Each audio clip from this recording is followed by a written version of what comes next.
Okay, looks like we're live now. How's it going, ladies and gentlemen? I'm just checking out my situation here. YouTube's got a fancy new live screen, so I'm just checking out what I got going on. Nice to see you, ladies and gentlemen. For anybody watching, my name's Dustin Cormier. Welcome to How to Rock a Campfire. I'm still used to saying that. Welcome to How to Rock Astrology. How to Rock a Campfire is my other guitar playing channel. So welcome, folks. Today we're going to be talking about Taurus Sun as it appears in the life of a straight woman relating to sexuality. This series we've been talking about sexuality of the sun signs through this book, Sextrology, Astrology, Sex, and the Sexes by Starsky and Cox.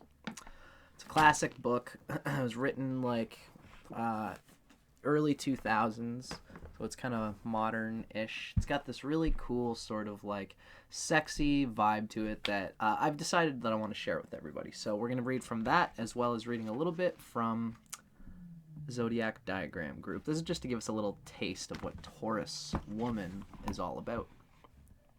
I like to talk about Taurus in general and the sign in general first, and then we're going to talk about what a Taurus woman specifically is like.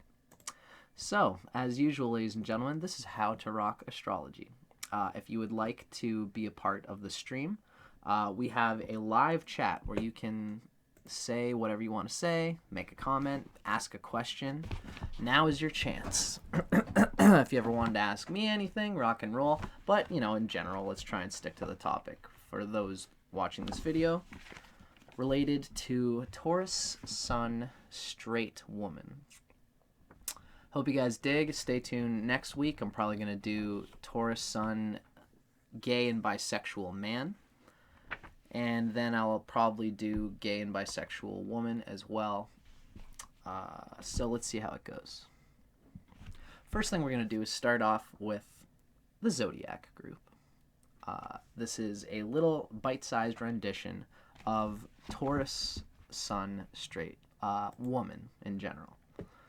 Now, if anybody could do me the favor, if you're watching, just let me know if anything is off, if the sound, if you can't hear the sound.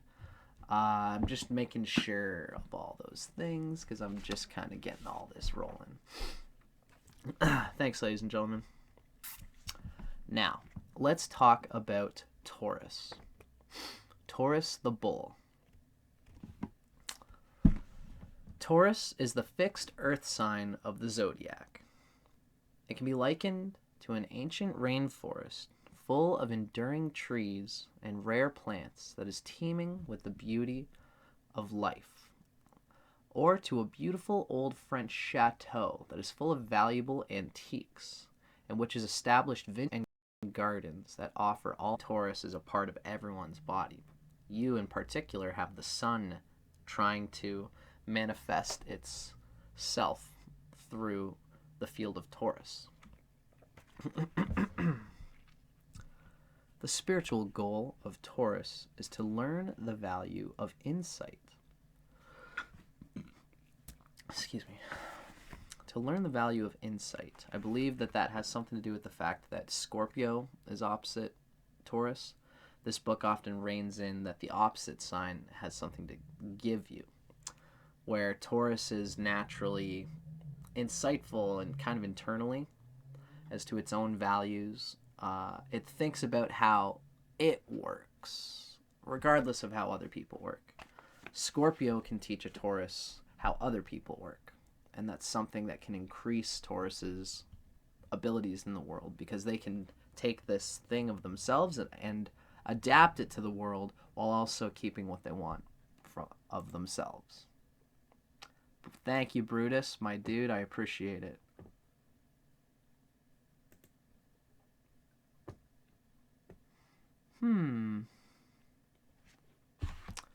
I'm just checking out my... Oh, here we go. Looks like my computer every now and then has to buffer and lose a bit of internet. Hopefully I'm still all good. Anyway, my friend Brutus Always Mine gave me the comment that I'm looking okay. So I'm going to keep going for a bit. Let me know once again, folks. Let me know if the audio goes off or anything like that. We'll deal with it. Gotta love technology. So, secret Taurus. What is like the depths of the Taurus personality, regardless of gender? Inside anyone who has strong Taurus influences is a person who takes the long-term view and proceeds slowly but surely, because Taurus is only interested in the very best of everything. Taurus's view is that the best is worth waiting for. And this has something to do with how Taurus manifests the best. The most indulgent of, the senses.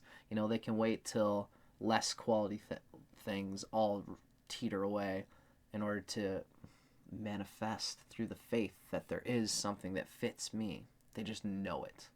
They just feel it. And then it comes to them because they believe it. Especially if their Venus is well placed.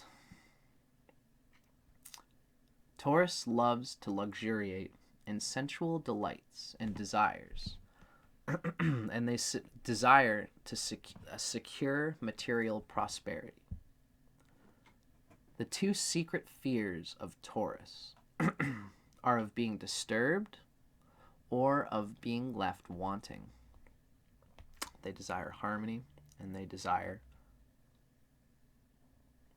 the fullest of experience of life that they can get. Taurus will wait for anything, even to get angry. They'll wait to get angry.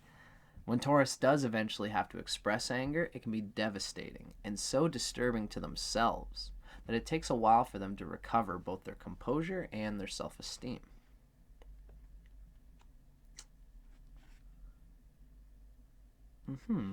Beautiful. So let's get a little look at the Taurus female in particular. What does being a female add to being a Taurus? It's a very interesting thing. Just so everybody knows, I'm very interested in the new transgender philosophy that's going on, the LGBTQ plus sort of thing.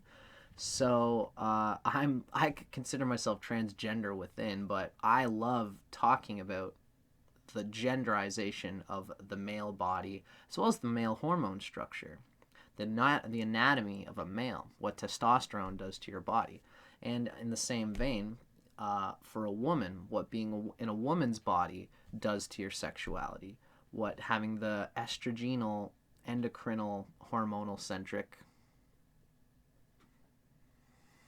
sexual apparatus, what having a period and all these things, these do add dimensions of femininity to the sign that you're in, which is already, Taurus is already a feminine sign. So, I like to talk about these things, but, if you don't consider that you identify with any of the hormonal aspects of your physical body, you can just read the nature of Taurus, and you can probably still get something out of it. These books that we're reading do combine them both in an interesting sort of way. So we're going to see how the elements of body and of spirit of the sun come together throughout this series.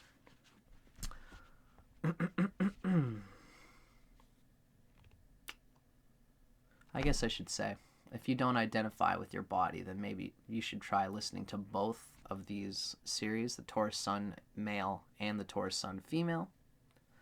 Try to get a bit of both out of them.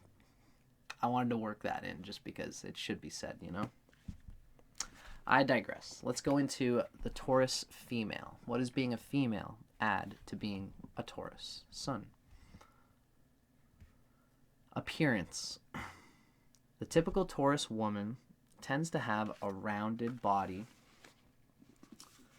They have a beautiful complexion and hair which always looks in excellent condition. They may live by a very strict diet to attain slimness. They have an air of she has an air of mystery about her because she does not flaunt her sexuality. Although there's a sexuality that's kind of permeating, kind of hanging off her. But it's natural. It's that pastoral, beautiful, sex is just what it is type of like mentality with a lot of Tauruses. They almost don't, they could like fall into someone and kiss them and just get all of this sexual erotic fascination and then come right out of it and then and even have sexual intercourse and all these things, and then that could just be like just a moment, just an experience. They don't want to say like, do you want to have sex right now? Oh, it's so awesome that we just had sex right now. They're just more of gluing it all together, right? So she doesn't flaunt her sexuality, but it's there. Usually. Taurus woman wears clothes which give her sensual pleasure, which feel good. And they have a strong body capable of hard work. The typical Taurus woman in their behavior and personality. A typical Taurus woman is an introvert. They have considerable moral and emotional courage. They take people as they come. Taurus woman is very loyal to her friends and sticks by them if they are in trouble. Taurus woman has practical common sense. I relate to a lot of these. I have a girlfriend who has Taurus moon, which is the moon, so it is not necessarily the same, but all the Taurus women I've known in my life are very, their shoulders are rolled back and they're loaded like a shotgun, ready to glue in the value that they seek to express at a practical level. They want to feel useful, almost in the way that Virgo and Capricorn do. Taurus woman is deeply sensual, and they prefer the real to the artificial. For example, real flowers, real silk, genuine high-quality antiques, real, anything that's not like just faux or just not exactly some kind of real thing, you know? Like they like to get the deep, visceral experience of material and not just the cerebral thought that this is this thing, right? Okay, good. Nice. Thank you, Brutus. Now, I'm just checking out comments, and I'm also looking at this thing. We recommend that you use an audio stream bitrate of 128. Bitrate, video encoding. Just give me one sec here, folks. I'm just going to see if I can make a quick little adjustment while I'm here.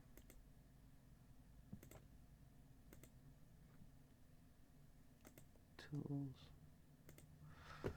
If I can't fix this, then that's okay. Yeah, alright. It looks like at some point I got to deal with this audio bitrate thing, which says, like, I need to use an audio stream bitrate of 128. So I'm going to figure out what that's all about at some point. For now, we're going to keep rolling here, folks. Hope you guys are digging this. This is Taurus Sun, straight woman. We just talked about what being a woman brings to the Taurus personality and look. Now, just for a little extra context,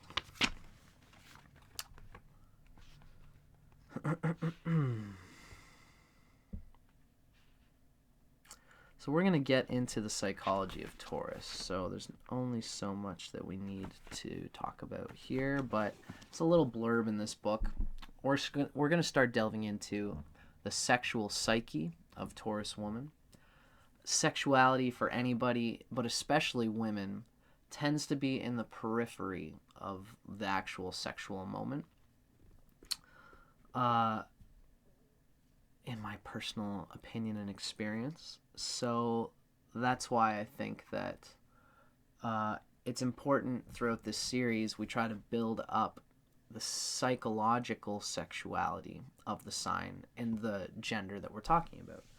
That's what we're going to talk about in Sextrology, is the Taurus Sun woman, how being a Taurus woman affects your psyche at a very young age, and how you build up to become all of the positives which you seek to give to your opposite, and all of the negatives which you seek to take from your opposite complementary person, right? So everybody, when they grow up, they get these needs, they have these wants, they can only express so much of it, and this becomes our sexuality. This becomes the energy that we have to give at a psycho-energetic level, and it becomes the affection that we desire to take at a psycho-energetic level. And that's when the real juicy stuff is. So we're going to get there, but before we get there, it is nice to just see a little picture of Taurus and sex. That's what this book is going to give us a little picture of. When a typical Taurus makes love, it is the most physical and natural pleasure in the whole world. Sex is never a power game for a Taurus. It is something very natural to be enjoyed and unfolded. Taurians, especially females, are sometimes embarrassed about their bodies if they feel they are being criticized. On the whole, Taurus regards nudity as natural and wholesome and good for you. Lovely. I can definitely see that, especially females, they're embarrassed about their bodies. Taurus is a funny thing because Taurus likes to they like to be a warm, juicy, comfortable pocket for somebody. And usually being that warm, comfortable pocket, I mean, depending on your moon sign, if you've got a fiery moon, then you're going to have a bit of fire in you. But generally, Taurus wants to actively create the space which would attract the people that she wants to have in her life. Which usually involves not too much like pushing, not too much like they're a seductress of the natural sort. Like, oh, look at this erotic connection that's just unfolding between us. Oh, gosh, I can't even believe that this is happening. You know, Taurus can have this sort of, like, bashful sort of way, but, like, it's secretly like, yeah, you know I'm giving you those fuck me eyes. You know, like, Taurus has this seductive way about them. But they like it to be it's important to compliment any person and any woman on the attraction to their body, because this brings the thing. But, you know, some signs are just so hot for like a good hot piece of ass, you know? Even women. Some women just love the whole just hot bodies. Like, you know, a Leo woman just loves a hot body with like a fine, tight ass, you know? And like Taurus likes all these things, but it's sort of like, let's do the love gooey hanging out and unfolding natural, oh, look at this happening to us. And then if it's hot too, then it's like a little bit extra, right? Just my thoughts.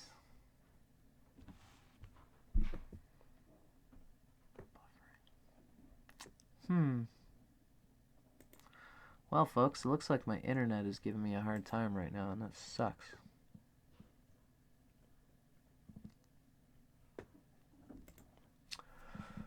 Well, if you guys are still watching, I appreciate it.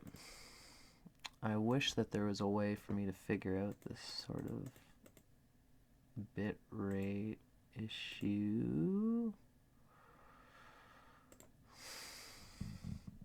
I'm going to turn down my bit rate a little bit on my video,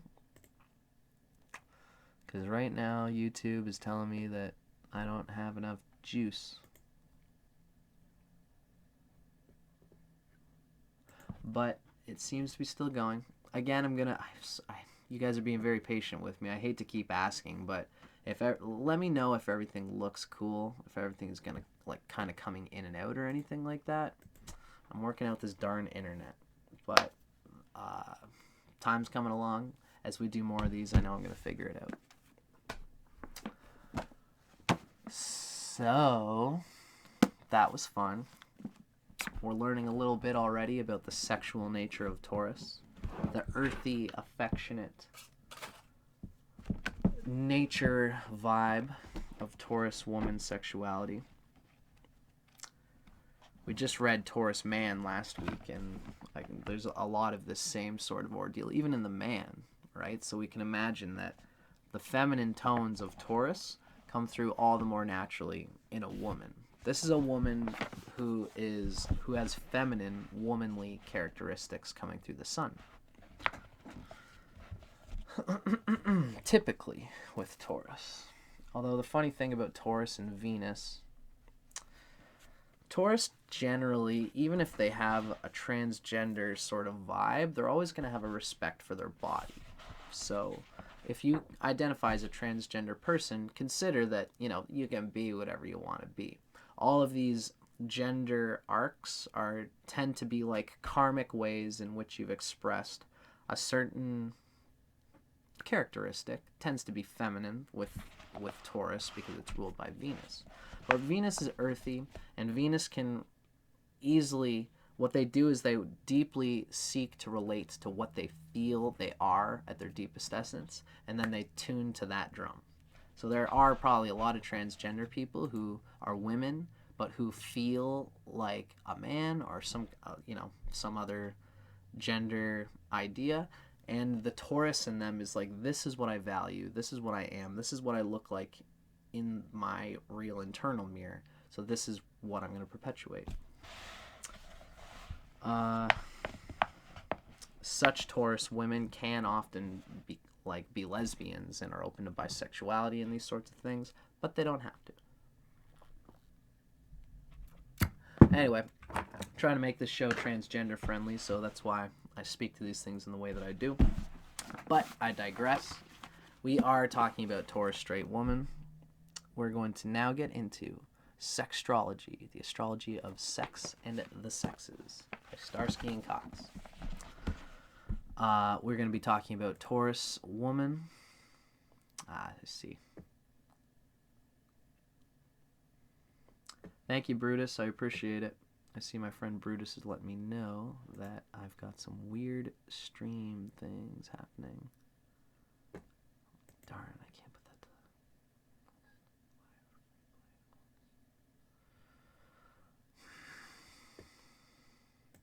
to... Open widget. So, I'm just going to take a quick hack at this because I know that there's a way to...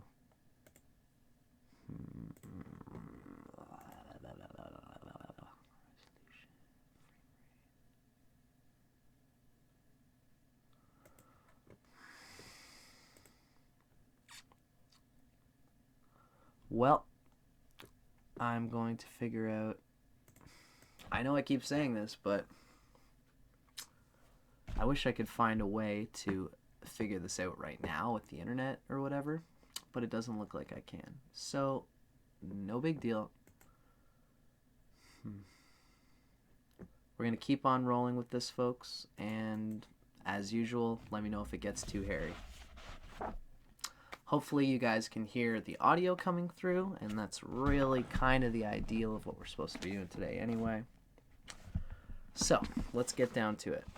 We're looking at Taurus woman, the ideal. That's what our book for each one of these chapters, it gives each personality a name. Taurus woman is called the ideal.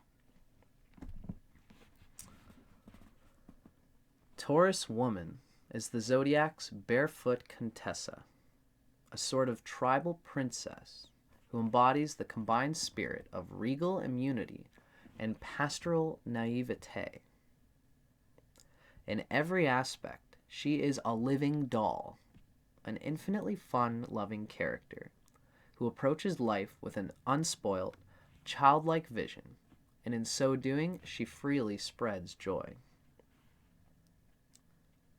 Taurus feels it in her purpose to create a little bit of heaven here on earth, on one level procuring and indulging in as much Epicurean delight as she might, while on another living as if it were a sacred right to do so. Professionally, she tends to pursue careers that perpetuate her carefree sensibility, providing her a sense of play while offering amusement to others. Though she is a materialist of the first order, she espouses simple pleasures, viewing wealth as a natural birthright, often dedicating herself to the needy and particularly to children. Her guileless glee and secure sense of self make others feel as if they're in the presence of a favorite babysitter. In truth, no other woman enjoys being a girl more than this eternal nymphette, the whole of whose existence is an exploration of the feminine experience, from trial to exaltation. Her greatest goal in life is to be worthy of having lived it. As such, Taurus seeks to surround herself with quality people.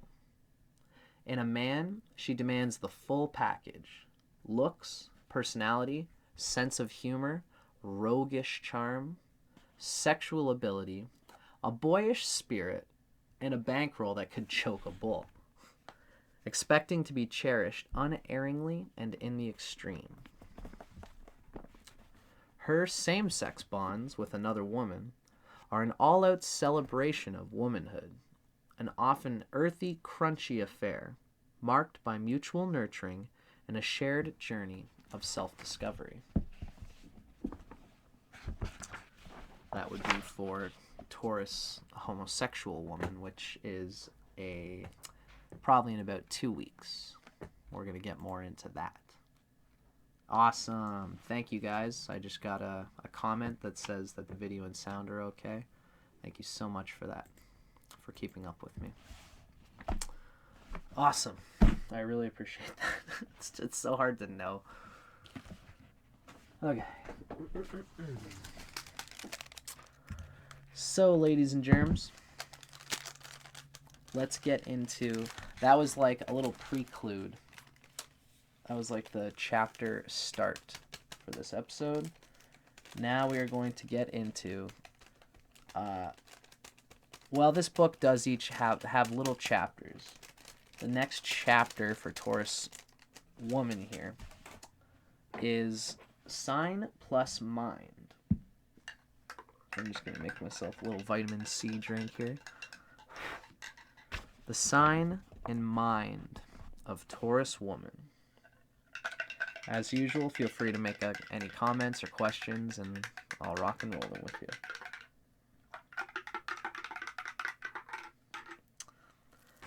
Venus rules Taurus as well as Libra. But in this most vivid of Earth signs, the planet Venus's powers are fully focused on the material plane.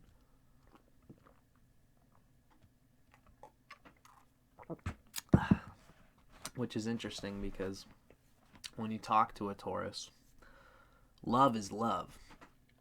Cosmos is cosmos. And when you are a woman using the material body to give love, the love is more than material, much more.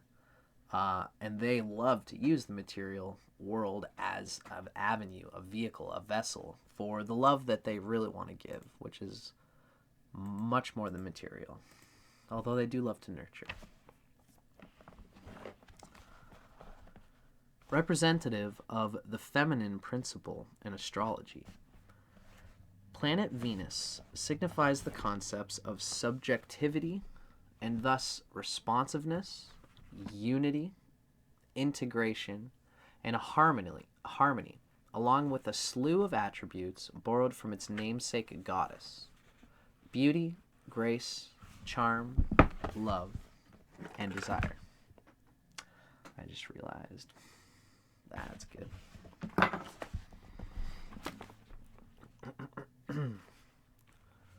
In Libra, an ideological an air sign, these qualities are crucial in their consideration as abstract values. But in Taurus, they are taken far more literally explored tangibly in their application. Indeed, the Taurus woman cares little for theory. She deals in substance, that which she can see, feel, smell, and taste. And as the female embodiment of her planet's patroness, thus aligned with the feminine position she so firmly holds, Taurus woman seeks to manifest these Venusian qualities as visibly or indeed palpably as possible, as physically as possible. The looks of things, and people for that matter, are far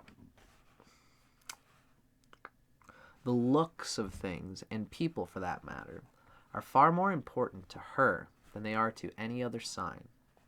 The planet's glyph is often referred to as the mirror of Aphrodite, insofar at least as the power and value they might contain.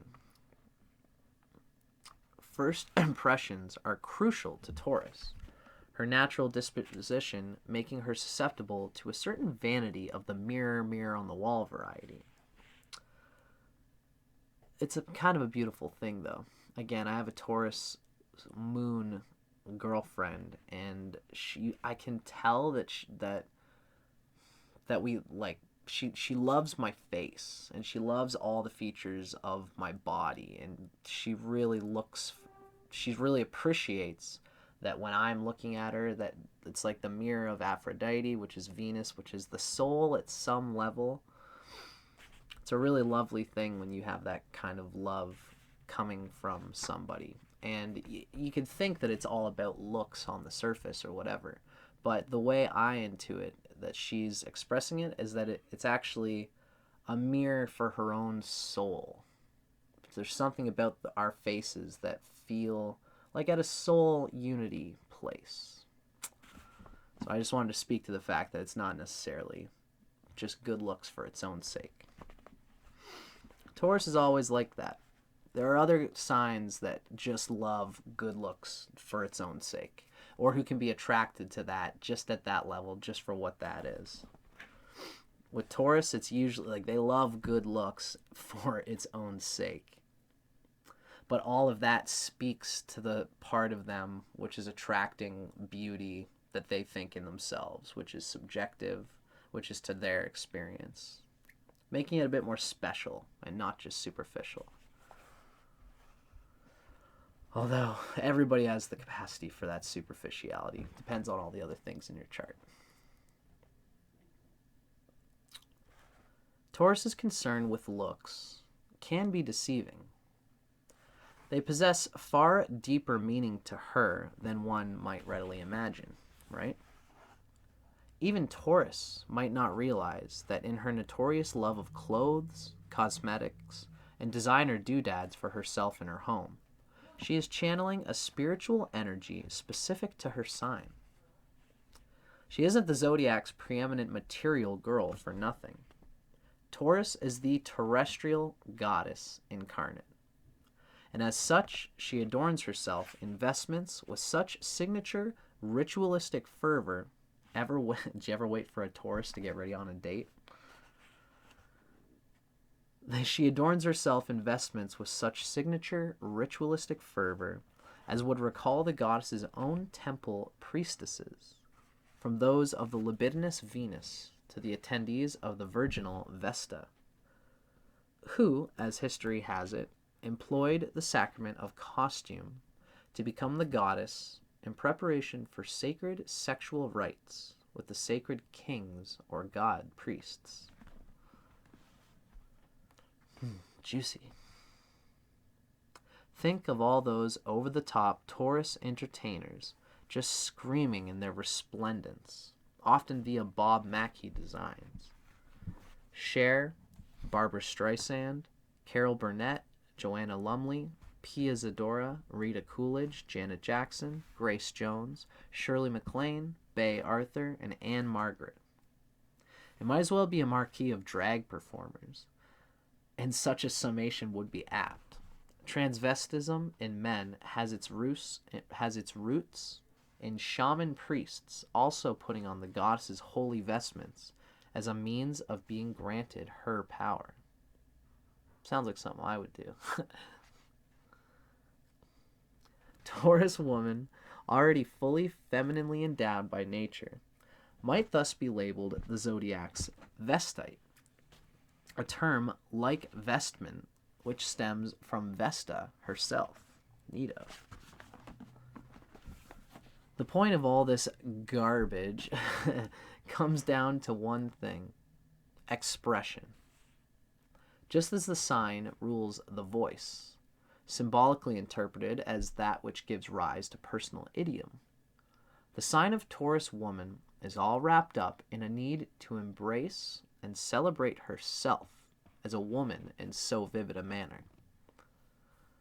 Indeed, one wonders how the cosmetics industry might suffer if it weren't for the lady bull, forever softening herself with lotions, perfuming and polishing herself to ideal feminine perfection. The second house of the zodiac is one of expression, and whereas the Aries woman, who precedes her on the astrological wheel, seeks to enjoy all that men in this world do, forgoing the feminine trappings as fatuous, Taurus finds power in the powder puff, seeing her second sex status as providing an advantage in life.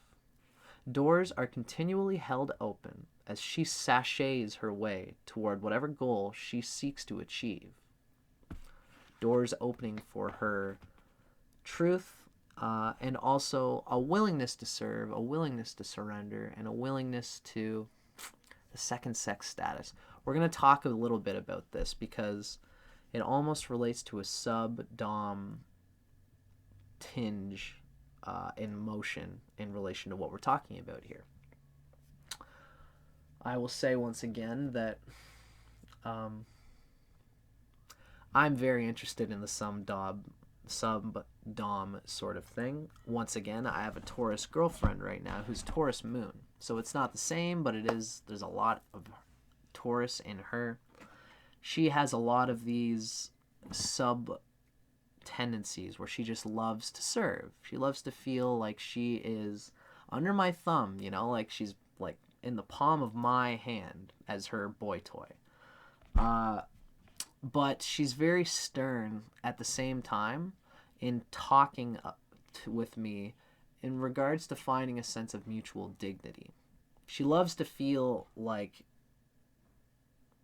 cared for, like she's equal, and like she is equal dignity and value. You know, it's one thing for me in bed, for me to be like, you know, the sort of one that's kind of doing the initiating and cobra-like snake things. But it's another thing for me to, like, you know, be out on a date with her to, like, a Ferris, like a carnival or something like that. And for me to be like, okay, obviously, move, bitch. I'm going first because I'm the man here. A Taurus woman would see that and be like it's not the right, it's not a consensual submission. Taurus woman can be very demanding and have spine, which I love about them. God, I'm a Scorpio, and I just love all things Taurus. It's because they have a spine that you can't budge, so you have to ask permission, and like when you do, all the doors are open because they love to give that permission. That's how I would say it. Hope that makes sense to y'all. You say you had Venus in the first. Brutus, you asked. I have Venus is my Atmakarika. And I would say Venus is in my second house, in Virgo, which is not actually the best place for Venus. But it's close to my first house. So I often find that I'm just pouring with a lot of Venus as well. That was answering Brutus Always Mind's question about whether I have Venus on my rising sign.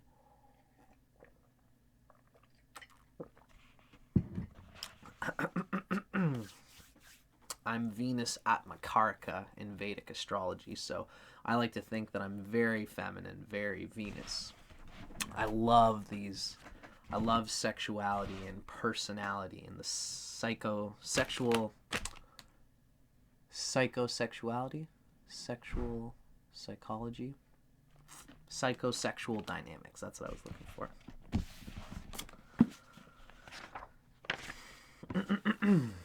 Now, as the only fixed earth sign in the zodiac, Taurus is predisposed to, well, fix herself up materially, just as she's inclined toward having all the right stuff.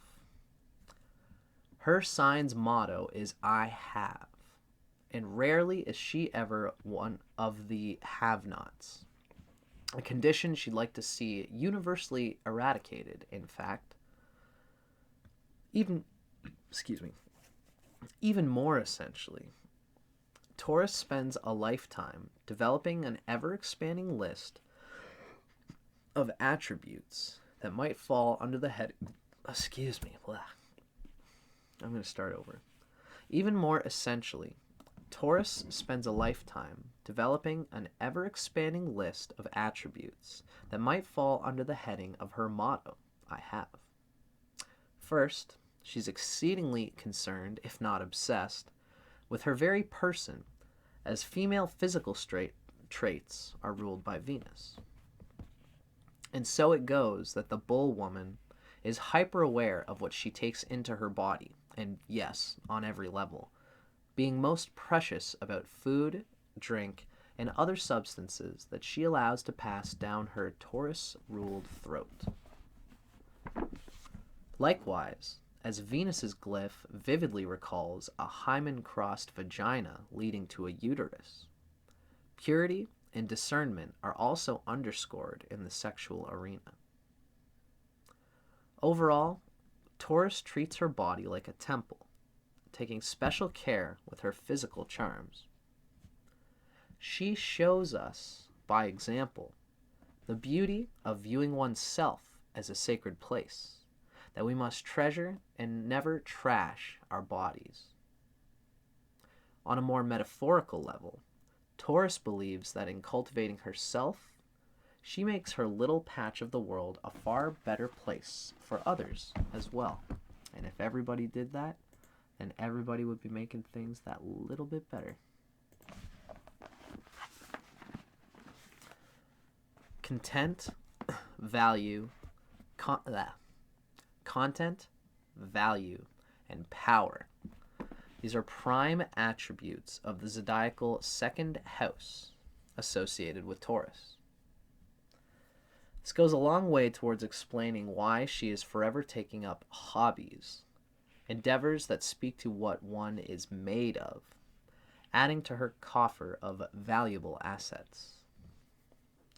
She may have the best of intentions, but with hands in so many pots, Taurus might be considered something of a dabbler. She is often as conscious of her personal belief system, those more metaphoric values, as she is about the price tags on cashmere shawls or her preferred shabby chic decor. What Taurus has and holds true is powerfully endowed, loaded, and sacred to her. And lest one forget it, she is sure to offer reminders. Taurus enjoys performing her temple rituals in front of people, demonstrating how well she takes care of herself and her loved ones. Similarly, she'll have you know how superior the stuff is you're sitting on, staring at, or stuffing into your face when within her hallowed halls. But it's all part of her charm, for nobody could ever say that Taurus is jaded toward even the little things. She naturally understands that life is a gift, and so it's difficult to begrudge her anything. In any case, as far as the concept of value goes, the second house doesn't distinguish between material wealth and self-worth, and neither does the Taurus woman, for better or worse.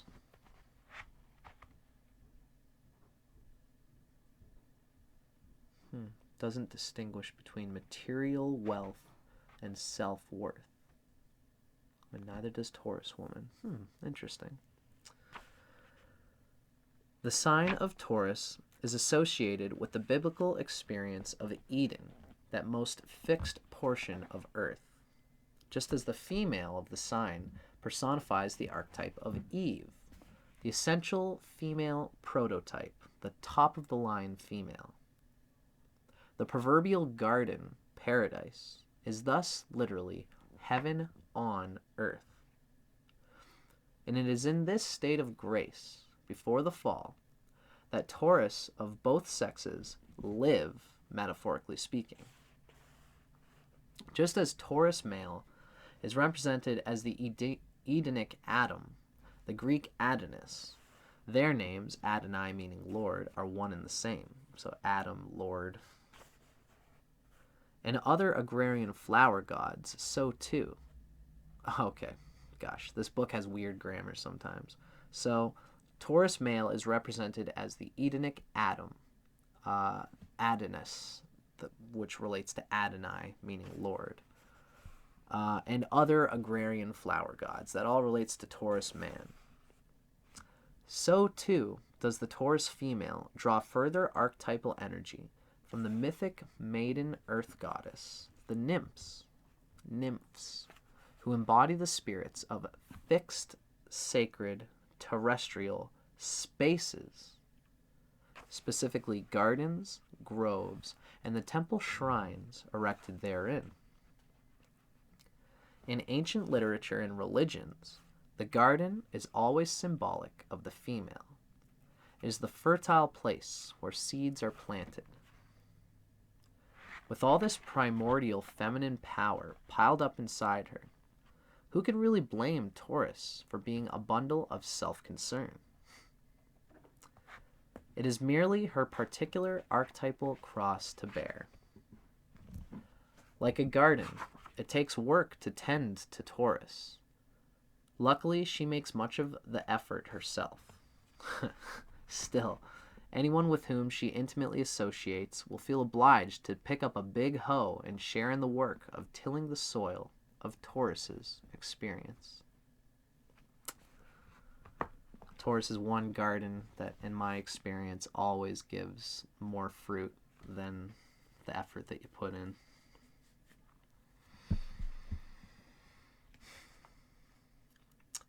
Nymphs, those adolescent earth goddesses, are a perfect match to Taurus's association with the age group of 7 to 14. So what this is saying is that each sign has an age group, and it's usually 7 years. So Aries in the first house relates from 0 to 6. Taurus in the second house relates to the ages from 7 to 14. So there's like an adolescence, a very young boyish girlishness, a puberty-stricken vibe to everything Taurus. And there's an association. Nymphs, the adolescent earth goddesses, are perfectly matching to Taurus's association of the age group of 7 to 14. On the basic level, this is a time in a girl's life when she looks forward to womanhood, forever playing dress-up on that theme. The fun and excitement of Venus-ruled fashion and beauty is something of which Taurus never tires, no matter what her age. But the significance of this age group doesn't end there. This is also a time of life marked by a girl's developing awareness of her own burgeoning sexuality and the responsibility that goes along with it, overriding themes in the Taurus's life. Bring on the nymphs, these frolicking, pubescent vegetation goddesses, forever being chased by licentious gods, live on in the hearts and minds of our naturally naive Taurus. The myth most apt in laying out the basic themes of the bull girl's struggles with self-worth and her subsequent relationships with men is that of the beautiful nymph goddess Io, I-O, who had a hard time saying no to the supreme god Zeus Jupiter, disguised as a black cloud, such foreshadowing being lost on her. This book can be funny. His queen goddess wife, Hera, in a fit of jealous rage, nearly catches the two in the act, but for Zeus, transforming Io into a pretty snow-white heifer.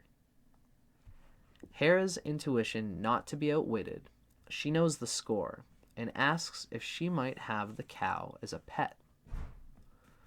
Zeus has no choice lest he give away his ploy, and Io is kept captive.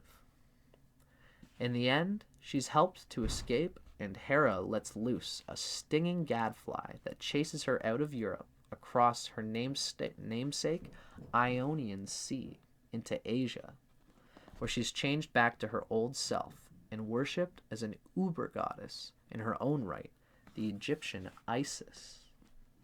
Voila, Taurus woman in a nutshell.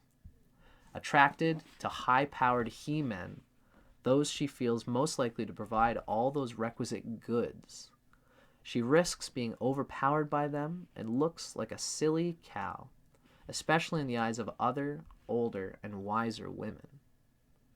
But only in going through the experience of being stung in the ass enough times will she finally smarten up and recognize herself as self-sufficient, just like that ballsy broad who ran Io out of town, Hera.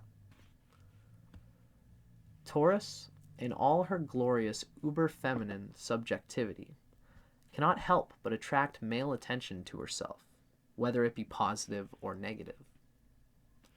Both Eve and Io, the same character really, being the antediluvian mother of mankind viewed from separate traditions, both of them invite their respective snakes in the grass. And such is one of the many pitfalls that await Taurus, for whom the only way out of such destructive patterns is through.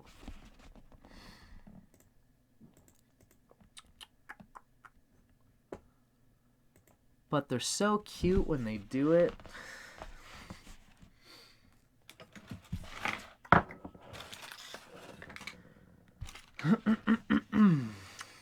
As I keep talking, I'm gonna smoke a little bit of hash here, folks.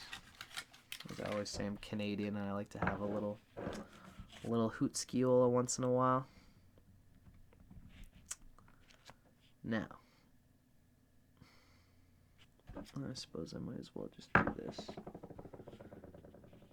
Quick little 15-second break here, ladies and germs.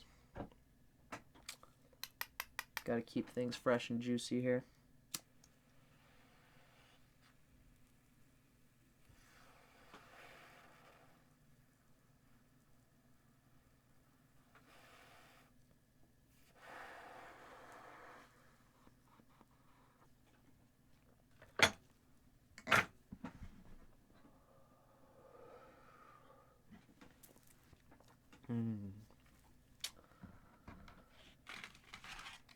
There's a lot of videos on this channel where I don't prefer to be too stoned throughout the whole thing, but I like to in these videos because cannabis has got a femme vibe, a sexy vibe, in my opinion. And I'm just reading from this book, so I can kind of allow cannabis consciousness to wander with me, or for me to wander with it.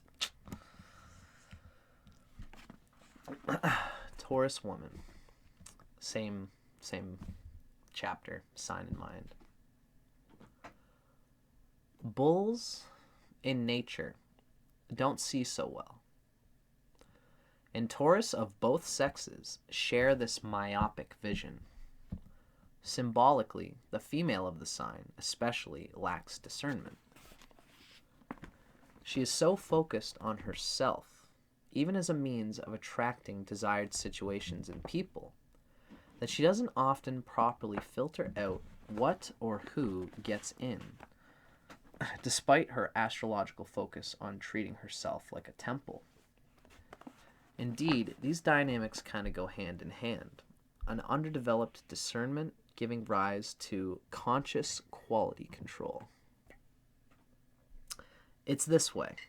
Whereas Taurus man is a collector of admirers, affixing little price tags of worth on everyone he meets. Taurus woman seeks to make herself into a priceless treasure in hopes of luring that one special worthy someone. It's a conceited conceit, to be certain. And Taurus's relationships are often a mutual admiration society à deux. The good news is, this dressing for romantic success usually does work in attracting a perfect catch. With one, well, catch. She necessarily attracts those undesirables as well. She's not so great at spotting snakiness, particularly in her youth. Taurus must learn that looks can be deceiving, and it may be a rude awakening to realize that not everybody wraps themselves in the true raiment of their soul the way she does. This is an interesting thing to think, because we started off talking about how Taurus woman was, not into looks. They're more into the depth of looks are just a medium for the vessel that is the shared love between two souls.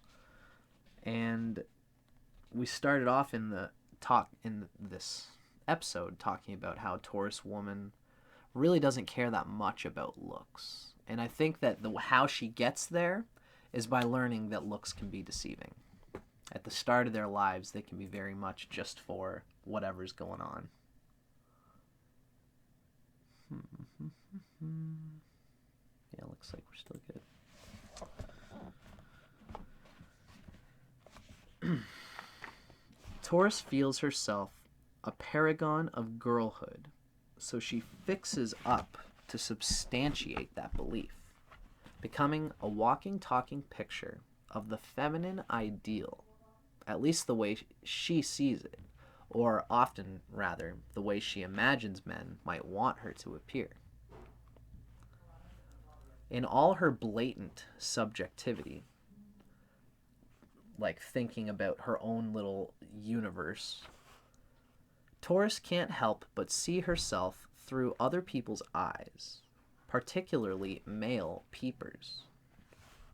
So when we think subjectivity, there's like something is subjective means it's like relative to the subject's vision. Something's thinking objectively means not thinking of any individual psyche, just being objective to the objects that the subjects are viewing. So subjectivity means a sense for the individual subject and how they perceive you. So Taurus is subjective, meaning they are thinking about what others think, and she's adapting to how others see the world in order to make herself feel more, be more attractive and beautiful. So, in all her blatant subjectivity, Taurus can't help but see herself through other people's eyes, particularly male peepers.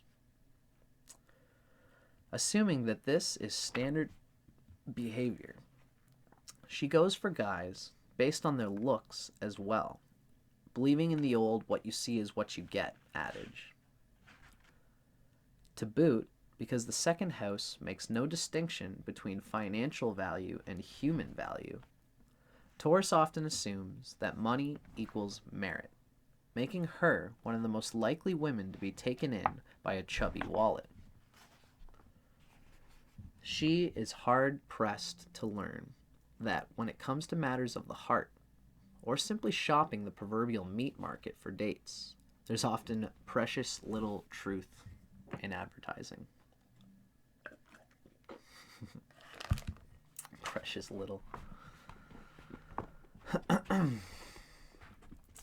Of course, much of Taurus's view of relationships stems from patterns played out by her parents during her childhood.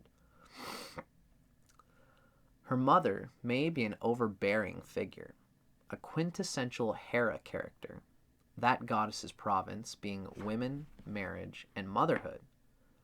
The goddess also bestows wealth and power, two second house concerns.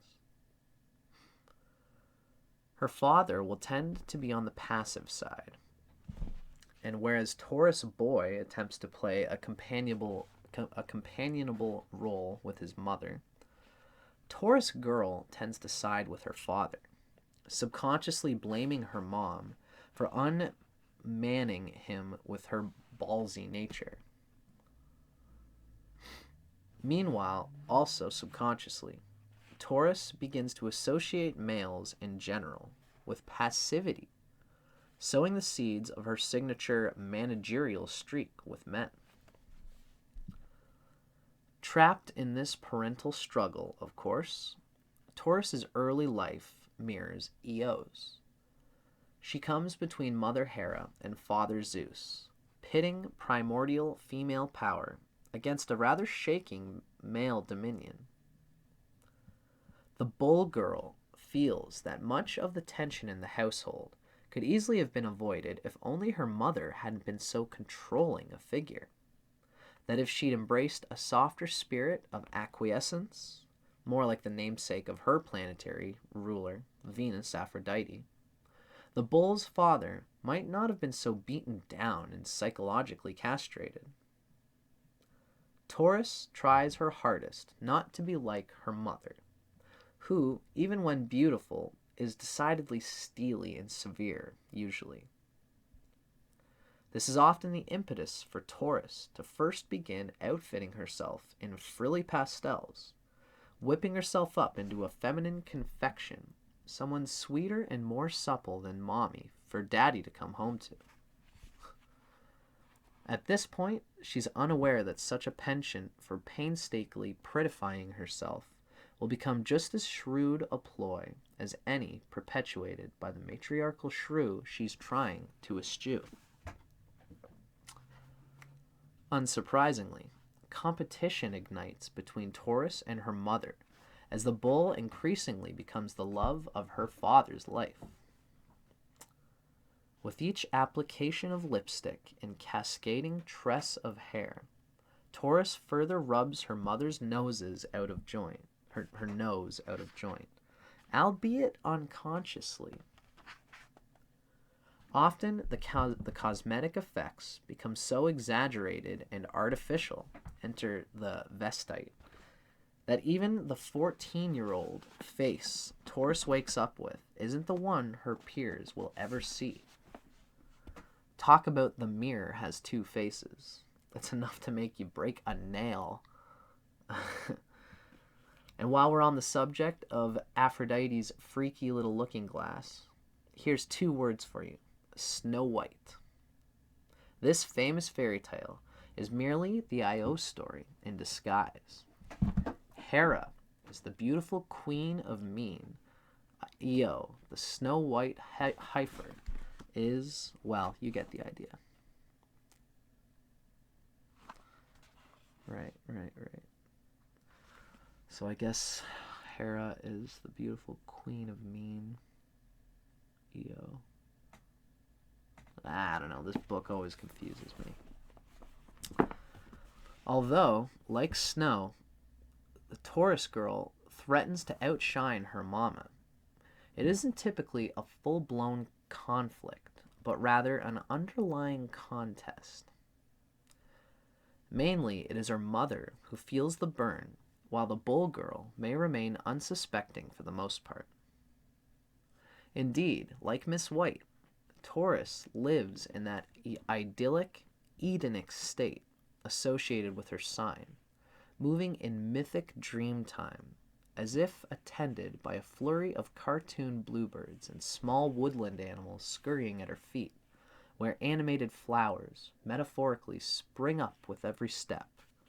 She is that blissfully ignorant. Life is lived like Eve's in that garden with no dualistic distinction between good and bad, let alone evil. As such, she often doesn't recognize when things aren't right for others, certainly unaware if she herself is doing them wrong. Of course, it is only that much more infuriating for those at odds with Taurus to realize she has no ill intent. Snow, or Io, or EO, after all, weren't out to incur the wrath of anybody, especially not their powerhouse mother figures. Still, there will be women throughout her life, you can call it a pattern, who won't buy Taurus's innocent routine, certain it's all an act. It begins with her mother, who wonders if Taurus's guilelessness is a guise, unable to fathom that someone can be so self-centered as not to even notice her effect on others. Bliss. Many other women will be convinced that she's conniving. The aptly titled film All About Eve explores this very dynamic with Taurus girl Anne Baxter batting her eyes in the title role.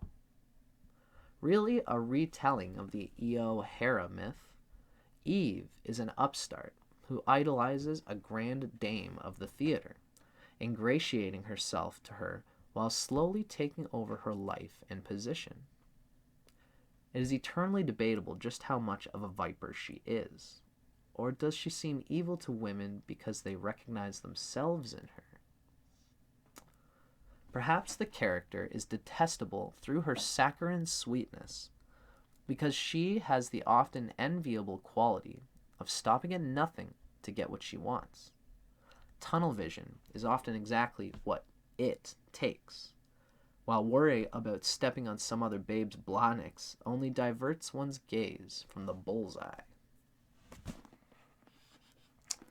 Very cool.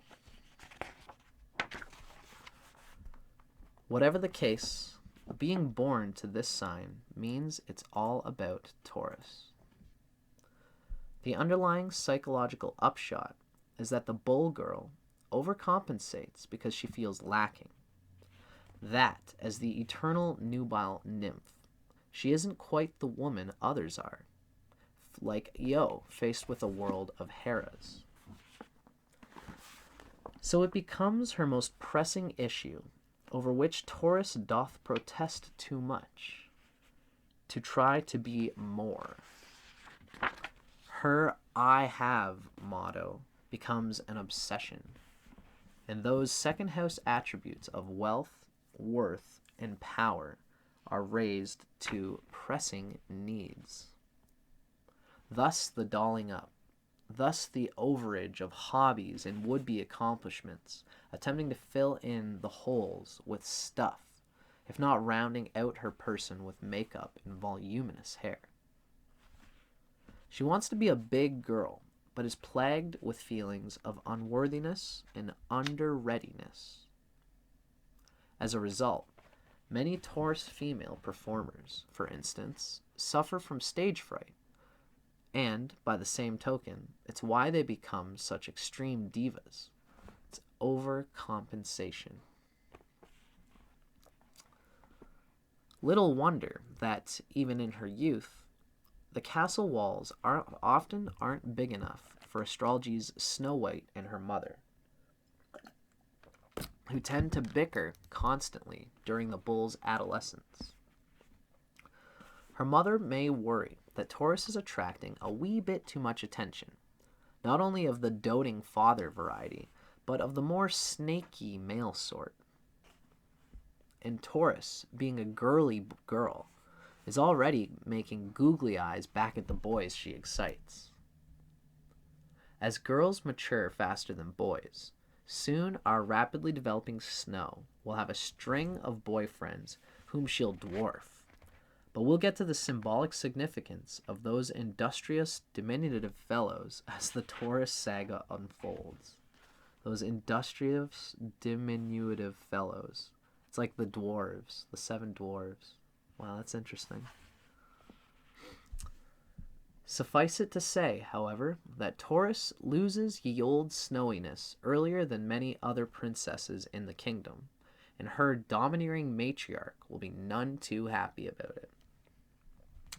As the original myth suggests, Mums and Dots are really mirrors to each other, and much of her mother's angst is actually geared towards seeing Taurus not repeat the mistakes of her own youth. There is, however, more method to the bull's madness, if not boy craziness, than meets even her mother's eye. As the Taurus matures, she and her mother will eventually reconcile their differences. Eventually, they end up as generational reflections of one another, cut from the same mold, two peas in a pod. Very cool. So that was the sign and mind of Taurus woman. Now I'm just going to take one moment and go to the bathroom. Nice. No surprise their appearance reflects her soul. Very interesting, Brutus. I love that you're hanging out with me, pal, and I love that you guys are still hanging out with me and watching this episode with me. We've got lots more to go. We're only about an hour and 10 minutes in. Stay tuned. I'm going to go to the bathroom, and I'll come back, and we are going to check out Taurus's body and soul.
Okay, folks, let's keep this ball spinning.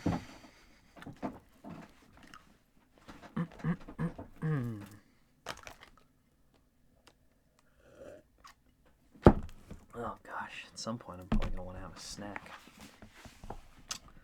But let's get through the bulk of this first. Hey, howdy, hey, folks. I'm Dustin Cormier. You are watching How to Rock Astrology. We've just read about the sign and mind of Taurus woman. Now we're going to talk about the body and soul of Taurus straight woman.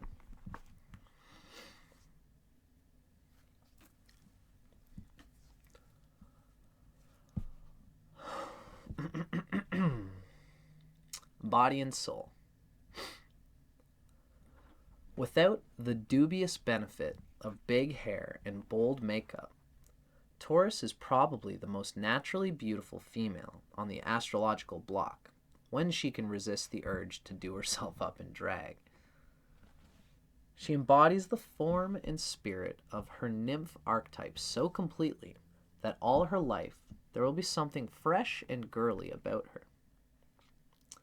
A list of Taurus Barbie dolls, including the wingy-haired likes of Bianca Jagger, Penelope Cruz, Anouk Aimee, Deborah Winger, Glenda Jackson, Kate Blanchett, Audrey Hepburn, Katharine Hepburn, Uma Thurman, damn, Natasha Richardson, Michael Pfeiffer, Candice Bergen, Renee Zellweger, Valerie Bertinelli, Shirley Temple, Leslie Gore, Anne Margaret, Kirsten Dunst, and Sandra Dee, many of whom came to notice during their tender Taurian-ruled years. This reveals that the beauties born under this sign are earthly, blatantly female characters. Indeed, the grounded bull is rarely an ethereal creature. Rather, she has a vivid presence and a visceral one. The appeal of her particular charm hits a man below the belt. No amount of structured clothing can hide her physical sensuality. So pastoral a creature, she fairly aches to be barefoot and naked. She may seem stiff in tailored clothes, like some nubile beauty freshly plucked from the countryside, then plopped into an urban setting.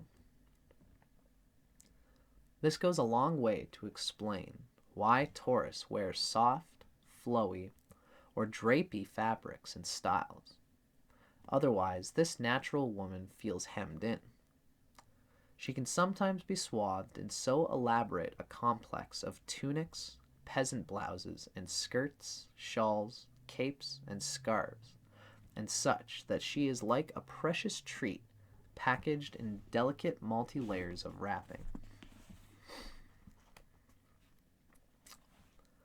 One sure way to spot Taurus in a crowded setting is to activate all five senses.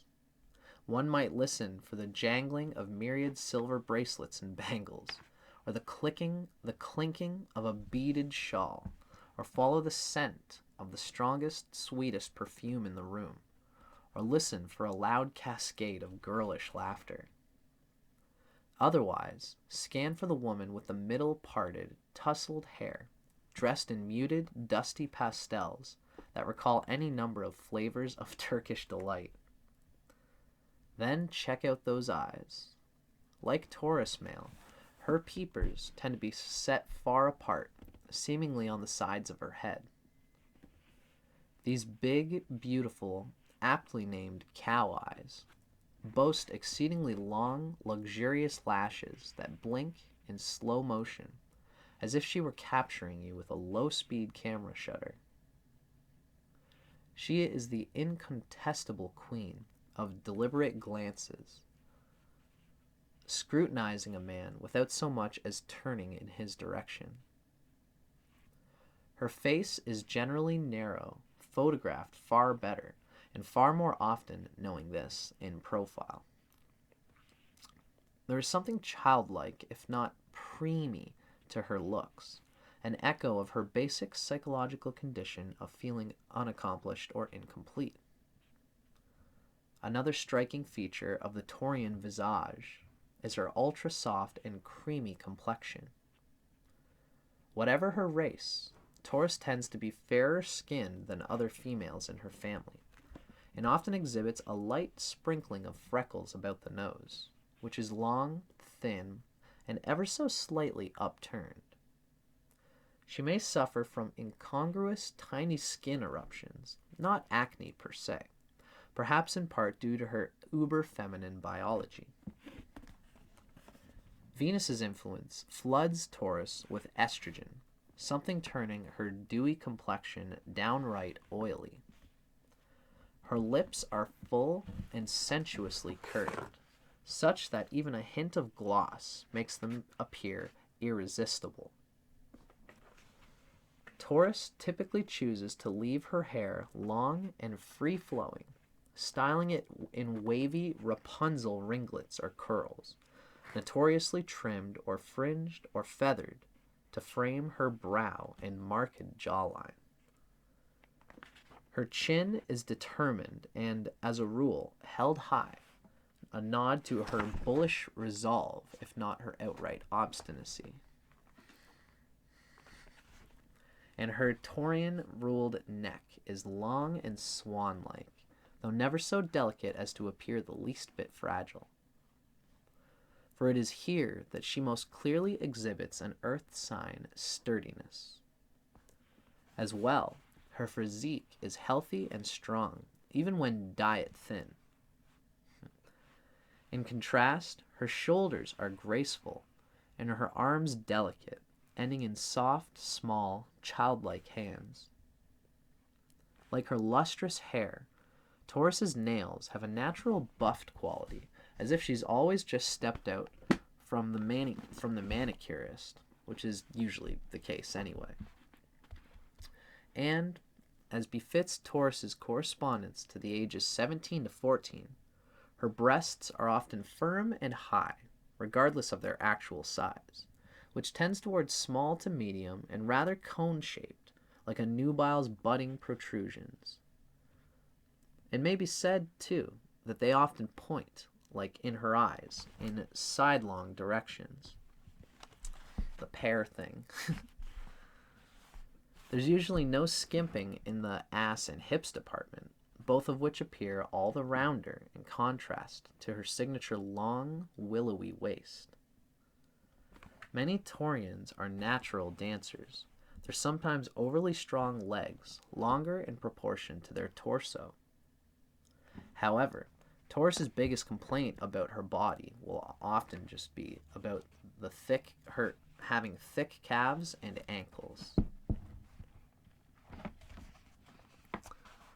It's really amazing that so much of this relates to people that I've known who have Taurus somewhere in their chart. I got into astrology because of this book. I read the Scorpio physical features. I actually got into astrology to try to disprove it. And I was like, oh man, this can't be real. And I have a lot of Scorpio in my chart. So when I read the Scorpio, this is the book I wanted to check out. Sextrology, what does it tell you about sex? No way. And I read it. I read the part about Scorpio and the Scorpio body. And I was like, wow, I was totally awed. And I always like to say that in this part because it's physical qualities of the face and all these things, you know. It's amazing how on point it can be.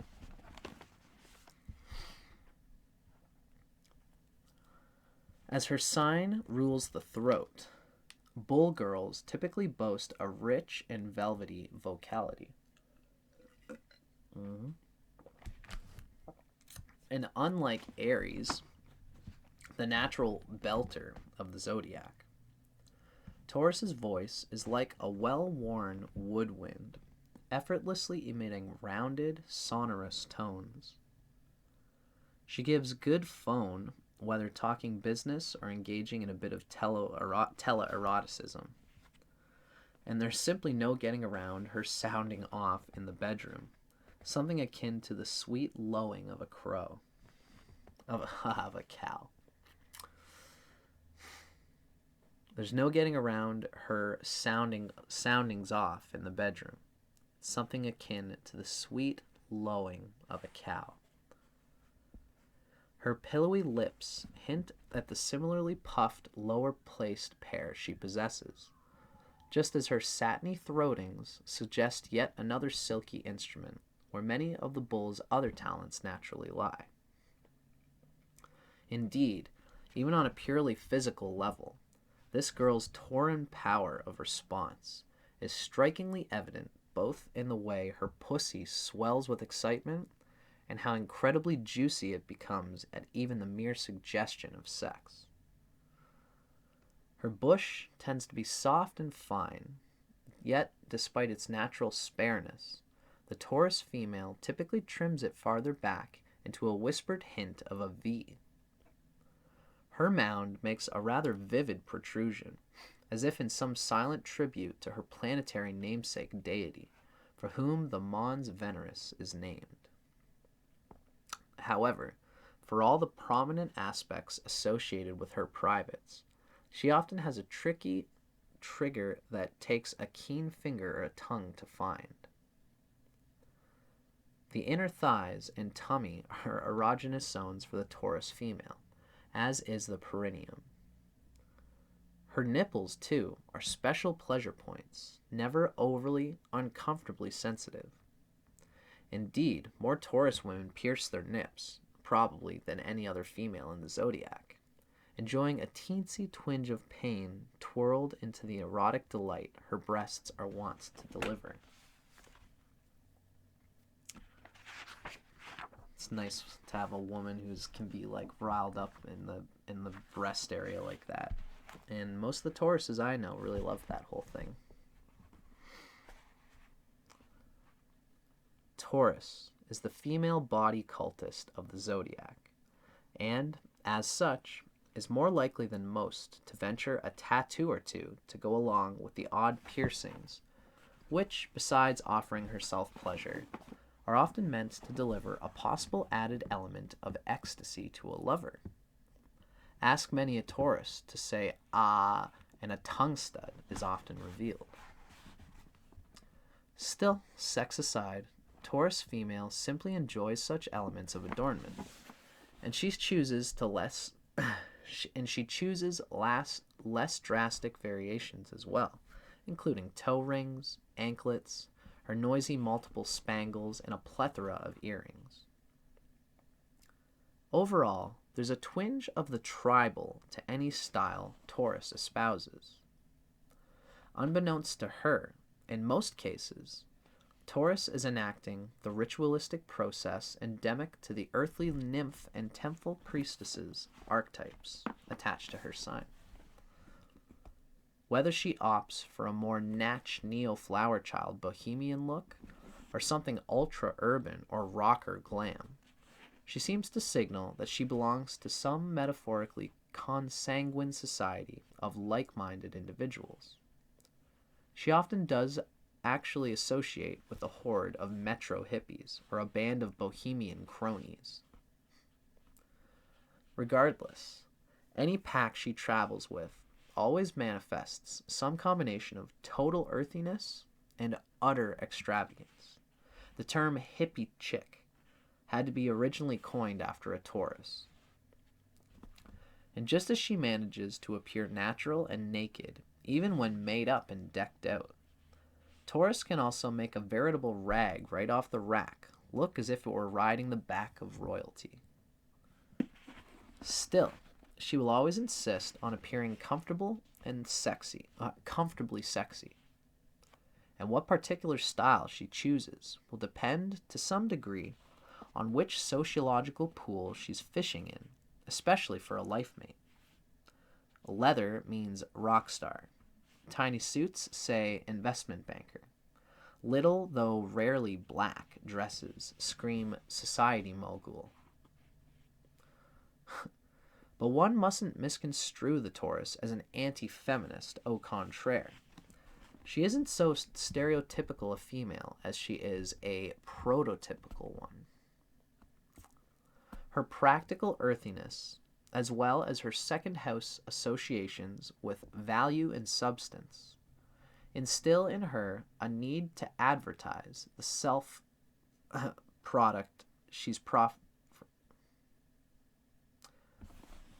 Her practical earthiness, as well as her second house associations with value and substance, instill in her a need to advertise the self, a product she's proffering, becoming something of a billboard that isn't easy for a would-be partner to miss.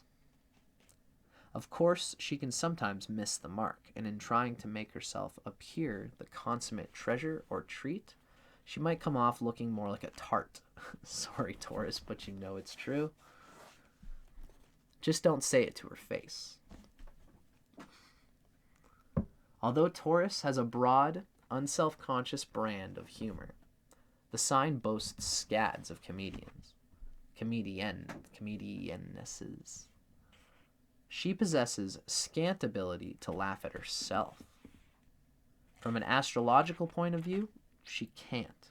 She embodies subjectivity, a feeling that all eyes are on her, and being so grounded an earth sign disables her even further looking from looking at herself objectively. Earth is more about what's outside of them and just pouring into what's outside of them. It's water that attracts what it wants to within it. Taurus feels it is her duty to be beautiful, and it is certainly one obligation she truly takes to heart. One thing I often think about Taurus girls is that when they are beautiful, it just seems like the walls of the universe have flowers on them. It's just they're doing it for themselves. Taurus always reminds me of a flower. It's like asking a Taurus why she looks so beautiful or why she tries to beauty her situation up and everybody and the people around her. She puts in so much effort into the aesthetic of things. And to ask her why would be like asking a flower why. It's what brings the bees. It's just what brings the honey. It's just what makes life juicy.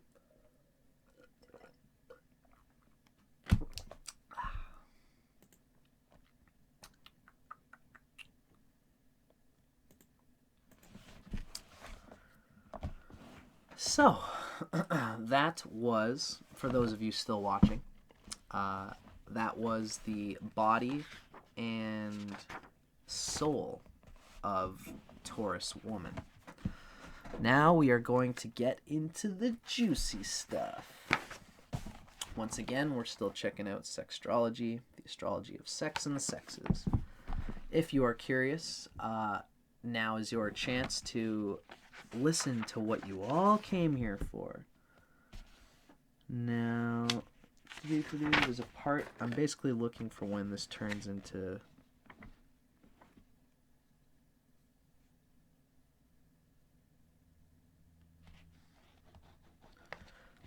There's eventually in these books they start talking about the homosexual sexuality of Taurus woman, which we're going to get into probably in about 2 weeks.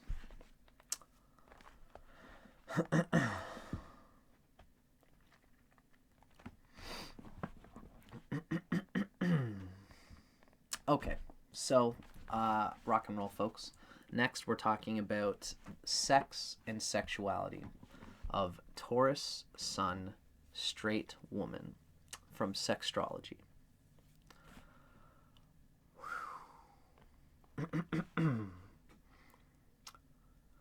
From the time she's very young, Taurus longs for a traditional, old-fashioned relationship in which men and women play customary fairy tale roles. And though, as she progresses to maturity, she'll learn to amend this pat stance, she's naturally cynical about heterosexual bonds, believing they can only function well in this cookie-cutter fashion. For any misery her parents suffered, she blames her mother and pities her father, just as her archetypal EO may have felt sorry for Zeus for having such a ball-busting mate. However, what Taurus, like EO, might not realize is that her own mother, in being so characteristically hard on her, might be trying to head off at the pass Taurus's mistakes with men. The myth itself isn't so much about Hera's catching Zeus, as it is about the goddess who was incidentally referred to as the cow-eyed, saving Io, indeed the maiden aspect of herself, from the lecherous power of a self-styled omnipotent man. For, in so doing, she makes Io her pet and pupil. Hera makes Io, the Taurus girl, her pet and pupil, whipping her ass into having more respect for her own womankind. Taurus's mother has a similarly uphill battle. As the most feminine of the zodiac's females, the bull is designed to be receptive, even submissive, in relationships, and indeed, as regards actual sex with men. But along with her label as the sign of sexual response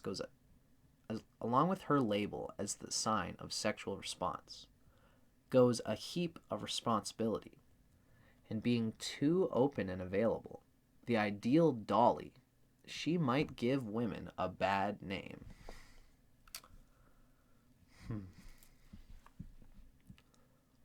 In proving herself the opposite of her domineering mom, the bull girl hooks up with typically older, popular guys early on, those with whom she feels valued in the public eye of her peers.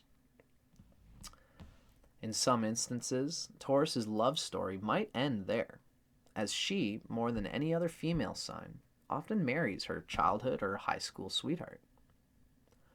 Still, despite the noble intentions she might inspire in a boy, it is generally not her brain most guys will be after. plucked, perfumed, and prettified to perfection, the Taurian treat looks good enough to eat.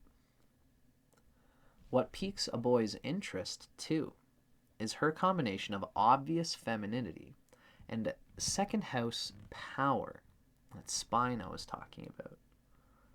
Even when a slip of a girl, a veritable Audrey Hepburn type, she will still look sturdy, her weighty neck and legs preventing her from ever appearing too demure or delicate a flower.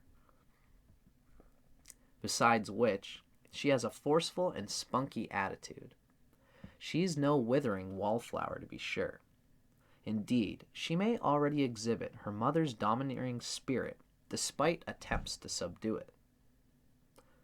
Boys see what amounts to her bull energy and decide she's not so unbreakable that they couldn't take her for a right tumble in the hay.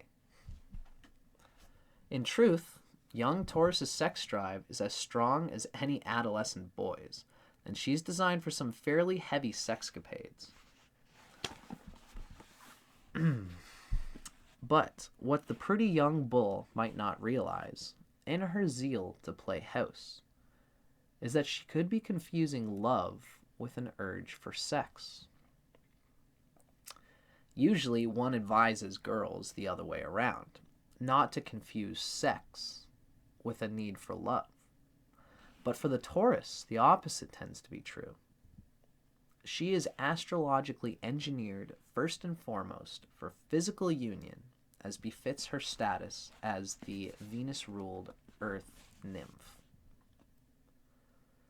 Feeling the ultra-feminine force of her sign ever since she can remember, she's long perfected playing dress-up, acting the ideal woman. And now, with the onset of hormones coursing through her body, she immediately feels herself ready to play house. She mistakes her surfacing sexual urges for a call to matrimony, or a reasonable facsimile thereof. Why do so many Tauruses marry their childhood sweethearts?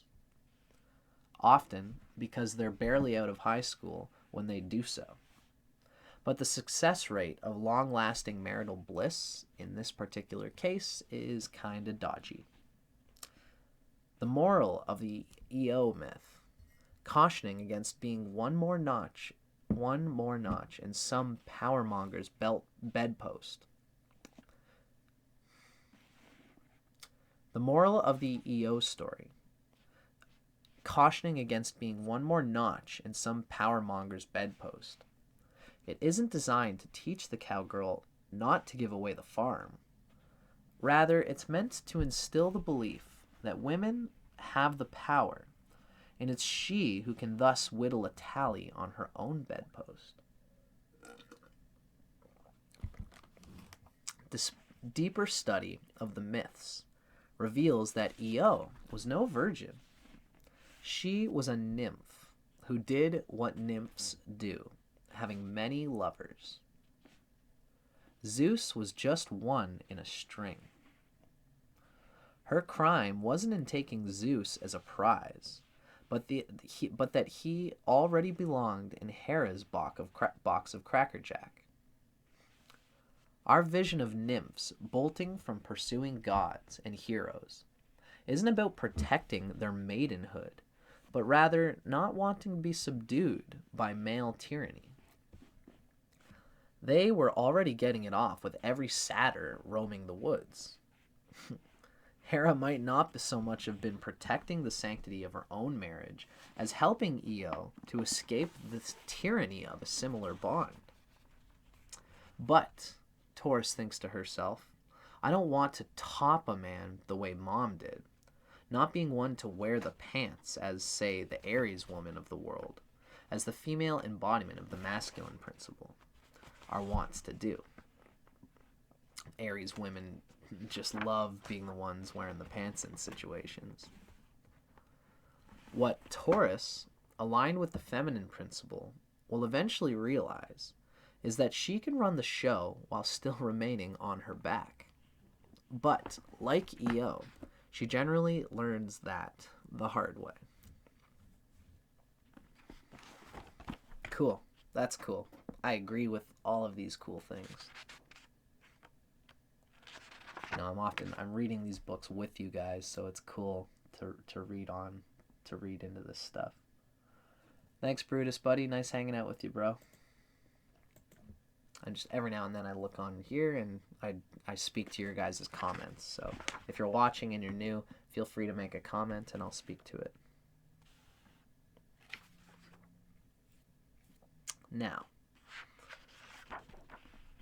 being materially minded, Taurus is anxious to get on with adult life and start ticking off items on her infamous acquisition list.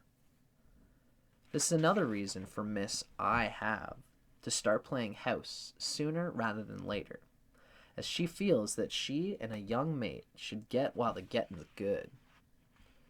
To boot, in a rush to get out from her mother's thumb, she may leap before looking into a live-in relationship and end up with a lesser man than she bargained for, if not one in a long line of trolls. Enter the symbolism of Snow White's dwarves. Sure, these mini-men might be money-oriented, whistling off to work to mine the world for second-house riches, but look what she's got to deal with. All those 7 vices men are apt to let surface once a woman agrees to play house, if not clean up after them. If she's not coping with a hypochondriac, she could be suffering some know-it-all, a dope, an agoraphobe, a manic, a depressive, or a rage addict. Best thing that witch ever did was slip Snow the apple, for she finally woke up and saw that all she wanted was a prince, minus the complicated, deadly, boring sins part. Hera, of course, possessed magical apple orchards and often showed up in the guise of an old crony to teach some bimbo or another a lesson. If only this reaction were so automatic for all Tauruses. In her early years, she too often focuses strictly on would-be chic shopping. No other woman needs to be shown the money the way she does, which invites men whose preoccupation with materialism might preclude a wholesome morality, not to mention simple human kindness. At the same time, she wants a man who will play Ken to her ever-loving Barbie.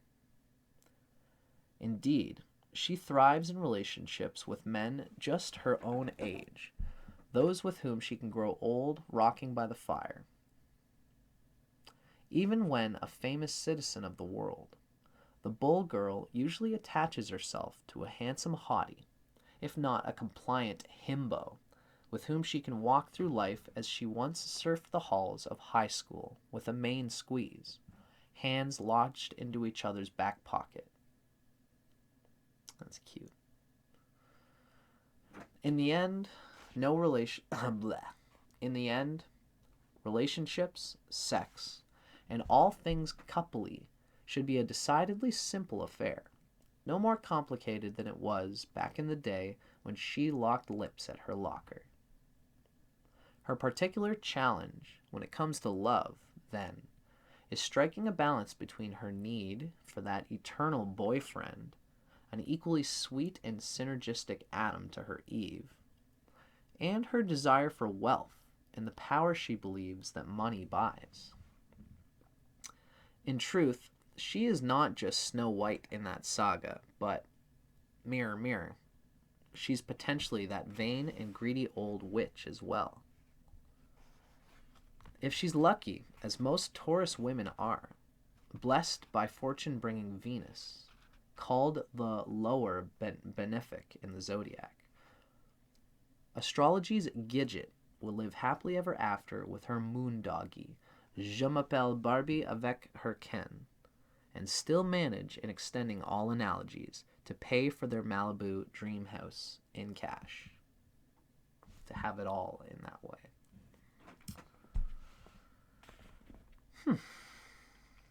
Meanwhile, the problem is often not being able to separate Venus-propelled love from second-house possessions should they not be combined into a tall, dark, and handsome package. The color associated with Taurus being green. Our little cowgirl typically puts lettuce first on her notorious shopping list for ingredients in a mate. Lettuce. Again, she just can't... Again, just as she can't separate material value from the moral or even spiritual brand, her motivation for second house comfort sees her assuming that a man who shares her want of financial security will also be inclined, as she is, to be emotionally warm and fuzzy. Sound of loud show game buzzer. Wrong. It's not easy scoring a bigwig who also indulges in back rubs and backyard barbecues. Still, if anyone's going to find him, the Taurus woman will.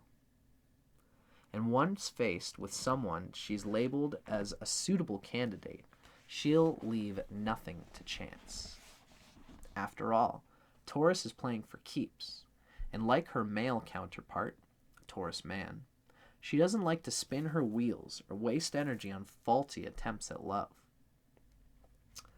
Inevitably, she blunders on the first few tries, falling for guys who only feign to share her passions. Again, that faulty depth perception of Taurus. Making the bull a real sucker for the old cape trick. Ole! Then again, in targeting a potential partner, her notorious dolling up might strike certain men as startlingly superficial, unable to see through the real face underneath. Such a mensch might label her a bit of a bullshitter. Still, more times than not, Taurus woman's attention to detailing sees her falling under the heading of a man's ideal.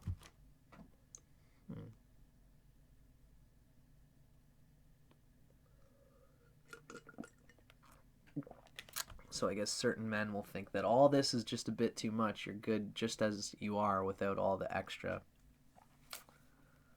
But it's not bad to be extra. You know, not even extra, but just dolling yourself up and stuff like that. Although I guess just some guys will say that. But, you know, maybe it's a guy saying that in the right way might just be saying that you're beautiful as you are, you know. Depends on the guy. Love is generally a win-win situation for Taurus. If she's lucky enough to score a well-heeled mate who's also not a heel, all is right in the world. If she goes for the bucks and bags a baddie, she'll sooner bolt than keep unhappiness bottled up. If she happens to fall for a down-on-his-luck dreamboat, she'll learn in a flash that when push comes to shove, love will win out over money. It might not be the method of her mind, but it certainly is the modus of her heart. And though she'll be a nervous wreck about it, she'd never kick Ken out for making peanuts, or, for that matter, eating crackers in bed. Enter the fairy tale bit that Taurus longs for throughout her life story. Our bully, herself, is quite the little money magnet once she stops trying to grab from the universe and let abundance flow in. The girl can't help it.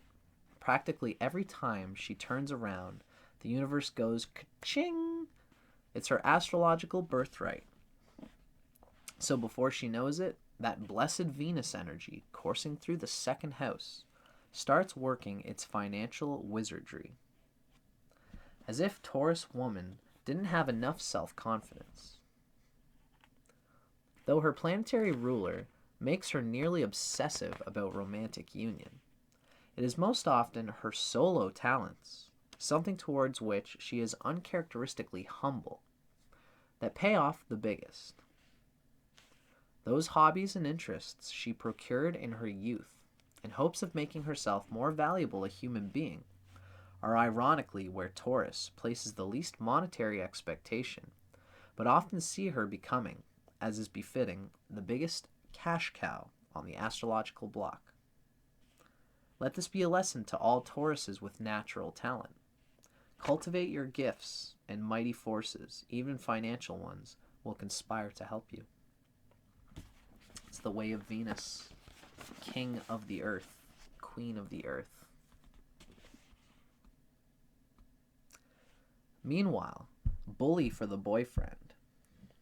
In truth, more Taurus female relationships entail business partnership with a mate, exactly how the sign's love and money aspects are meant to go together. Often, Ken manages or produces Barbie's talents, or otherwise shares in a mutual enterprise where she finally sees herself as the zodiac's treasure, being cherished and tended to. Less often, it's the other way around, with Taurus as the anchor, the proverbial woman behind the man. Either way, Taurus will take a family business approach to whichever of their individual endeavors looks to be the most bankable at any given time, pooling resources to optimize chances for success and ensure as bullish a household economy as can be. She prefers all facets of their partnership to remain private and self-sustaining. There should never be a need for outside influences. This, of course, extends to the bedroom, where, if the Taurus can't fulfill even the tallest erotic order, indeed, no one can. Of all the possible milieus in which to mingle, Taurus woman is most in her element in bed. Unabashedly lusty and instinctual, her sexuality is unencumbered by psychological bells and whistles. Like her Taurus brother, her brain doesn't function as a sexual organ, her interaction with a lover remaining purely sensual, of the body, of the genes. She is enlivened by a man's desire to be pleased, ready and eager to entertain his every request and make a few of her own. This girl lives up to her assignation as the zodiac's earthy nymph, like those mythic nubiles, seemingly designed for the taking, not to mention possessing, if just a tiny dose of their namesake mania. As the sign of sexual response, Taurus is an exceedingly reactive recipient in the bedroom, though generally not in any other room in the house, as she likes sex in a sanctified boudoir setting, getting off on playing a traditional female role, particularly in her choice of sexual positions. She's decidedly a real bottom girl. Of all the female signs, the most strictly passive. Hungrily and most audibly, she invites a man into whichever nook and cranny achingly begs for penetration. In her exaggerated penchant to please a man orally, one might suspect she has an extra G-spot lodged somewhere in that Taurus-ruled throat. She is a temple harlot come to life, programmed to receive a man as some sacred prince or sacrificial priest, her being a very glorious gateway to divine ecstasy where there is no division between the sublime and sinful aspects of getting it on. She is that archetypal Eve, remember, who has no concept of a dualistic division between sexual rights and wrongs. It's amazing having been with Taurus lovers and getting this psychology. Taurus takes the exploration of her femininity to near fetishistic heights, organically falling into role play as striptease artist, geisha, or even expert call girl, without any forethought of shade or irony. To her mind, she's simply expressing herself, tapping into natural sexual proclivities. It's almost it's definitely fetishistic heights here for sure.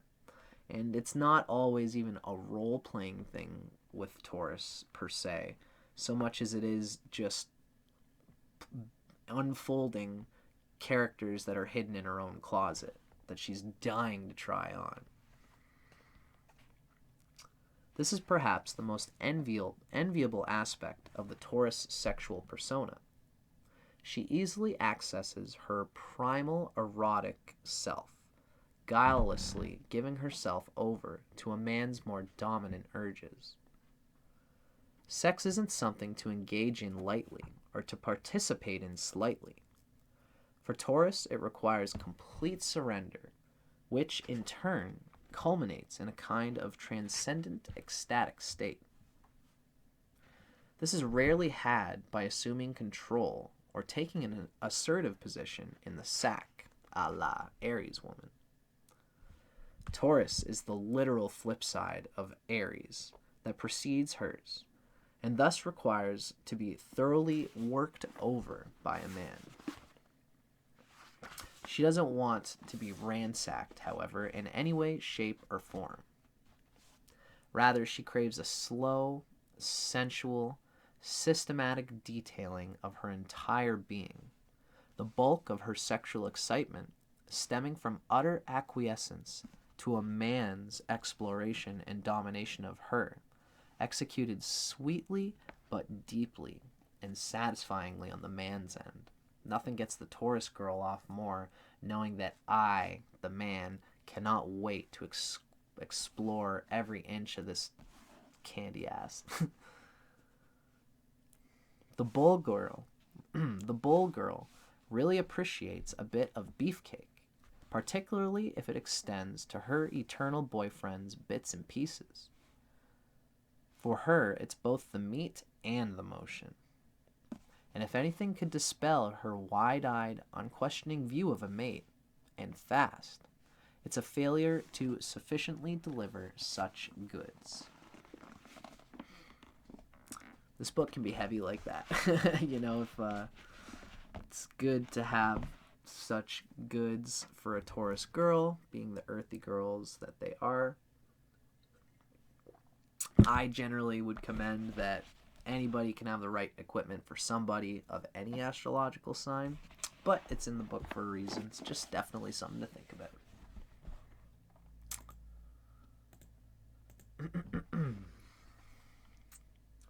The simple truth is that Taurus will rarely commit to a guy for the long run unless he's stellar in the sack. Money, looks, a sense of humor, all such other bulleted points on her checklist go right out the window if her man lacks in the lovemaking department. It's almost like everything else going on in the relationship is really a lot of these vessels, modifiers, mediums for the real polar bang out that this Taurus woman is really seeking in a lot of her life.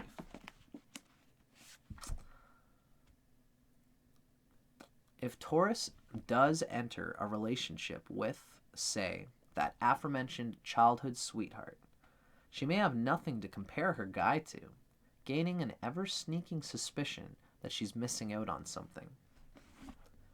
Taurus may want to explore her options, curious as to what might be dangling in the trousers of each potential Mr. Big she meets. Taurus is not promiscuous per se. She'd find that word offensive and sexist, as it is rarely applied to men. Though she looks, she's not inclined to touch, at least not indiscriminately. If she does marry young, for instance, or if she is not being sexually satisfied to the extent she senses she could be, she may act upon a select situation, not actively looking, but open to the possibility that a certain someone might come along who triggers her hormonal instincts in such a way as to dispel all doubts. She doesn't institute a blanket open marriage situation per se, but she will honestly express her need to expand her horizons if and when she feels that doing so is part and parcel of her own development, sexual or otherwise. It's just a part of the naturalness that is the beauty that she is. Taurus isn't one to sneak behind a partner's back, and making so bold a move is rarely a result of her nymph archetype running rampant in her psyche. Rather, it's more an integral part of cultivating a deeper understanding of herself as a woman. Sex, in and of itself, holds little fascination for the Taurus. It is, however, often a vital component of her all-important journey of feminine self-discovery and self-exploration, a means of giving voice to her individual expression, singing the song of herself. That's really deeply what the Taurus woman is looking to invite with any pairing. Even her falling in love with the good looks of a man is her speaking to her own individuation. Her own sexuality is a source of liberation for the pastoral Taurus, who, when coming upon societal conflict with her own personal instincts and desires, will always follow what she maintains to be a natural inclination.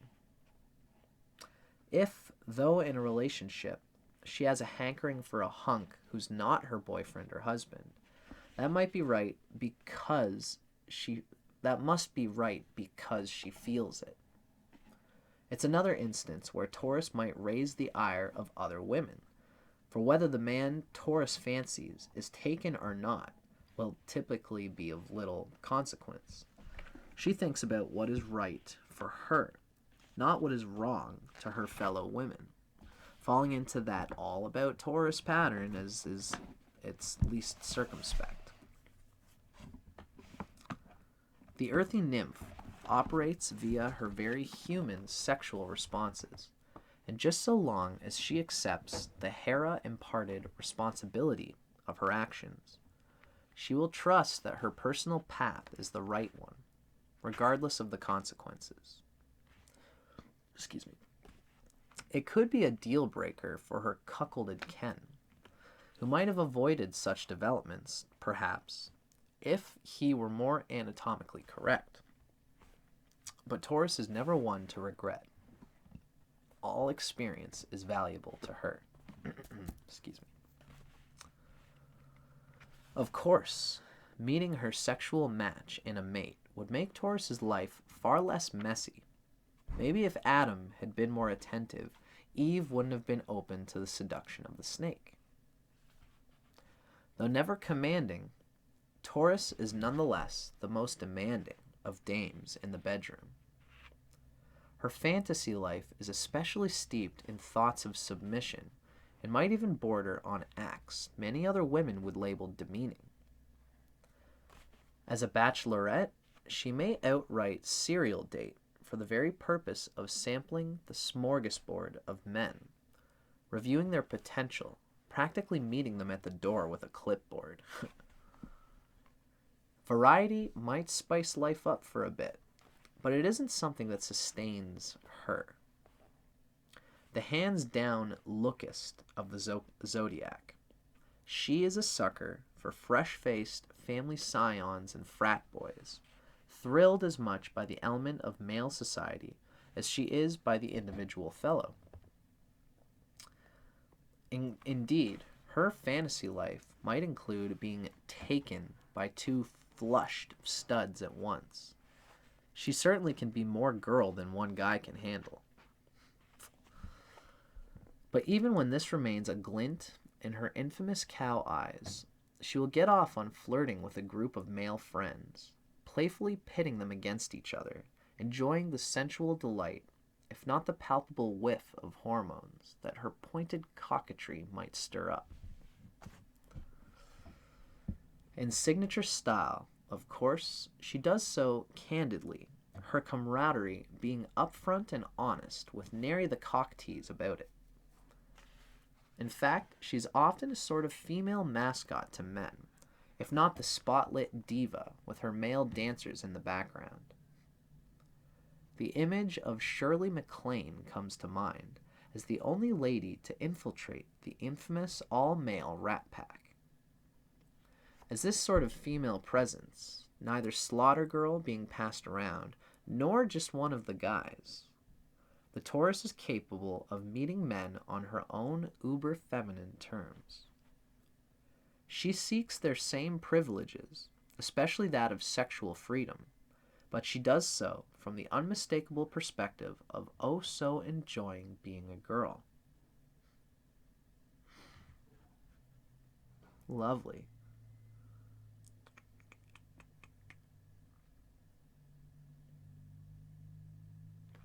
I'm just going to say a little piece. I usually do this for the straight Taurus women.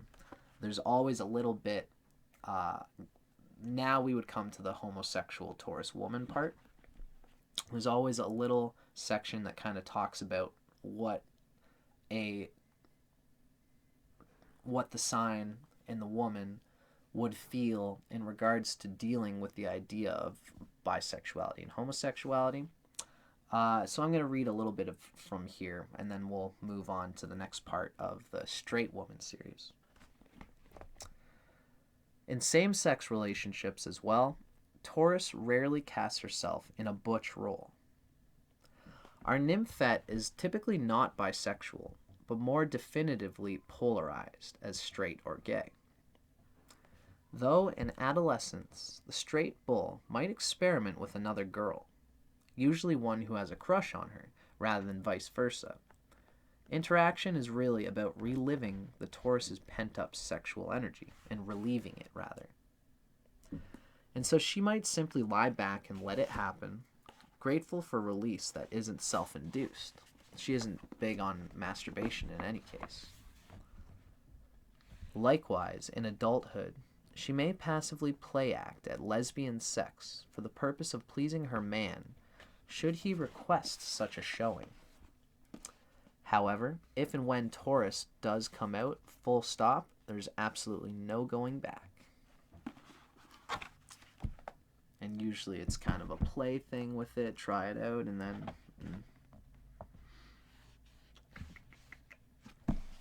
So that was a little blurb on Taurus woman dealing with being straight and confronting sexuality, bisexuality. Now we get on to more stuff about straight Taurus woman. If you guys don't mind, I'm just going to get this next part ready. I might go to the bathroom again. So why don't you just give me about like 2 minutes or so. Don't got no other chatskis. As usual, if anybody ever feels like chatting or asking any questions, feel free. And we'll speak to it as we go along.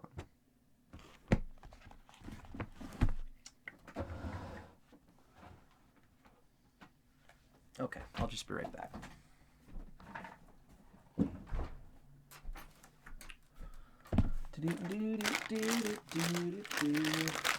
Yum.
Um.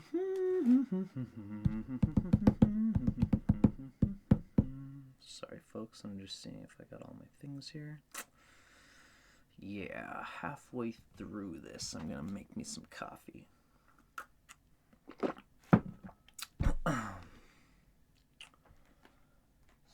So,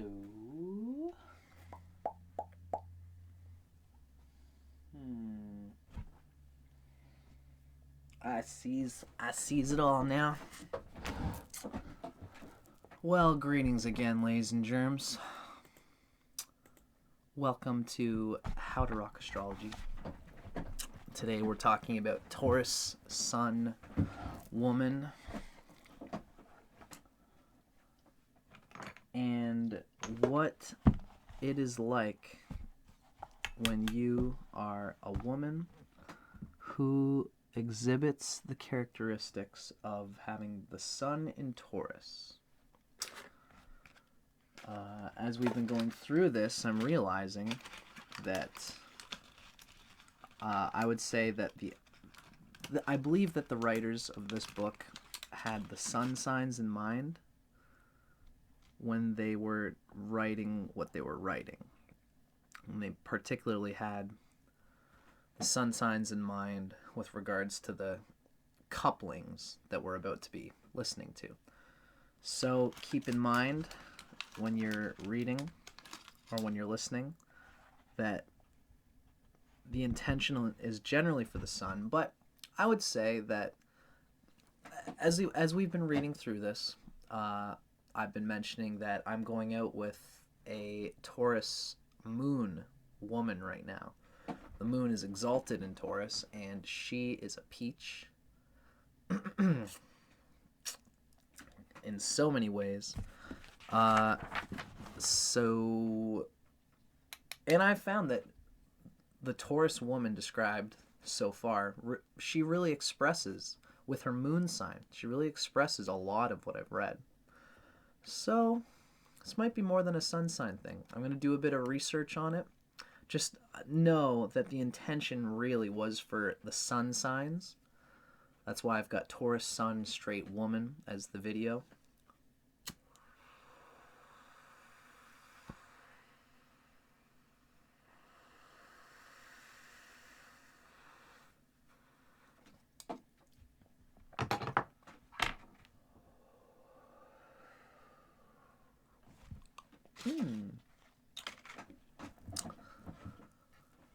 So, welcome, ladies and gentlemen.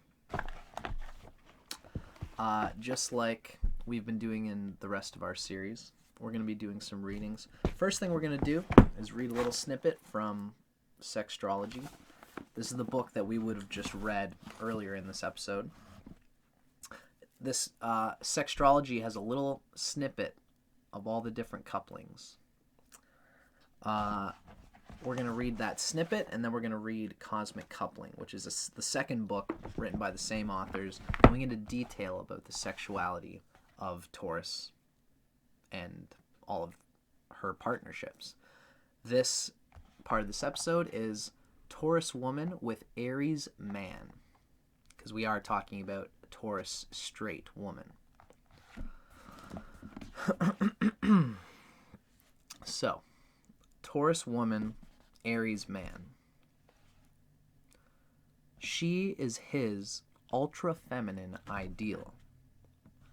He fulfills the fantasy of stud with an enterprising spirit. As a couple, they're a classic. Taurus boasts of being the woman behind the man. In bed, she's the mistress to his lusty master. You can definitely see that vibe with these two. Taurus being uber feminine. Aries, Taurus woman in particular, being uber feminine in a female hormonal structure.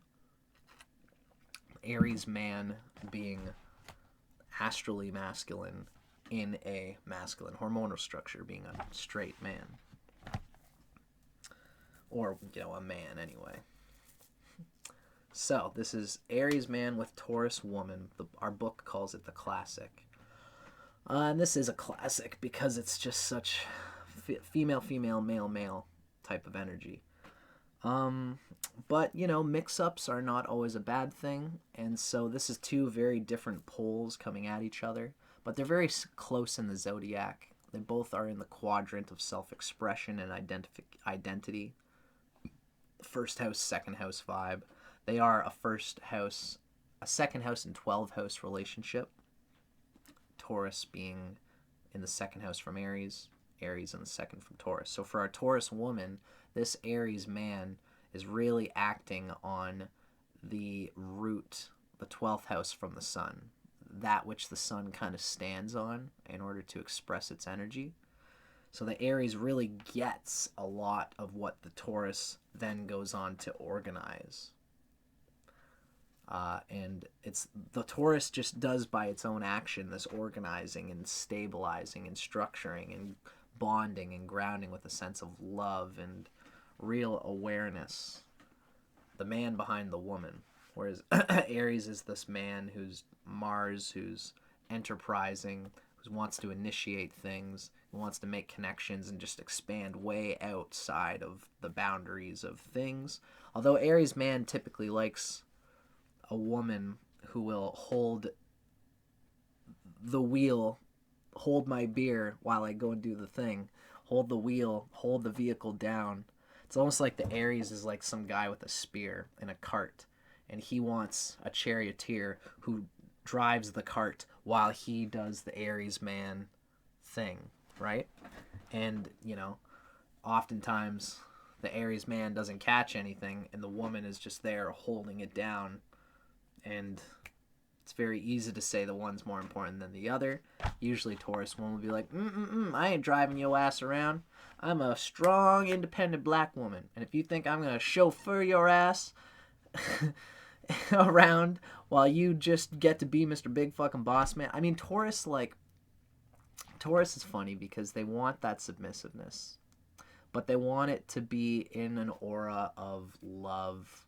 They want it to be real. The realer, the better. They really want to just be eclipsed by a man's desire for them. And an Aries man is definitely all these things. Just, you know, as long as there isn't too much domination on the part of the Taurus. At least once Taurus evolves and becomes wiser. Early in her life, she might want to just have a fling where Aries is the daddy or whatever. I digress. This is the classic. I guess I should say to that point that I just left off there was that this relationship can happen when these people are young and it might not be the right thing, or it could be. This relationship can happen when they're older and it might not be the right thing, or it could be. You know, it's just all has to do with experience, soul evolution, and the other aspects in the chart. Let's check it out. This is the classic. The chemistry and compatibility and carnality of Aries man and Taurus woman. So this is the chemistry. This couple looks great on paper. He is the uber masculine Adam archetype. She, the Lady Eve, personifies femininity. He is drawn to what appears to be her pleasant, passive disposition. She prizes his signature aggression, which may have been lacking in her own father figure. Longing to be swept off her feet, Taurus hopes the Aries knight, chivalrous and chauvinistic in equal measure, will treat her like a princess in public and a putana in bed. Aries, meanwhile, falls for her nymphy innocence, a snow-white veneer that belies a namesake brand of sexual mania. Opposites attracting, the bantam-bodied, square-shouldered, stubbly Aries and the soft-skinned, doll-faced Taurus girly girl prove the theory that men are from Mars and women from Venus, their respective ruling planets. The fixed earth sign, Taurus, is a metaphorical garden demanding appreciation and, indeed, cultivation from a partner. For the premier material girl, this typically requires hard, cold cash. Of any sign, Taurus prizes a hefty bankroll and assumes the go-getting Aries shares her view. But his ambitions aren't always financially motivated, and he may find her trademark attachment to possessions a tad shallow. In turn, she labels his signature lofty pursuits, the stuff of which pipe dreams are made. You're dreaming, darling. Come back to reality. It's interesting, but again, this is just only the sun signs, but I could see that being an annoying difference there. Venus and Mars are really meeting each other here, and the opposites can attract, but here it's very possible for them to kind of butt heads, or just be bummed out that the other person is that different. Again, it's just sun signs. These are two good suns. They're both very close to exaltation, so it's a pretty good pairing, I'd say, either way. It's just up to other things in the chart to really grip any blind spots in just the sun connection. Now, compatibility.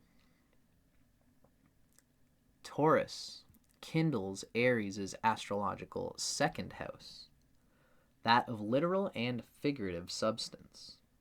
So, through Taurus, the Aries guy learns to value and foster assets, whether intrinsic abilities or external trappings. She teaches him that money isn't the root of any evil, but rather a commodity to be valued, like time and talent. Aries stokes Taurus's cosmic 12th house, that of non-material, spiritual, even magical experience. His blind faith in his dreams, which brings about their manifestation, shows her how a singularity of purpose can create its own reality, creature comforts notwithstanding. But it takes time for such wisdom to be exchanged. Meanwhile, her need for financial security may weigh upon him, and she verbalizes her fears, perhaps too heavy-handedly, managing the business of their bond. Eventually, though, if these two are going to stick it through, it does work like a charm. Taurus grounds and monetizes Aries' self-starting enterprises, and he eases her out of defeatism.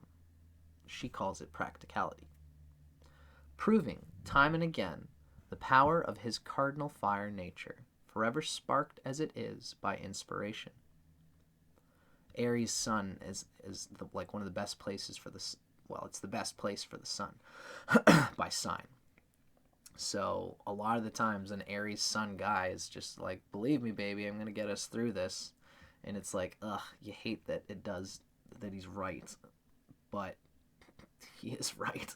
It's just a thing, you know? It's not that he's going to be right every time per se, but proving time and time again the power of his cardinal fire nature, forever sparked by inspiration. That inspiration can take them both far, and that's the 12th house wisdom of her, teaching her that there's more to life than just gripping the material, even though what she's doing is important. Even when enjoying her own professional success, Taurus resolutely remains that great woman behind the man. Like Eve, she seduces her Aries Adam to take bigger bites out of life, offering sensual delight, coaxing him out of his signature Spartan, tough-shouldered, stiff upper lip, I've got to get through the hard things in life ways. She's comfortable atop the pedestal that Aries man seeks to place a woman, happy as a clam or Venus on the half-shell, to be objectified by her male, something the more liberated female signs might shudder to think about. Not her. She doesn't view equality and traditional female role-playing as mutually exclusive. That's a cool way to put it. She can express herself through the traditional female role play and still feel equal. And of all the men in the zodiac, Aries wants to feel he has that stereotypical male sway. It serves Taurus's purpose just fine to let him believe that's actually the case. Interesting. Now, carnality. This couple tends to lead quite separate lives in the light of day, having different tastes in friends and ideas of fun. Sexually, however, divergent needs and desires give rise to connubial perfection. The dominant Aries has met his match in both senses of the term in the super receptive Taurus. Totally in her element when on her back, she poses a challenge to the ram to live up to his animal totem. He is animated by primal lust, which enables him to enjoy sex with frequency, even in a given night, while she thrives on quality over quantity of sexual sessions. Taurus delights in losing herself in the throes of sensation, something that requires the proverbial second house element of time. Aries invented the old in and out and actually bores of sex that pretends to marathon status. So the sexual history of this couple is an exercise in negotiating these different approaches and striking a balance, the tortoise in the hare trying to find a middle. Early in the relationship, Aries perhaps fears he's not satisfying his Taurus, which may in turn further negatively impact his performance. It's like a pressure. She would do well to temper self-indulgence in the sack and to appreciate Aries' urgency. Tapping into her inner geisha, too, is key to sexual longevity. Orally, for Aries, it is better to receive than to give, and Taurus innately understands the power of imparting such pleasure, deriving her own sensual fulfillment, satisfying a certain fixation in the process. Taurus girls do like their lollipops. The sign of Taurus doesn't rule the throat for nothing. Anyway, she loves being a girl more than anyone, and Aries finds her penchant for lingerie, hair removal, and other such feminizing maneuvers endlessly exciting and anything but cliché. Sometimes her signature submission can wax fetishistic, her tribal Taurian nature manifesting in such suggestive things as piercings and tattoos that label her the mod equivalent of a sacred harlot. This may seem like so many bells and whistles to the purest Aries, for whom even an excess of cosmetics can be a turn-off. Aries is just like naked, let's just bang the gong and get it on and not be about the surface cosmetic. Taurus is about the depth, which surface cosmetics she helps to glean a subjective experience from, and every little part, every little extra thing, every little accessory that she sees in a lover and herself means something to the depth of the experience. But Aries is the living depth of the experience. In any case, she may have more than one kink to get out with her yayas, but he's reluctant to learn new tricks, unless, of course, they originate from his bag. It fuels his libido to impose such activities, especially the more intrusive ones. Though she might have an anal agenda, for instance, it can be a decades-long turn-on for Aries to feel that he mounted that particular invasion. Playing demure or put upon is no chore for the Taurus, however. It is part and parcel of her feminine wiles that further delineate her from the male species, of which Aries is the model A. Perpetuating the mythos that there is no blurry area between male and female is key to this happily sexist couple's success. Cool. I'm a Scorpio, so I relate a lot to the Mars in the Aries figure here. In many ways, purposefully remaining strangers locks in certain freshness that keeps this bond alive long after others hit a wall of familiarity-bred contempt. So they purposefully remaining strangers in a certain way.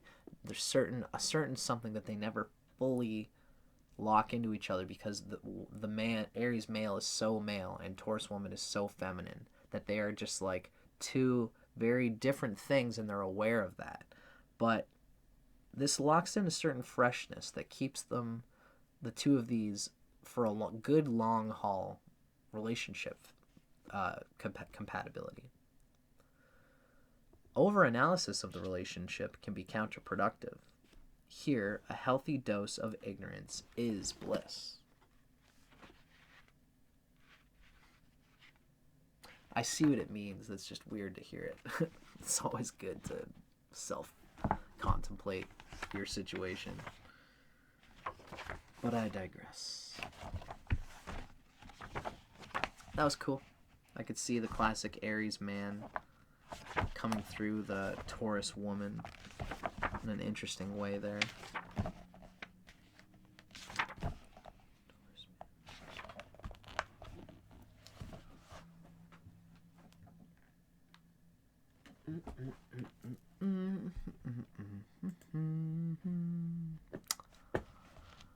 Okay, well, folks. That was fun.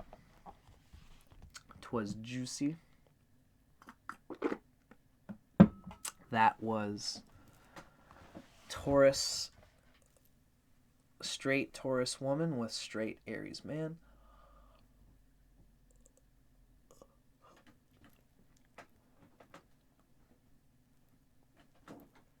Oh, man, I'm due for some yoga.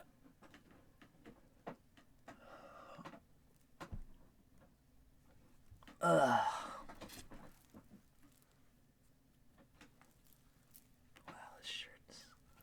this shirt's been some places. Oh well. I'm a Leo rising. I'm just showing off my arms. Flex.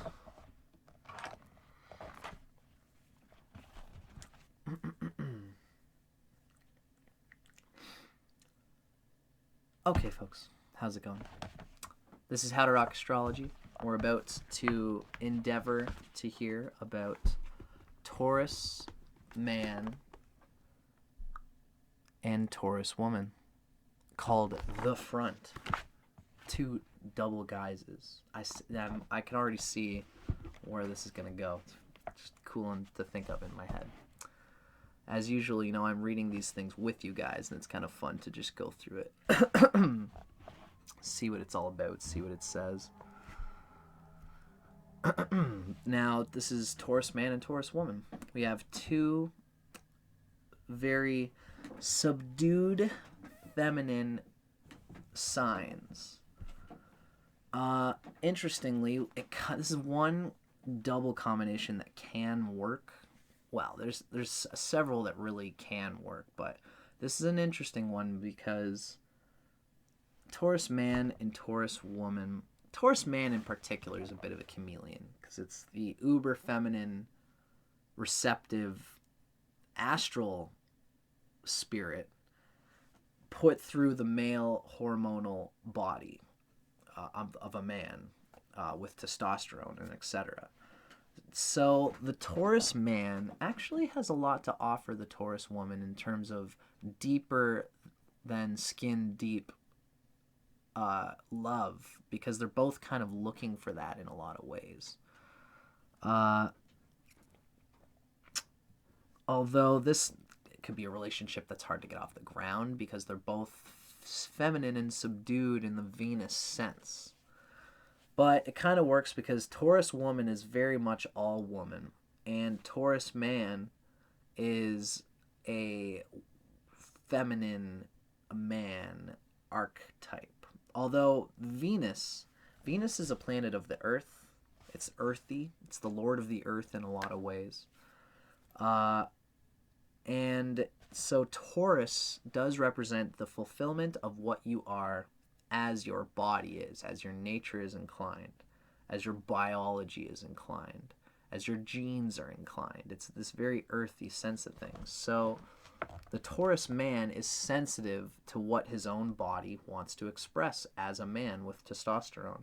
So even though Taurus is known as they can be like a sleepy lover, they're this dreamtime lover, and so is Taurus woman. They both live on this dreamtime wavelength of Venus, where everything is just an unfolding moment of moving towards good feelings.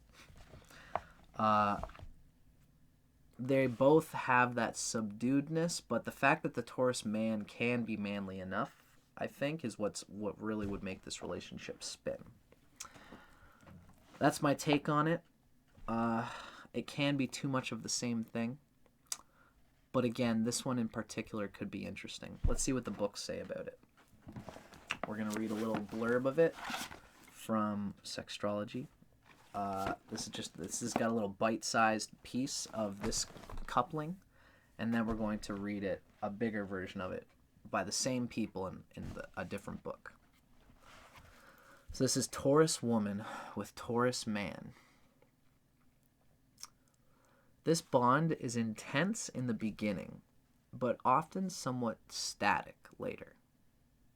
Still, it's a simpatico-astrological coupling. Sex is comforting and emotionally validating. They could stay in bed together for days. Just constantly, there's more richness, more sensual delight, more affection to wring out of our closeness.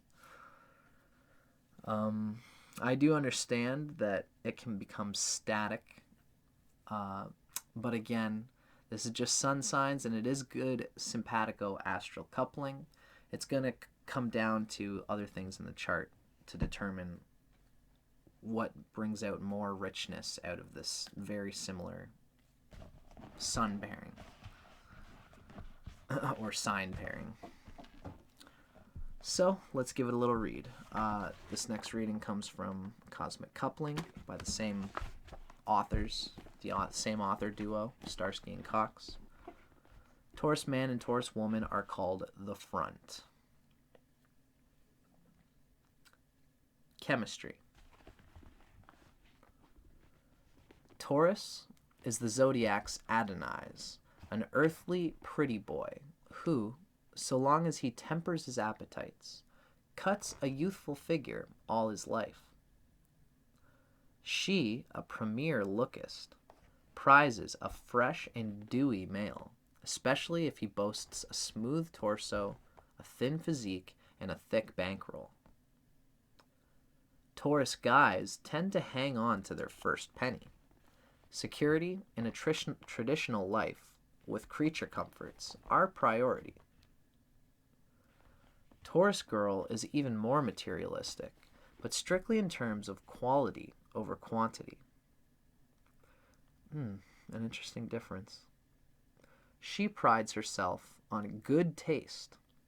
Thus, her focus on appearances in a would-be mate are pronounced in this way. This lady prefers not to make the first move, but here she may need to. He can be a bit blasé, read obtuse, in picking up signals. So she may have to morph into a matador waving an actual red flag like hello. But he, for a man, he is one man who typically doesn't just go for like, he's not an excitable, riled up man, which is the type of energy that Taurus is just used to just ringing around the posy with and playing with and guiding and ooh, hello. You know, a Taurus woman just naturally rolls with those vibes. But there's no vibe to catch or roll onto with Taurus man because he's quiet and there's an attractive magnetism in the stoic astuteness of a Taurus man, which makes most girls go towards him. This is an interesting thing for a Taurus woman to have to deal with. Taurus man is attracted to athletic, rather petite women, and even when tall, hello Uma Thurman, Taurus does still give off a nubile, if not a fetal, air, an innocent youthfulness. Her cow eyes express certain innocence which, working like a charm on most men, can be lost on our Ferdinand the Bull Man, checked out as he often is, smelling the roses. So they're both kind of have a natural innocent beauty. And Taurus loves the dynamic of being so innocent. And I'm just got this delectable desire, and I hope you don't mind if I take time out of your busy day and just indulge myself a little bit. And it's all this good deliciousness that's innocent, which for a lot of guys, they would be like, oh my God, that's so fucking hot. But the Taurus guy is just kind of like going around, like, duh, of course we have no agendas. We're like, humans and stuff. Do you want to, like, make out? And it's like, and she's like, okay, or whatever. But, like, I think that this innocent drawing into a sexual moment is not as hot for the Taurus guy, unless he will catch on to that and see that and appreciate it eventually. But in the first little bits, it's not what's going to spark a thing as much. Any complacency she spies in him gives her pause. She thinks he's complacent and is not like a knight in shining armor, the prince trying to snag Snow White and lift her out of her slumber. So any complacency she spies in him gives her pause. She wants an ambitious fellow. Meanwhile, elegant Taurus actually is the proverbial man with a plan. He just keeps his cards close to the vest, bidding others come hither for love or money. So the Taurus man can actually give her a lot of what she wants. And it makes sense because women tend to seek in their partners their sun sign. Now, compatibility. Tauruses are ruled by Venus, representing the feminine principle in the zodiac. They are the most subjective of people, more skewed than biased, approaching life from a centrifugal perspective, as if all eyes are on them. They don't much notice others, except in how they believe they're seen by them, making this the most narcissistic of pairings. They, in each other, reflect what they are by what they attract and who they're with, and kind of like what they are, what they show. And the relationship itself has this mirror quality for them, which means the relationship itself can be narcissistic. These characters affect each other's cosmic first house of self, and the manner in which one responds to outside stimuli. In truth, both bulls are reactionary in this relationship, having trouble making points to each other, feeling the other is constantly misunderstanding, or worse, not listening or allowing what the other expresses to land before launching his or her own blind diatribe. Communication needs to be consciously addressed. In any case, Taurus woman is the manager of the relationship, as her mate here is laissez-faire, to say the least. He lives in a sort of dream time, and is often late or completely forgets social actions and plans, though he never misses a business meeting. Taurus woman needs to feel treasured and to be wined, dined, and presented with little gifties from time to time. But at that sort of thing, the bull guy is fairly crap. He provides for his partner in other ways, purchasing Tony Diggs, comfy furniture, state-of-the-art appliances, mainstay stuff, and springing for folksy outings rather than romantic getaways. Still, Taurus woman wants to be seen, and she'll drag the reluctant bull boy to celebrated restaurants or seek to involve him in charitable causes that allow for a wee bit of social climbing. What they share most is the ability to relax, a resolve to never let outside forces stress them out. They are childlike creatures at their core, and a charming naivete comes to characterize their life together.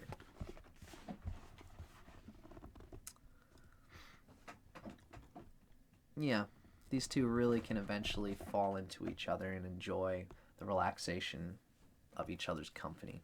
You know, I mean, there's so many aspects to compatibility in astrology. You could look up like the Chinese signs, and that's that can help the elements of this, the elements surrounding the pillars of the sun signs flow more juicy and organically. So that these moments together can be enriching from their differences, even though the suns tend to bring out the same thing, the same relaxation as being a deep backbone of their enjoyment together. Now, carnality. The flavor of a double Taurus sex life is decidedly vanilla. These are hopeless romantics who spend much of their time in bed smooching, hugging, and spooning. Sex is sensual, if not downright sleepy, neither ever being in a rush, but rather intent on allowing sensation to wash over them.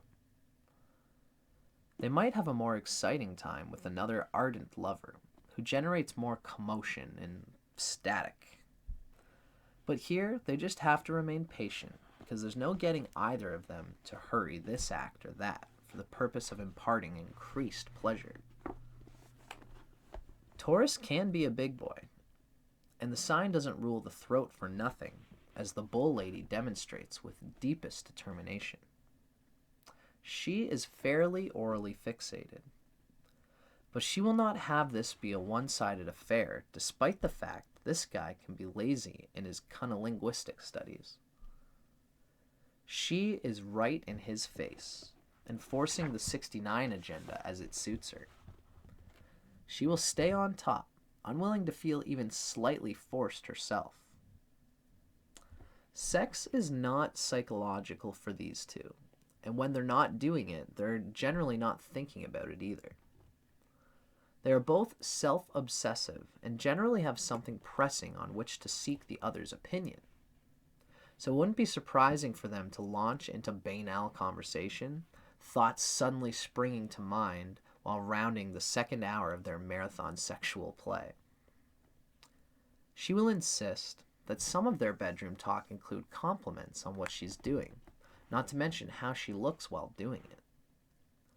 Just as this couple will have plenty of pictures of themselves strewn about, there will always be a mirror handy in which these vanity plates can pose and pout.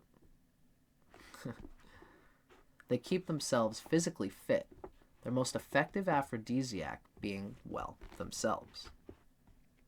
Slowly screwing for hours, now she wishes he'd get on top more.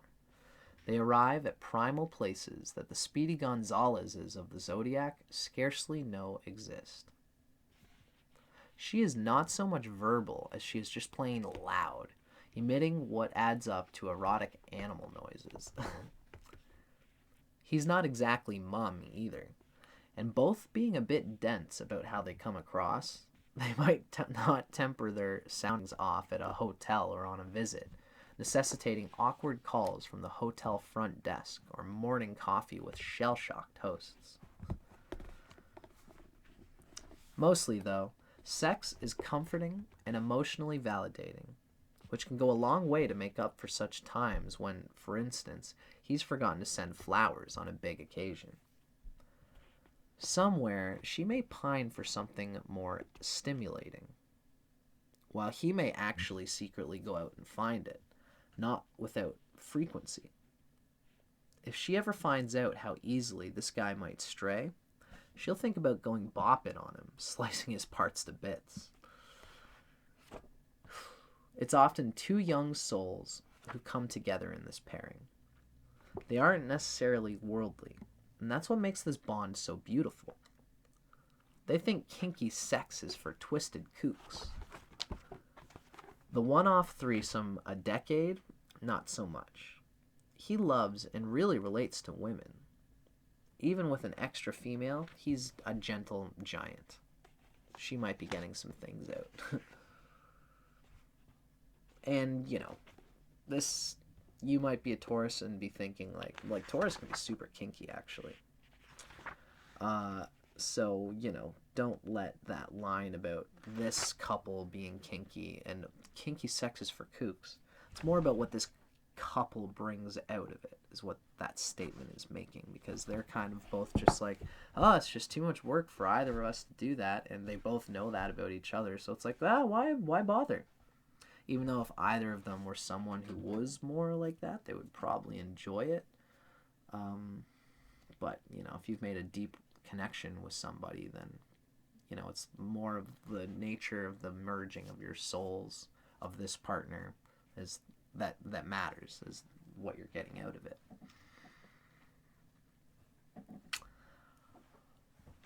Any old form will do for the formless true love.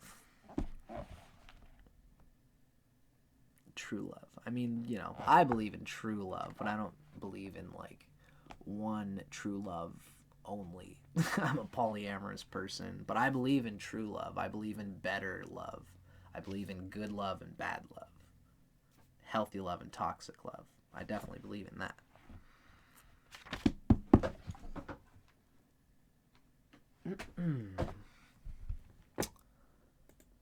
So, folks, once again, I'm Dustin Cormier, and you're watching How to Rock Astrology.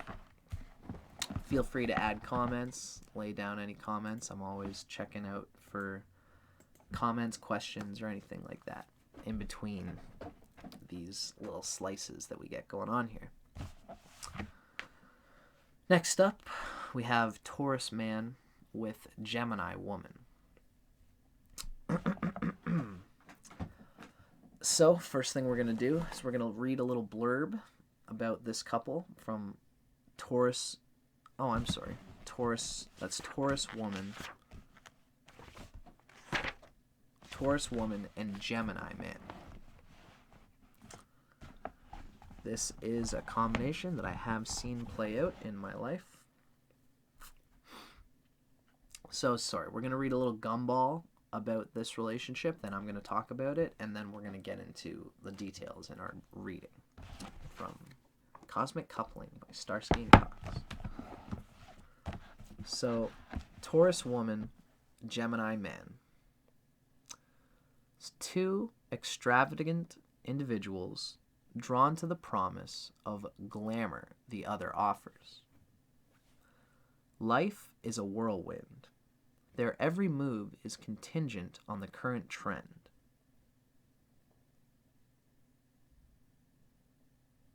Life is a whirlwind. Their every move is contingent on the current trend, from the Gemini man pulling the Taurus woman through. In bed, he likes a quick fix. She favors more drawn-out sessions. Yeah, Gemini man's just this constant interest and fascination.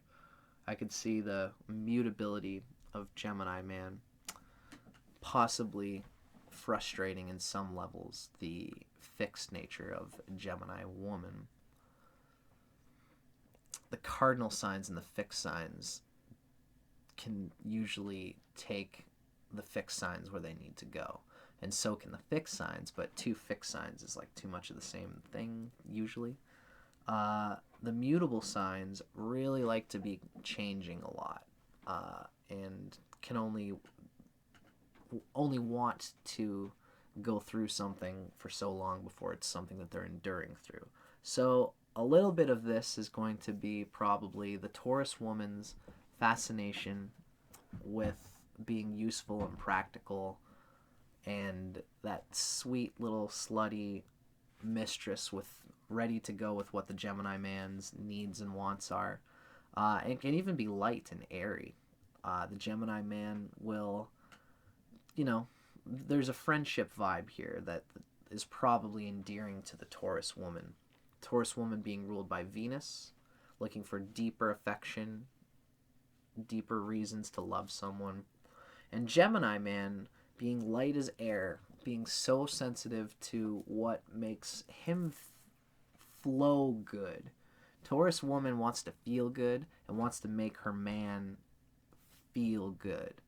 And by making the Gemini man's environment feel good, by being receptive and listening to what the man's wants are, the Gemini man can express action that is cultivated, that is grounded by the 12th house Taurus woman holding down his own sense of values. The Taurus woman can make the Gemini man pour out with a lightness, fickle as the wind, moving and being also receptive to the Taurus woman. But here, Gemini man can really take on a bit of seeing that the Taurus woman is submissive, and then the Taurus man will be the one who's going forward with one arm, one sweet little hand behind, just like, we all good there, baby? Yeah? Okay, all right, so I'm thinking of going this way and this way and this way.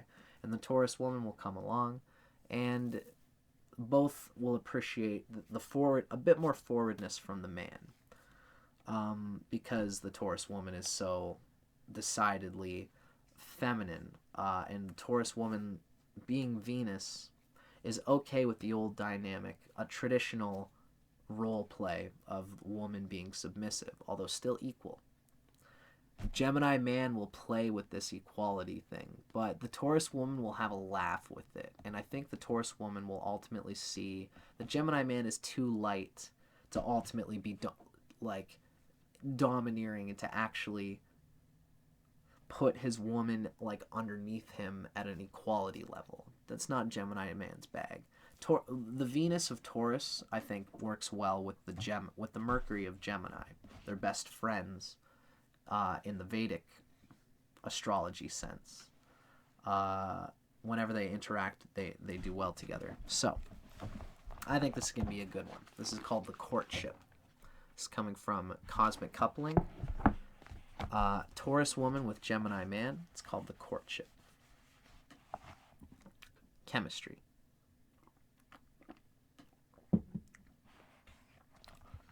The Gemini playboy delights in wooing a woman, and Taurus appreciates the effort with all its attendant trappings.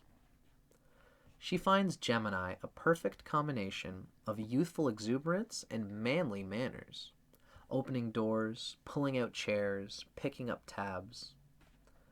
He is a savvy, urbane fellow who goes in for certain glitz and glamour. She sees this as a symptom of his desire to be, evermore, a mover-shaker, and she prizes that ambition most highly.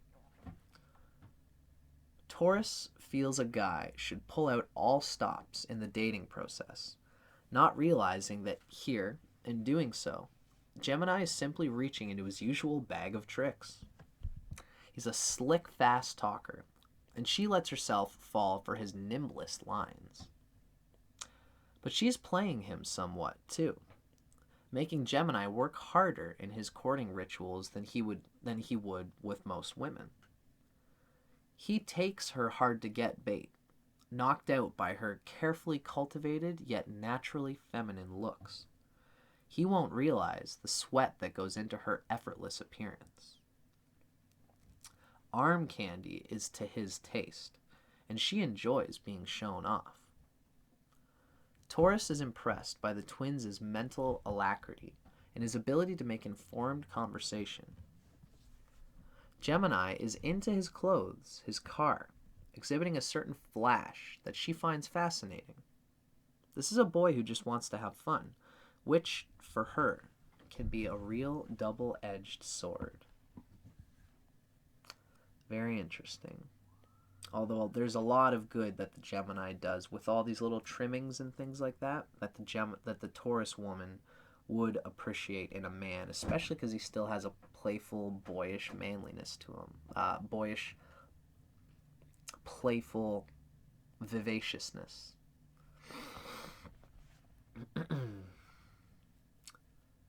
So, I think I got some. Compatibility.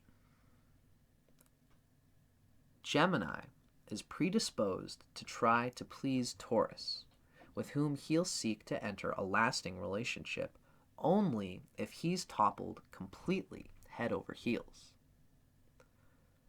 Despite seeming passivity, the bull is well aware of her power in this relationship, as she subliminally pushes the twins to satisfy her. Gemini rules Taurus's cosmic second house of material wealth, but also metaphoric riches, personal values, natural endowments, and talents. It's cool for Taurus because she is the natural second house, so the second sign, rather. So she is predisposed to these sorts of things. Taurus is thus predisposed to consider Gemini a man who will bring home some choice bacon. And his appreciation of her, in the dual sense of the word, will not only make her feel treasured, but also affect an elevation in her lifestyle and her ability to nurture inherent assets.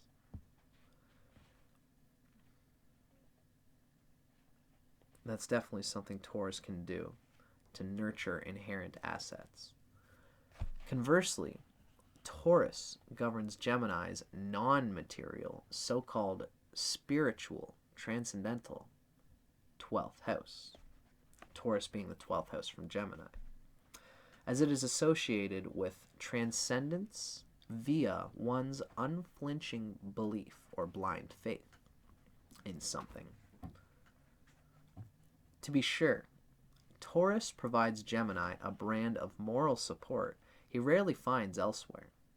As she sees the best in this boy, he has the opportunity to rise up to her lofty expectations. But it's no easy feat. He is a lover of experience and something of an excitement addict, prone to take shortcuts rather than the proverbial high road in his dealings. Not that he's shady per se, but he does survive and indeed thrive on street smarts. So there is a tendency to feel he's disappointing the Taurus, at least half the time. In turn, he may find her overly money-loving or rather social climbing, bestowing affections too conditionally as a reward when he gratifies her. If this couple can communicate on these issues, they may have the chance to grow. The bull must remove yokes of guilt or excess responsibility from around Gemini's neck, allowing him to make her happy in his own time and manner.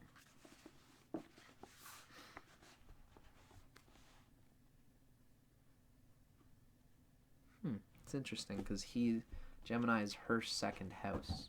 So he's bringing out a materiality, and she is bringing out a non-materiality in him.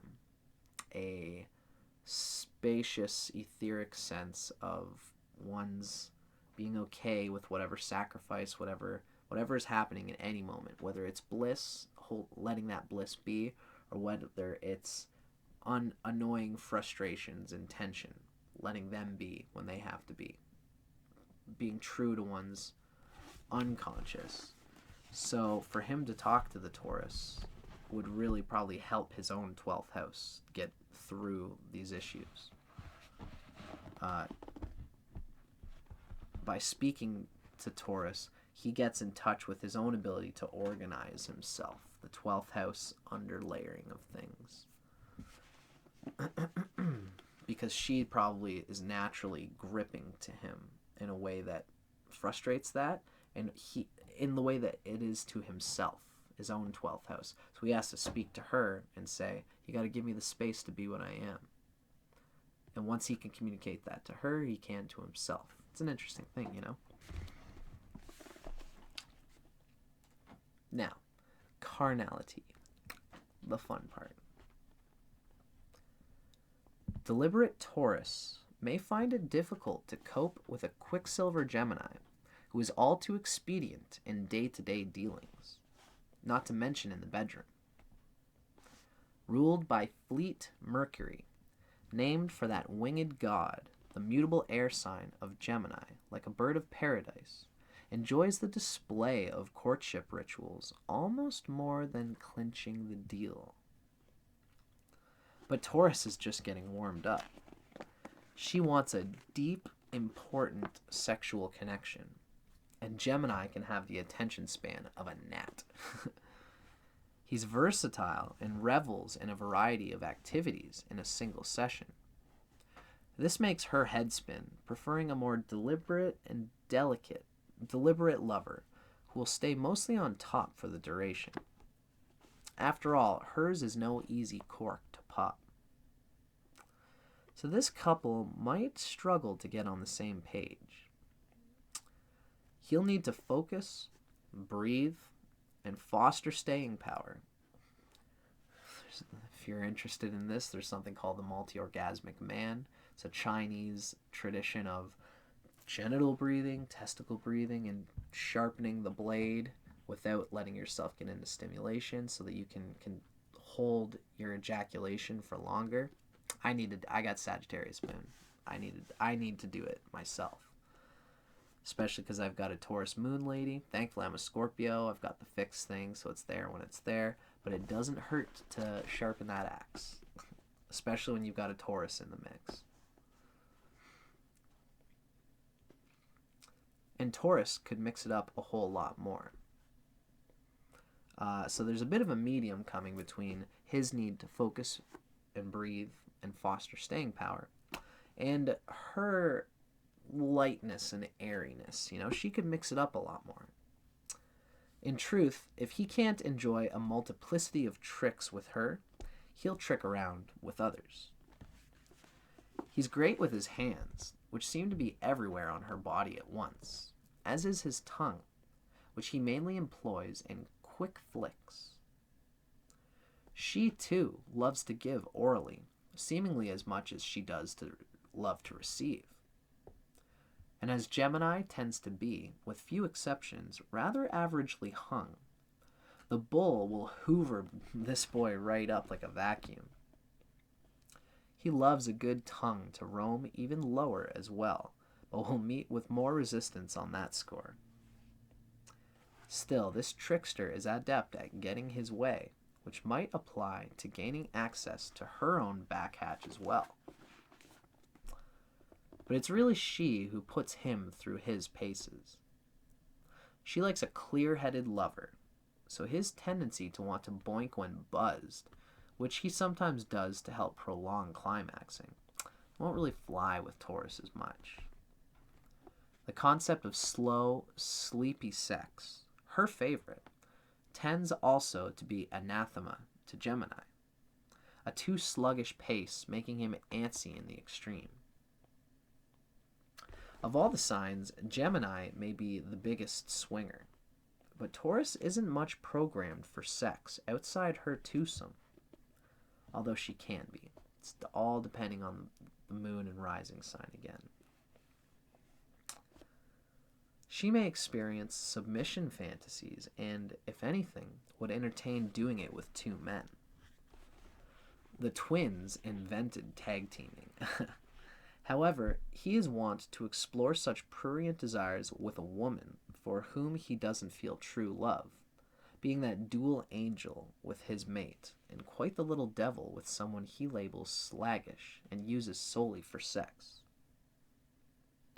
The Taurus might suggest a little role play, which is far more in his nature than hers to undertake. But should she tart up a bit, with G-string, fishnets, and stilettos for instance, he might be able to indulge himself in dirtier versions of the deed with her, whom he typically sees as the marrying kind, if not endless ways to keep her on edge. Oh.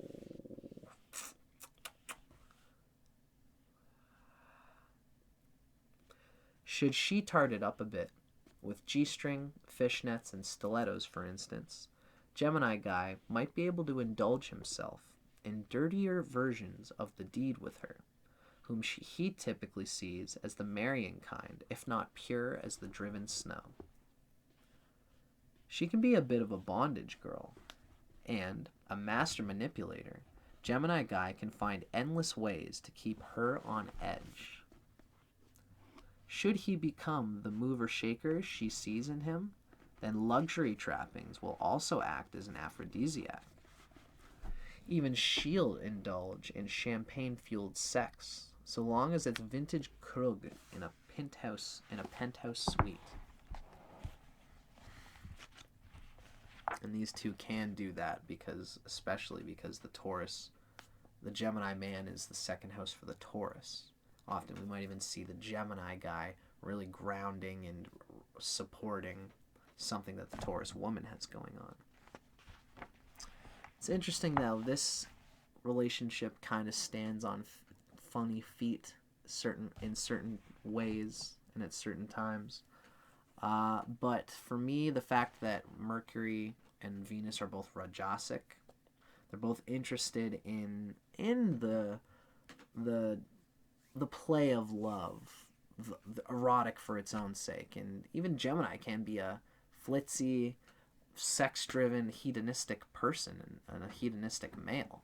If the two of them, all marriage and, monogamous typical frameworks not considered, being put away, these two can enjoy like the little bit of swing sort of like lifestyle and then come together and just really enjoy what they are with each other. And they have values that are similar relating to enjoyment of things, the lightness of Gemini meeting with the heavy indulgence of Taurus, but Taurus still being able to move and shift to meet circumstances. I think it makes a good couple ultimately. The courtship. It was Taurus woman with Gemini man.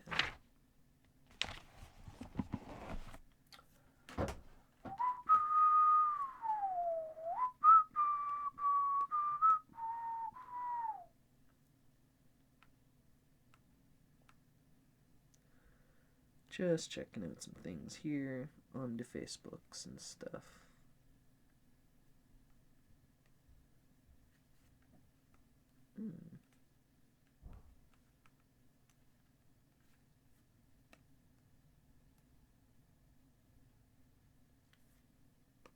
Cool.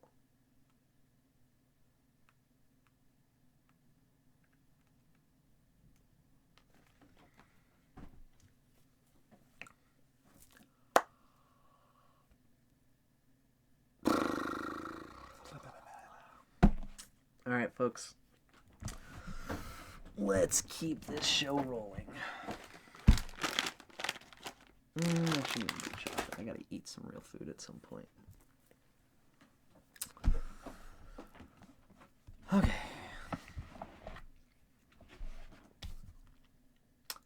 Greetings, folks. If you've been watching, this is How to Rock Astrology, and I'm Dustin Cormier, your host. We are about to listen to a reading on Taurus woman with Cancer man. Thank you for watching. For all those who are watching, who are interested in watching live, feel free to make any comments, any questions, and I'll answer them as they can. Now, with Taurus woman and Cancer man, first thing we're going to do is read from the original Sextrology book. Sorry about the hole in my shirt. Oh boy, I gotta do some good yoga after this. This little blurb is going to come from the original Sextrology book, and then we're going to take it from a bigger description in a separate book that Starsky and Cox wrote called Cosmic Coupling. Excuse me. So, Taurus woman with Cancer man. She is his fantasy in the flesh, all soft skin wrapped in a fuzzy pastel sweater. She knows his placid nature is a pose. And that extraordinary experiences await. In bed, it's titillation and tenderness in equal measure. They titillate each other. That's a good word for this couple, because neither of them are terribly aggressive per se. Cancer man is very sensitive, but he is active. It's a cardinal sign. It's forward. It's the moon is just clawing its way towards whatever it is that it is enticed by or wants to have and absorb itself to. Because that's what the moon does. It adapts deeply. It's not like the sun, which is constant and solid. The moon fluctuates to roll. And this Cancer, she's going to love that in the Cancer guy. But there is also an activity. It's like a serpent. I mean, Cancer doesn't necessarily have serpentine energy, but it's more like, I don't know, it's like a hose that's like a fire hose. You know, those things can kind of go crazy. You know, the Cancer man is like that. It's a lot of action, but it's this moving thing. And it's soft. It's water. It's reflective. But it is ardent. It is horny.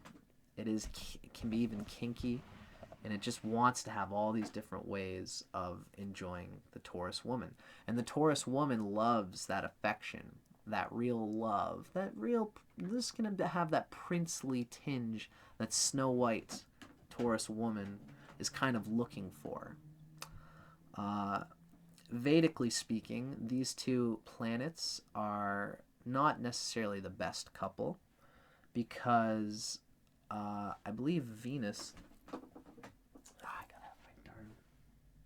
All my notes are scattered all over the place right now. But I know that the moon does starve Venus. Oh, of course, everything is everywhere all the time. Just checking my notes here. I'm seeing that Venus is neutral to the moon, but the moon is an enemy to Venus. So what this goes to say is that Cancer man's... So what happens here is that the moon can starve Venus. The hunger of the man to manifest and realize its own emotional affections sometimes can be too much.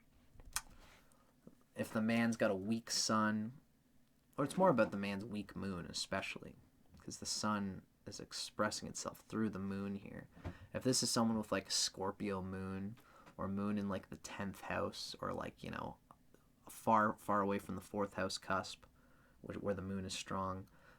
If the moon is like in Scorpio where it's debilitated, it's got ill aspects to Saturn and all these things, then the Cancer man won't really show and typify. This is a moon that will really deeply starve the Taurus woman through this affection.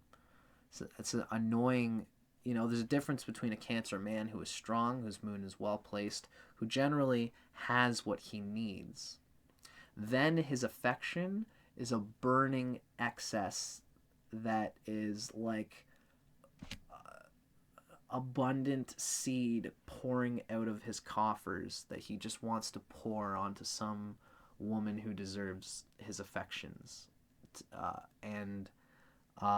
A Taurus woman can get with that, you know. And no matter what, this Cancer man will always starve the Venus of the Taurus Sun woman a little bit in a certain way archetypally.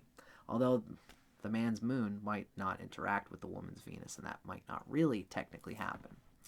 But these archetypes do this in a way that the Cancer man's affectionateness can hinder the Taurus woman's hard stability and financial practicality and realism, which she doesn't always seek.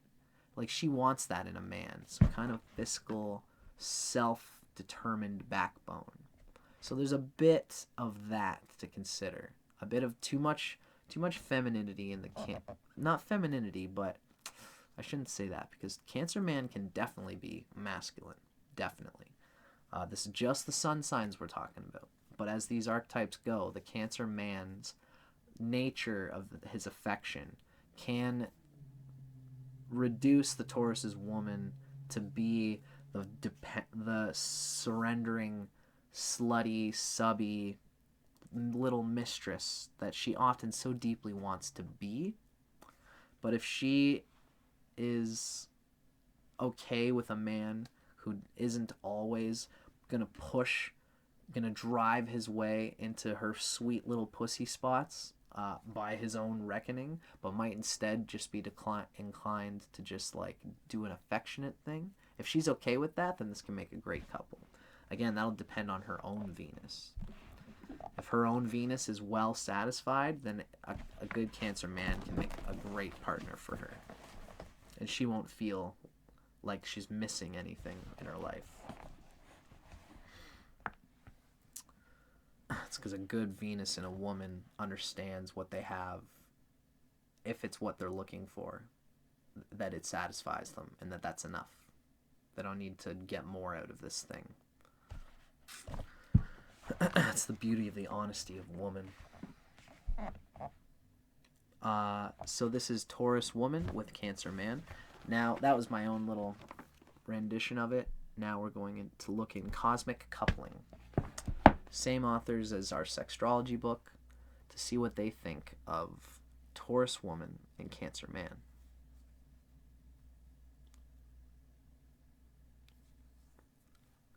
I feel like I got like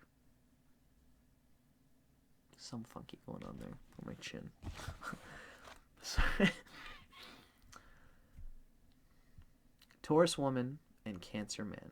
This is called the package.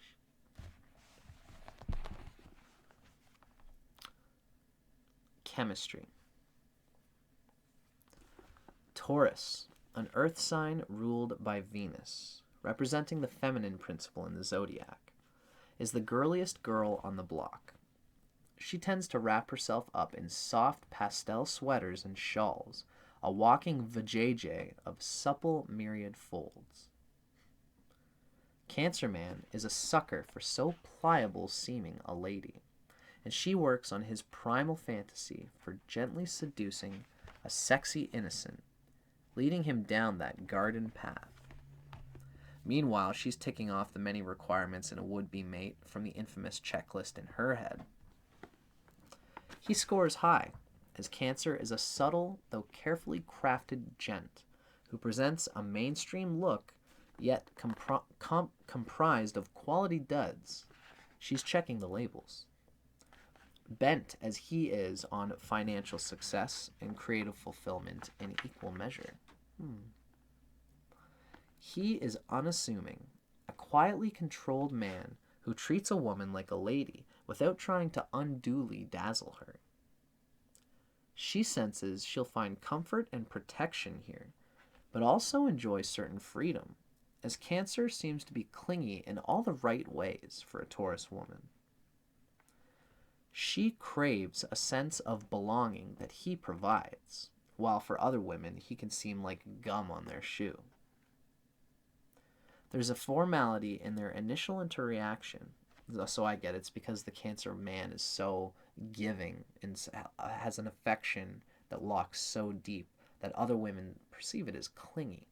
It's like gum under their shoe. It's like, I'm this sexy woman and this guy just won't let go of my foot as I'm walking away. But the Taurus woman finds something endearing in that. There's a formality in their initial interaction, but the moon man will well with emotion, even upon a first kiss goodnight. Such a sudden display of affection for her, and this cow is hooked. It's cute. Both of these signs are ruled by the feminine planets. The moon being a feminine side of the spirit, and Venus being a feminine dimension of our body.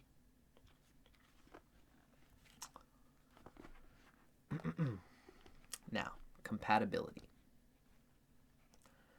Not only does Cancer man find her to be a delicious little parcel, but the crab feels bolstered by the bull's inherent faith in him and his abilities.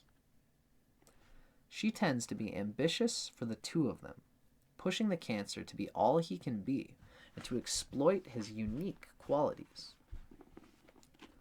Taurus rules Cancer's cosmic 11th house, that of progressive, indeed revolutionary thought and experience. And this relationship has the effect of pushing the Cancer further out onto the world stage. She looks up to the crab and would have others view him likewise. Conversely, Cancer governs Taurus's 3rd house of intimate relationships and experiences. Also brother and sister sibling type of vibes. This stresses a need to cultivate a strong sense of community, which may be lacking in the bull's life. She can be particularly disdainful of other women who she likes to consider jealous of her. But Cancer urges Taurus to involve herself in small collectives or even classes that either hone languishing talents or in some way expand her education, all the while breeding solidarity with others. This all adds up to a rather conventional lifestyle with him as the front man and her mainly holding down the fort. He fancies Taurus something of a trophy, and nothing makes her happier. She does all in her power to keep that image alive, and even when these two procreate, their love for each other will eclipse any parental affection. That's awesome. This is a good combination. He prides himself on providing her with material comforts, and even when she's the primary breadwinner, she'll let him splurge on her in token ways.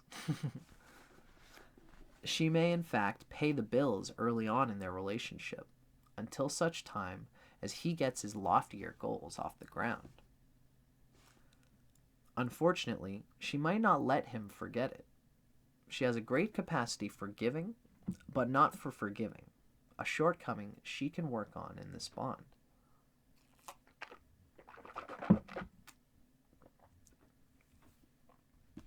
Now, carnality.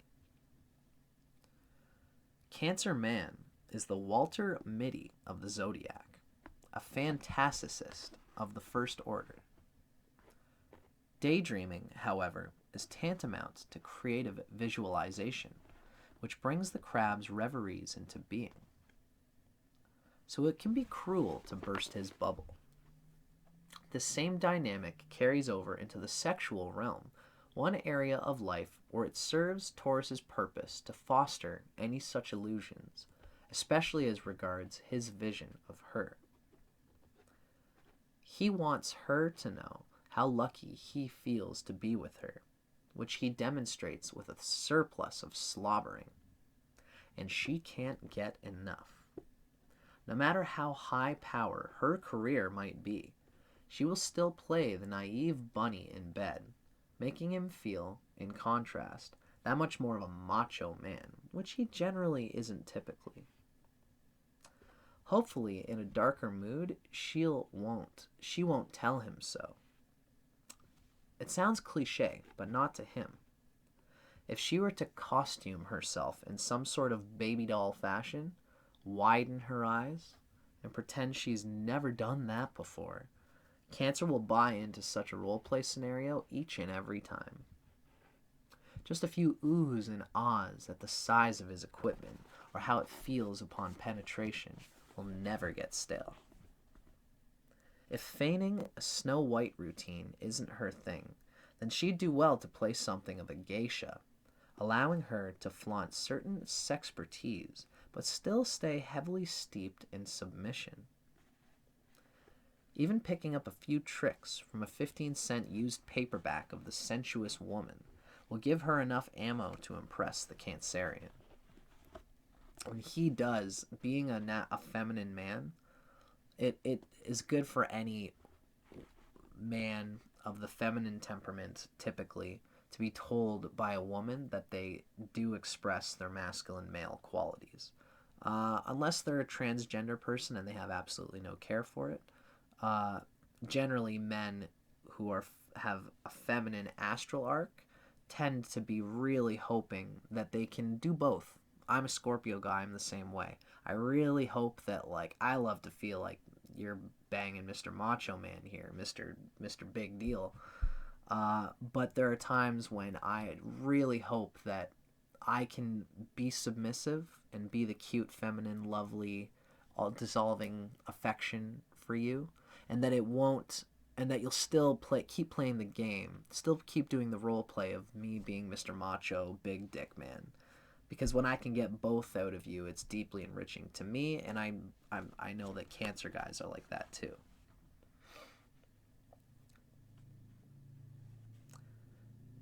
Taurus woman is a natural oral talent, but some finessed butterfly flicks or her fancy moves will make his heads spin. Raking her fingernails gently over his nuggets or behind them may meet with pretend "you naughty, naughty girl" admonishments.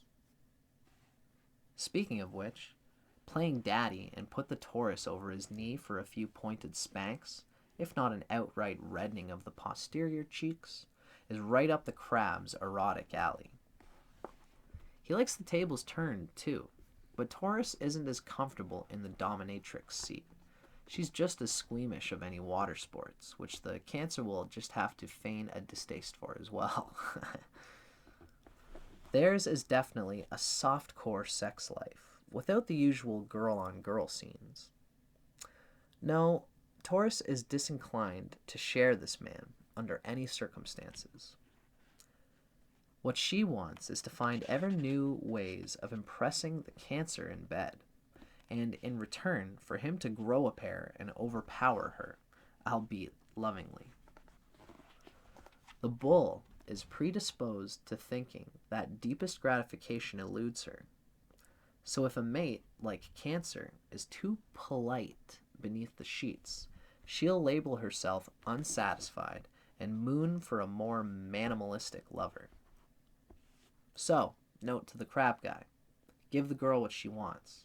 A marathon rogering at least half of the time. Cancer's cloying and spooning, hugging and smooching is all well and good, but it should be only part of the sexual envelope which needs to be pushed.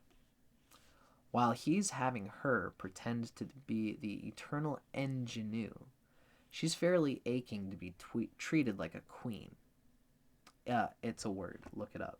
So I guess they've spelt it like Quean. She's fairly aching to be treated like a queen. It's a word. Look it up. Cute couple. Definitely probably one of the better things going on here in the zodiac. It would be good for the male here to just think about, just focus on what you think can stimulate a masculine arc. Try to bring it out in your life. Meditate on the sun, on masculine tantric diatribes and mantras. That's kind of like my thing. Do what you can to put yourself in a mind state where developing on your masculine instincts in your body is good for your building on what your body is and how you can please your partners, if you so choose to do that, and if you're not a typically transgender person, because that is at some level a Taurus woman does love to be thrown around a little bit and to just get a good rogering like that once in a while. A nice fat deep rogering.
Sorry, folks, if you're watching, if you could just give me 1 sec.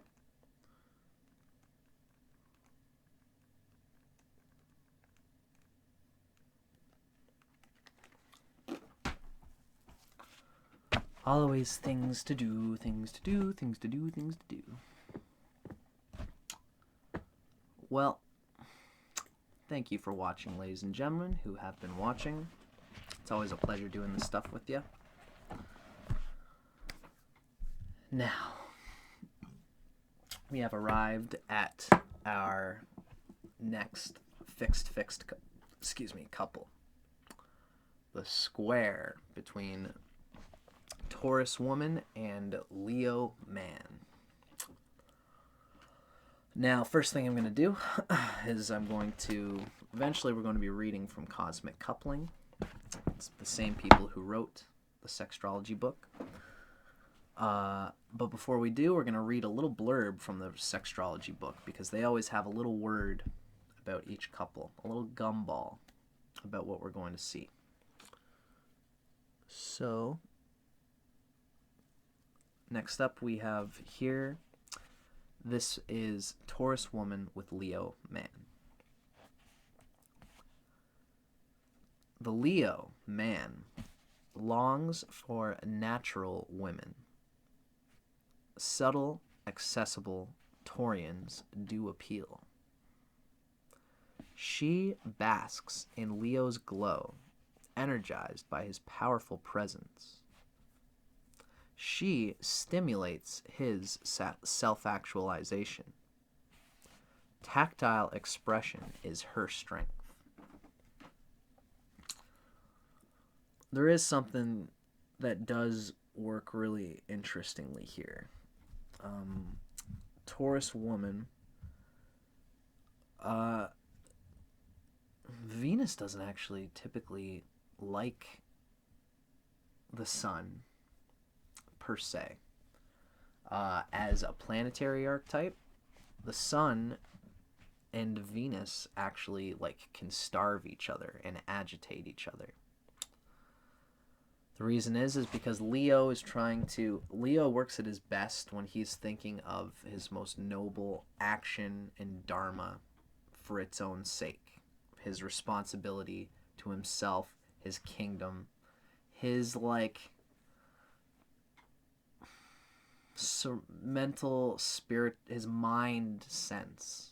The sense that his mind craves to build an Apollonian world of order, where he is using his virility and action and responsibility to protect what he loves, and also to give all that can bring home the bacon, what have you. Leo Man loves to do all these things, and he might feel like he is indulging with someone whose hedonism is more of a material nature that takes away from more important things. The Sun in the Leo Man might think that the Taurus Woman is often too much indulgence, too much makeup, too much ado about nothing, darling. You're making this a big deal about nothing. Let's just go and hang with our guests or whatever, Whereas the Taurus Woman believes that all of that sensuality and hedonism and detail and servitude and submission is all a part of the divine plan and is just as good and equal. And the Leo Man sometimes might be pushy with it, especially even taking advantage of any sexual dynamic that they build in the bedroom, leading to hopefully not the submissiveness of the woman. The over-submissiveness, or the feeling like she can't be herself with the Leo guy. It's a very fixed energy going on the masculine Sun thing, and a very fixed energy going on the feminine woman thing. But sexually, it is compatible in a lot of ways. Just thinking of the fact that the Taurus Woman loves a bit of a manly man, but also someone who has an ardent devotional nature, which the Leo Man does.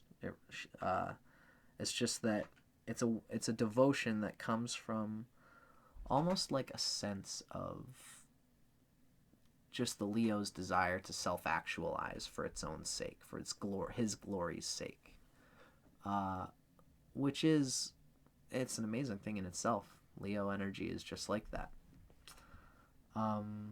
So I digress. That's me talking a little bit about these two fixed signs. Oh, I guess I was going to say is that that nature of the man to express himself in his goodness is very good for the Taurus woman who wants that feeling of submissiveness, like being a natural woman, supporting, helping, being receptive, etc.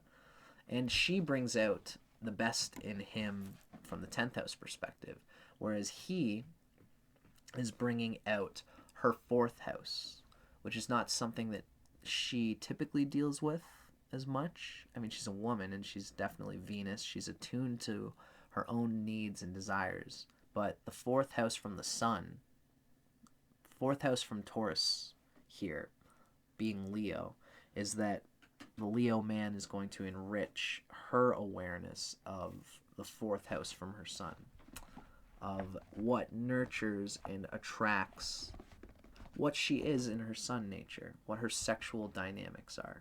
A Leo man will kind of introduce her to an awareness of this that she didn't have.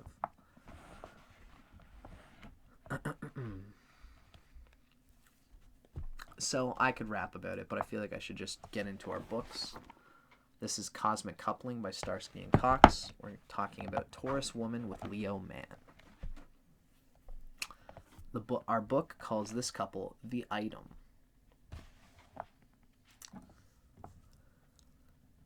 Chemistry. These two are infamously attracted to each other. Taurus is the zodiac's barefoot Contessa, and Leo prizes her earthly nobility. To her, Leo is a golden boy, a radiant figure, all-knowing and yet marching to the beat of his own tom-tom. There is an immediate non-verbal communication here, which gives way to his signature cajoling, a bit of comic relief. She'll fall for all his hyperbolic storytelling, at intervals letting her in on the gag. He won't wine and dine her necessarily, the way other men feel they must. His modus is far more rootsy. He'll pick her up for a day date, folding her into the mix of already existing plans, teaching her his favorite sport or attending an exhibition of one. Leo tends to want to be seen in action, as if to say, "This is me." He prides himself on authenticity, and he seeks that in a woman.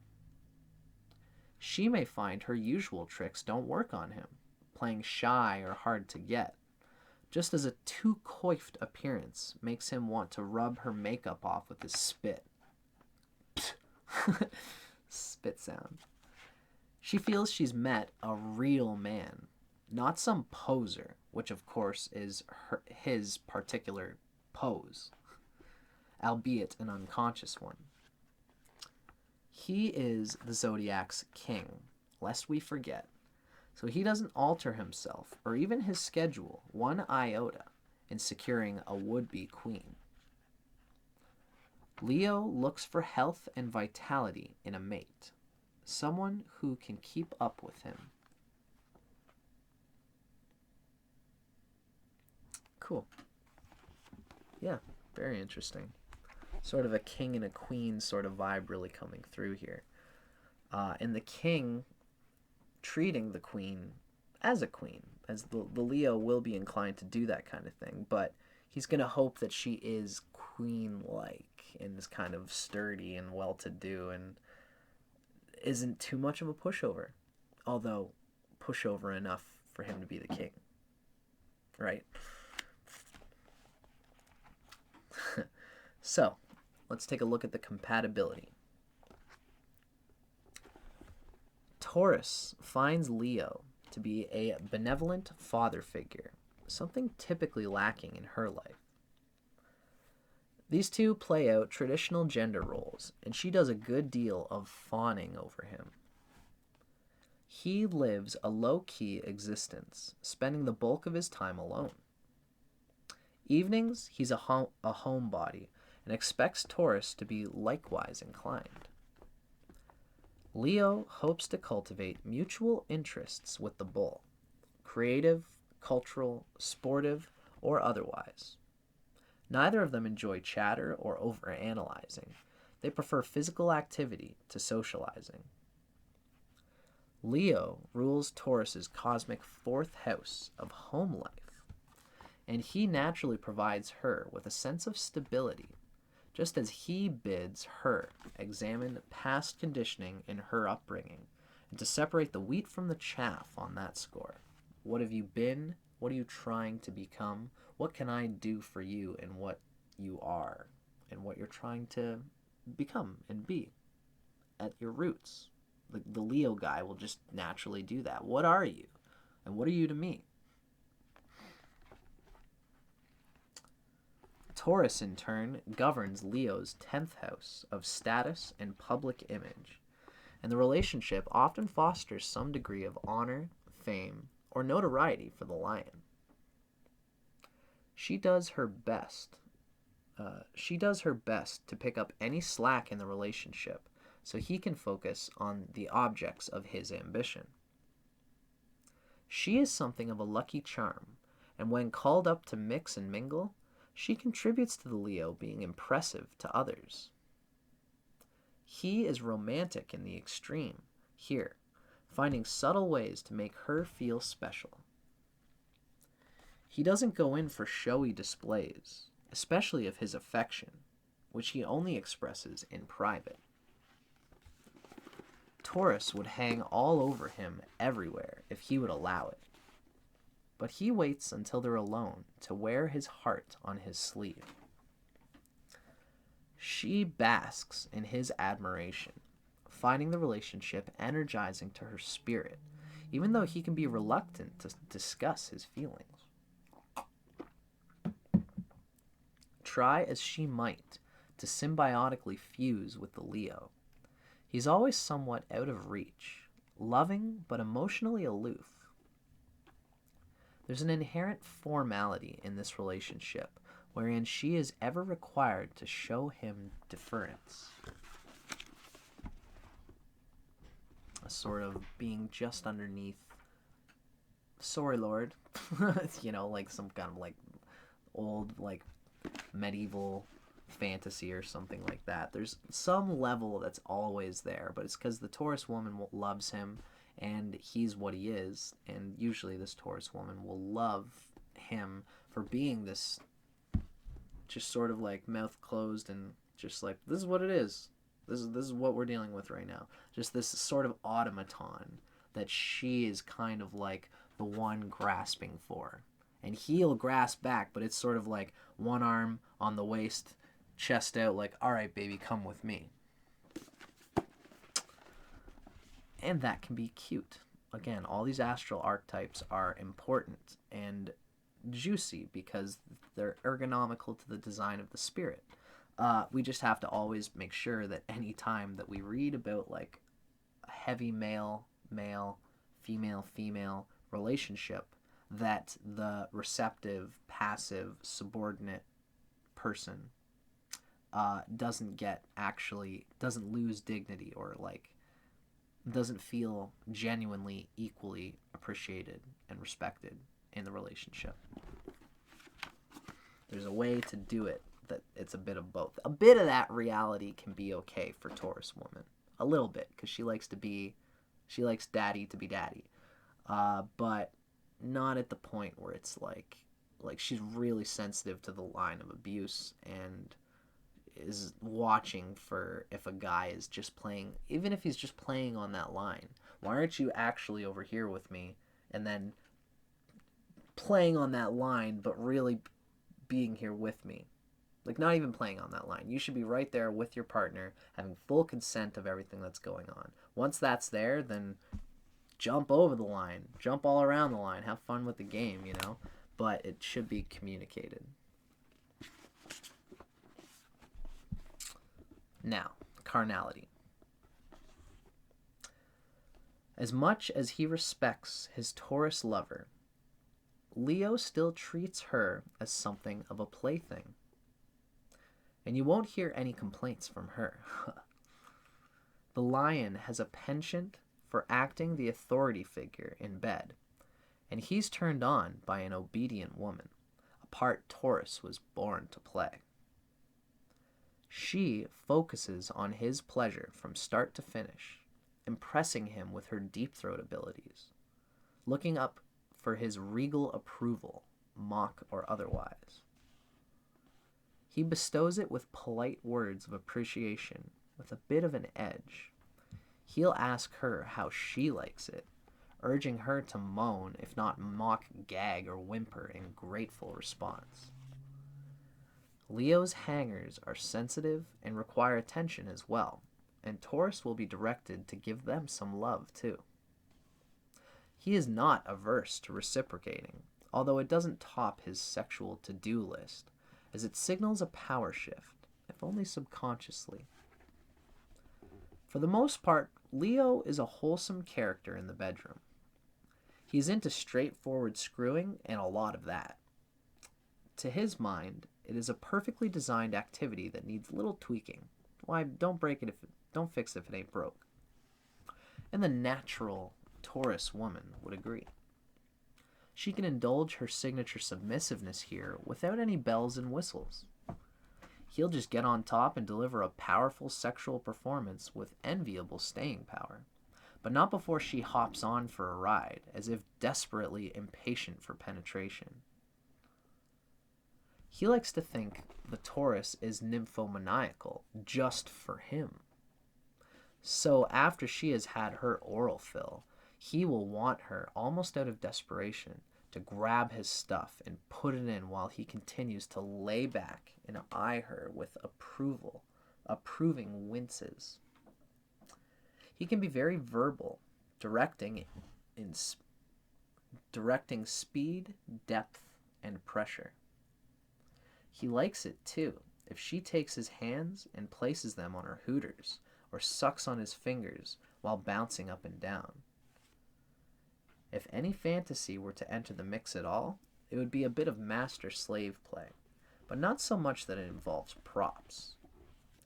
He'll simply order her to do things, mostly involving her masturbating for his wide-eyed delight.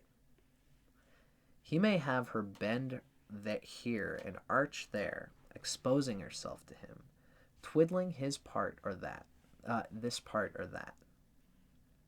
He doesn't have much of an anal agenda, for which she may be grateful, but he doesn't object to her slipping in a digit to massage his male G-spot to trigger an explosion during oral sex. He'll exhibit playfully forceful behavior during coitus too, like pulling her head back by the hair when taking her from behind, slapping her derriere, or giving it the finger in return.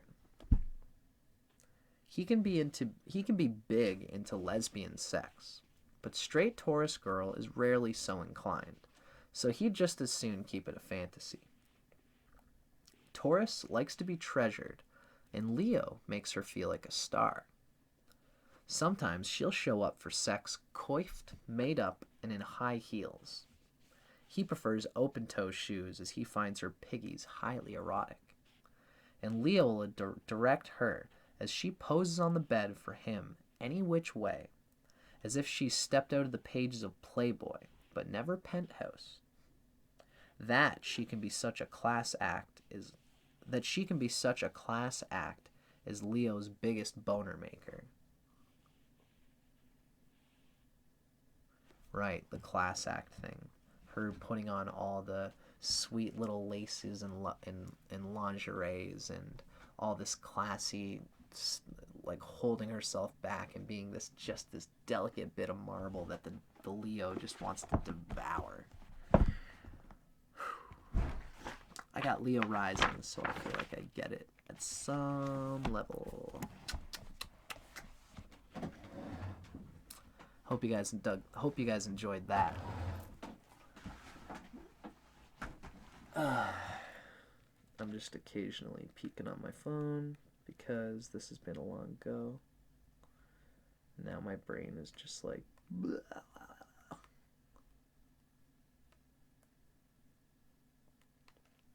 Coolness. Okay, folks. For all those watching, we're going to indulge into one more delicious Taurus straight woman combination. And then I'm going to go get something to eat so that I don't die. So thanks to all you who are watching. As usual, this is a live session. So if you feel like saying anything, making a comment, asking a question, I'll do what I can to speak to any comments that fit the nature of the topic of today's discussion.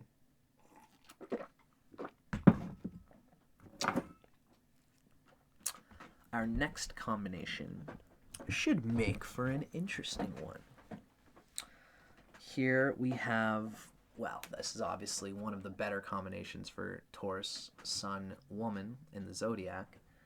We have earthy Taurus Woman with Virgo, earthy Virgo Man. First thing we're going to do is we're going to read a little bit. Eventually we're going to read from Cosmic Coupling by Starsky and Cox. The same people that wrote the Sextrology book. Here we are going to read a little bit from the actual original Sextrology book because it has a little bite-sized gumball of the relationship couplings.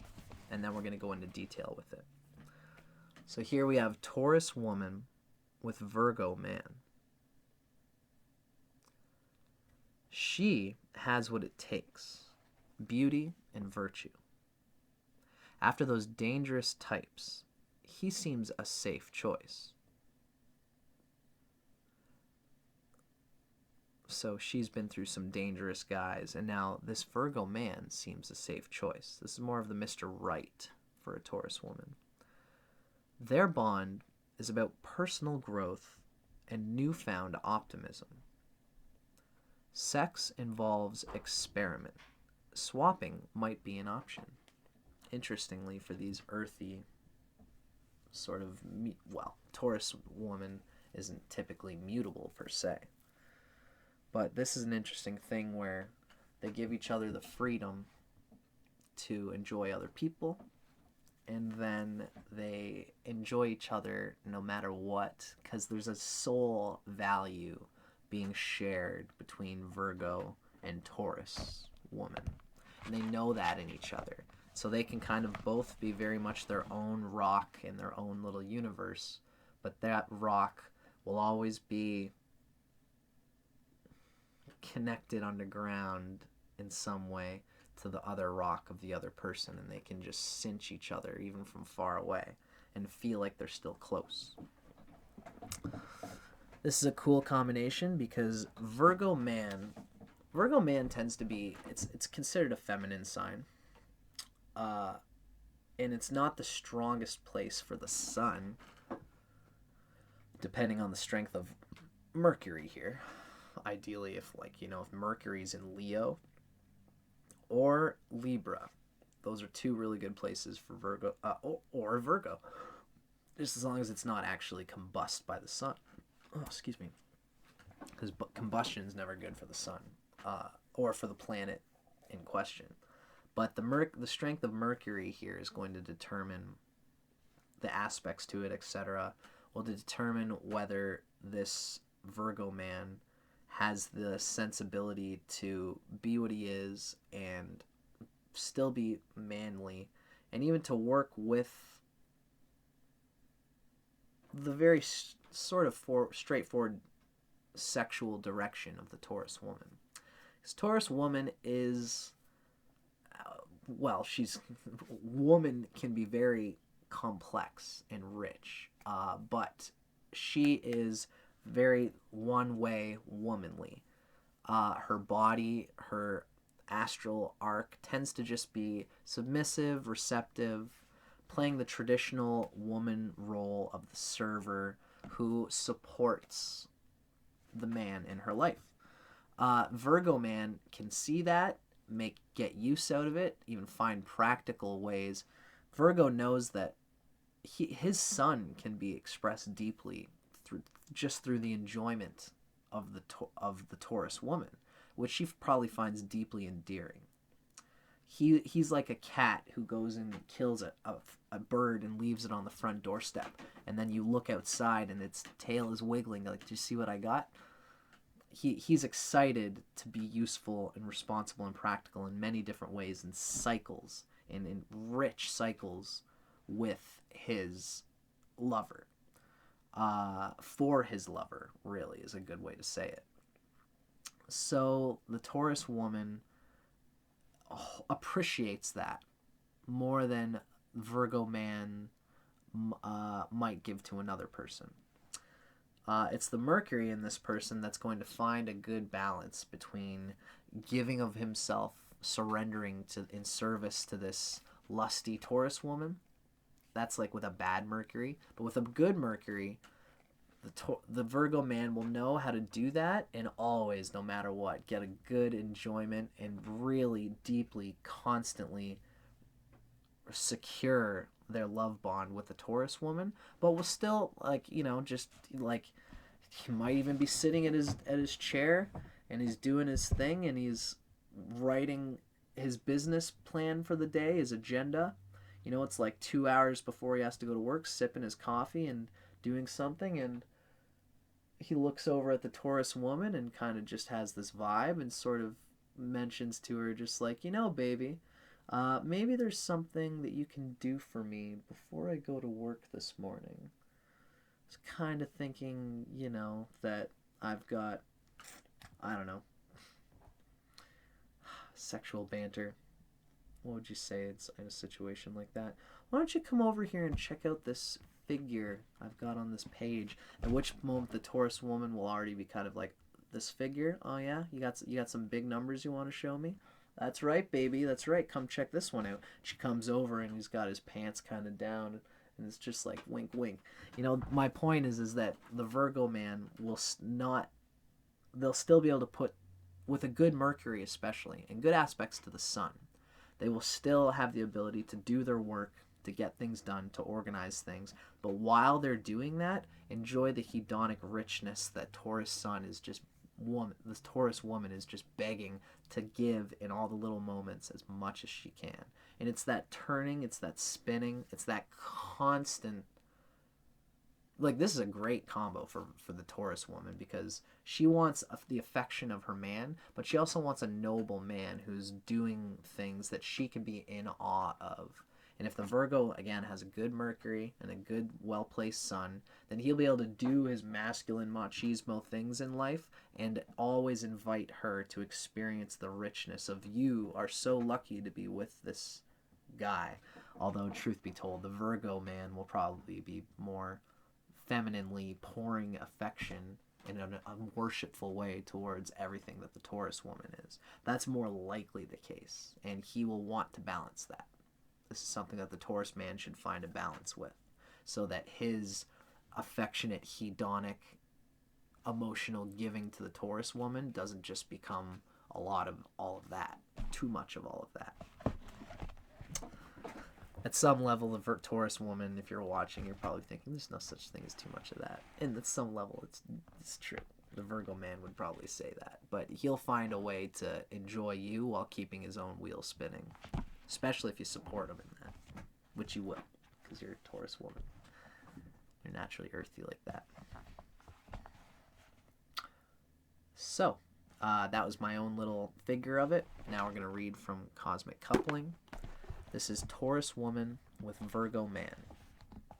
Our book calls this couple the mandate. It's almost like it's the mandate. It's like they have to be together.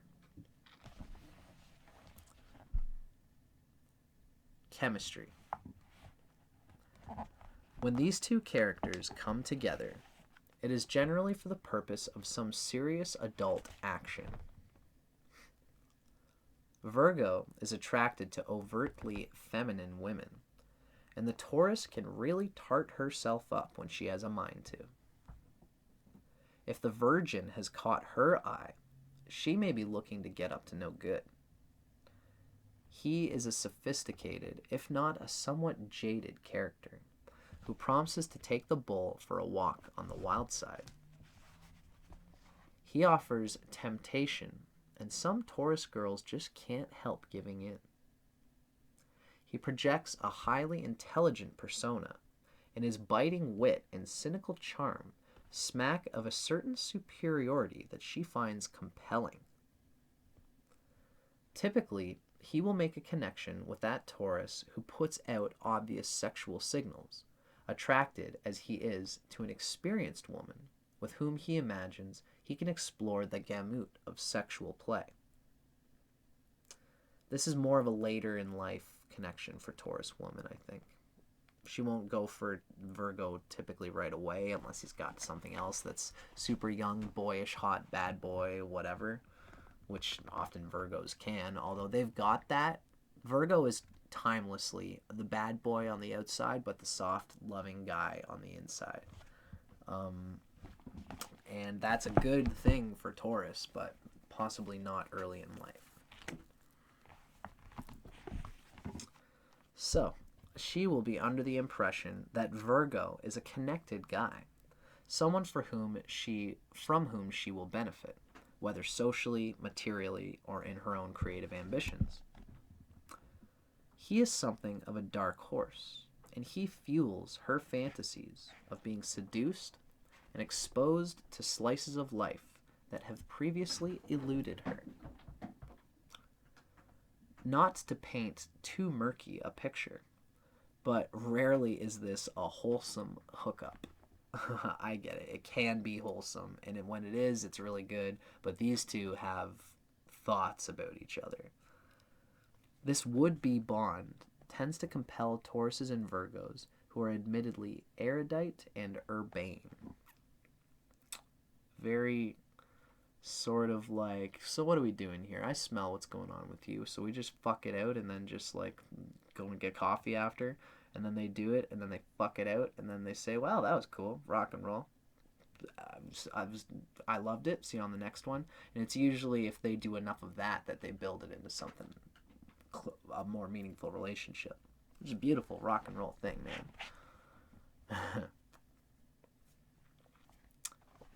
So, compatibility.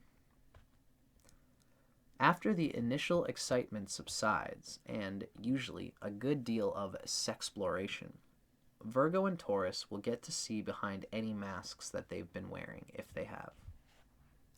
He is an emotionally wounded guy who puts on that mantle of disaffected cynicism as a defense mechanism. And she can be an insecure soul who uses her feminine wiles, even playing the wanton, to gain attention from a man or better her station via the association. They are both much more salt of the earth types than they let on. And in fact, should this relationship blossom, they will only become more and more sanguine, putting any sort of dubious past behind them. Virgo rules Taurus's cosmic ninth house of imagination. Virgo rules Taurus's cosmic. Taurus rules Virgo's fifth house. I think they've got this backwards, which is kind of annoying. They don't usually do that unless I'm backwards. Virgo rules Taurus's ninth house. Whatever. I'm going to see if I can whatever. Virgo rules Taurus's cosmic ninth house of imagination, higher mind.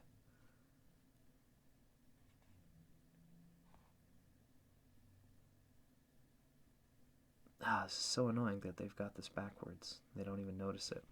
Taurus rules Virgo's fifth house of love affairs. Anyway, in any case, I would say Taurus is in the ninth house from Virgo. So Taurus provides imagination, higher mind, and vision. And so in this bond, Taurus is encouraged, the Virgo is encouraged to tackle the world of lofty thought and advanced ideas through the Taurus. Taurus's earthiness brings out her love, the way of her material, her feeling that there's no separation between material and affection. All things, every moment, is the higher mind consciousness of all that needs to be, and is the superconscious. And her philosophy, her way of being, brings this Virgo to feel like any little thing that he does can be filled with bliss, which is the case, especially if you have someone showing it to you. And Virgo is in the 5th house from Taurus. It's the house of love affairs, as well as creation, artistry, and pleasure seeking. And though he might see, they might see each other originally as like party dolls. As time unfolds, Taurus, though, becomes less an amusement and more an actual muse, inspiring Virgo's creativity, whether directly or not. It's true because the 5th and 9th are very similar, but she might see him actually as the party doll. But as time unfolds, he's less of an amusement to her and more of an actual muse, inspiring Taurus's creativity, whether directly or not. Virgo urges her to pursue paths in life that provide pleasure, helping her see that desired material trappings should be a byproduct, not a goal in themselves. This makes for a happier Taurus, and also a happier Virgo. Virgo's finds little use for his caustic demeanor, which can be really just a sour grapes disposition. The fact that she unlocks his higher mind gets him out of his sour grapes mentality and sees the beauty in all moments and all things. So this pairing provides a learning process for each, whose habits die hard. It is increasingly mutually beneficial with every passing day, but these two don't often give it a fighting chance. They can remind each other of wilder times they'd just as soon forget. It can happen just because the way these two are, I guess. This book really paints that picture, but for me, I think that this is one of the better combinations that you can have. Now, carnality. It might be more efficient to list the sexual activities that these two wouldn't get up to. That said, it's important to clarify that not all people of this sign pairings are total pervs, but the world is nonetheless littered with Virgo man and Taurus woman players who bond on the basis of their shared hunger for carnal knowledge. Here, the virgin is anything but, and his brand of sexuality fits, as does the whole of his personality, the archetype of the zodiac's tinker, a nod to the wounded genius inventor god, the cuckold husband of Aphrodite, named Hephaestus, Roman Vulcan, whose festival day, August 23rd, marks the beginning of Virgo. The man born under this sign approaches sex as someone dejected, seeking out partners in scenarios that reflect his gloomy vision. Steering clear of the eternal cheerleaders with pepsodent smiles, he sculpts out sultry creatures of the night, among whose order at least a few Taurus women are counted. She can have no shame when sexually seasoned, and so these two set off fully, and peppering their makeouts with piercing love bites. As they shed clothes, tension mounts as little doses of pain, nibbles, pinches, scratches, punctuate the flow of sexual play. There is no treating each other preciously.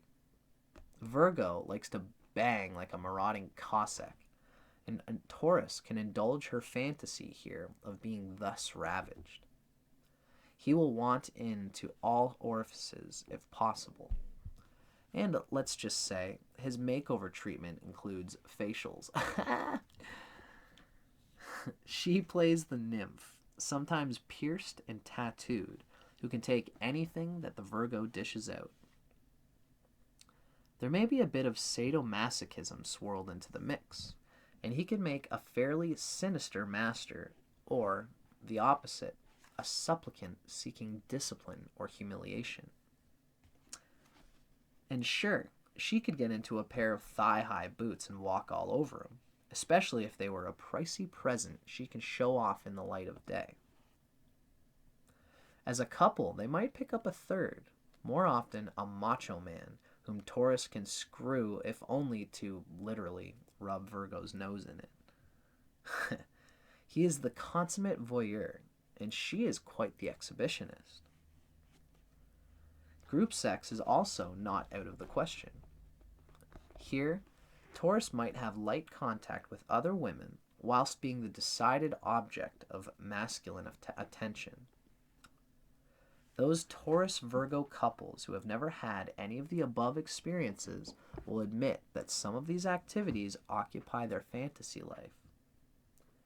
And those who have gotten up to all such shenanigans will ultimately lose their fascination for the erotic underground. Still, their boudoir will reflect that more lascivious past. Virgo may enjoy bringing a new toy home from time to time, forever stretching the Taurus's limits for accommodating such gifts, which he'll administer with near clinical interest. Playing doctor, it bears repeating, must have been an oversexed Virgo's invention. He has a thing for cold metallic instruments and can spend hours tinkering with the oh-so-patient Taurus. Oh, that's cute. I got Virgo. I got Venus and Jupiter in Virgo, and I can see a lot of this myself. The Virgo man's being sometimes very feminine, very kind of and even that bad boy sort of some earthy level of just material enjoyment at its own level, at its own sake, material pressing other material, the submissive sensitivity of Taurus woman at a biological and astral level, just being completely eclipsed by the material pushing constant activity and intensity of material sensation and awareness of the Virgo Sun man, the sun coming through earthy Mercury, just pushing and pile driving and just rubbing in your face and just pulling on hair and kind of just treating like shit in a way, just getting out the dirtiness and being clean right after. This could be a very get dirty, get clean, get dirty, get clean,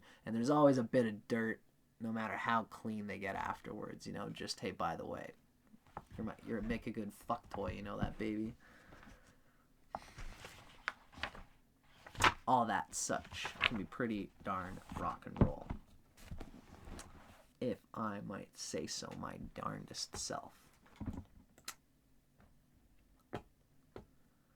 Okay, so I'm looking at my screen here. I can see that I do still have a viewer. Thank you to my dear friend and to anybody else who's watching this right now. We are halfway through our Sextrology couplings section of this video. We are 4.5 hours in. So what I'm going to do is I'm going to take a break. I'm going to go make myself a delicious little coffee and get a little bit of food. I'm going to eat that. I'm going to come back and we are going to finish the rest of today's session.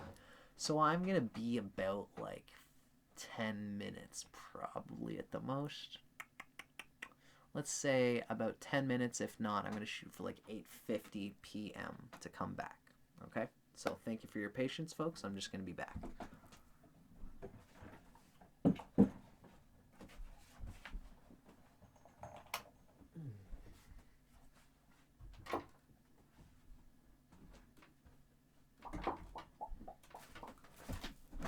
Yo.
Excuse me.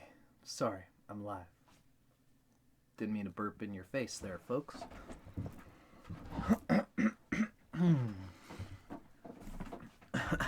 Excuse me. Excuse my Sagittarius moon, my delicate Taurus friends.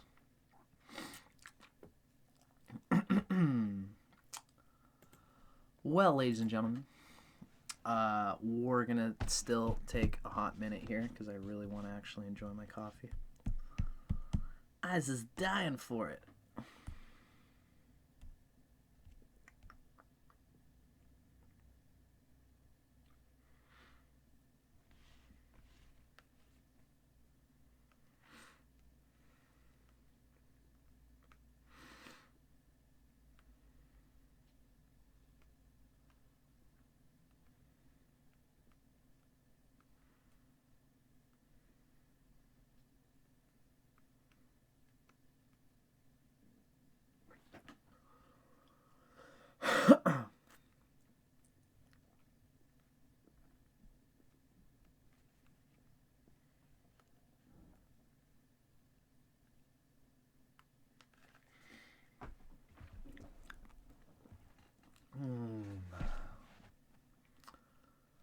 I'm just gonna take a meditative moment for it here, ladies and gentlemen.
I appreciate your patience here, folks. These little breathers are just like totally critical for me.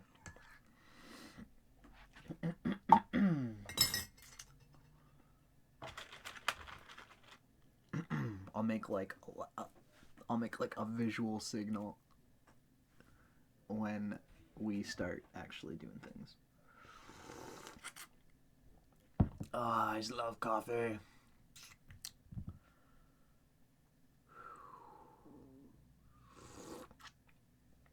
I'm also gonna smoke a little Bolski. So, Dustin's life right now, things are in virus mode here in this particular slice of the space-time continuum. So that's all like whack or whatever. Everything's all like apocalyptic in a certain sense, at least when I go downtown Oshawa, just like around where I live. I actually live, well, yeah, I'm in Canada. I'm in Canada, and here in Canada, we often love to indulge in smoking fine hashish, which is another thing that I'm working on right now. I might just take like another I might just start going at 9, call 8:30 my half an hour break. It's a union mandated break here, folks. Self-mandated. Self-dated by a man.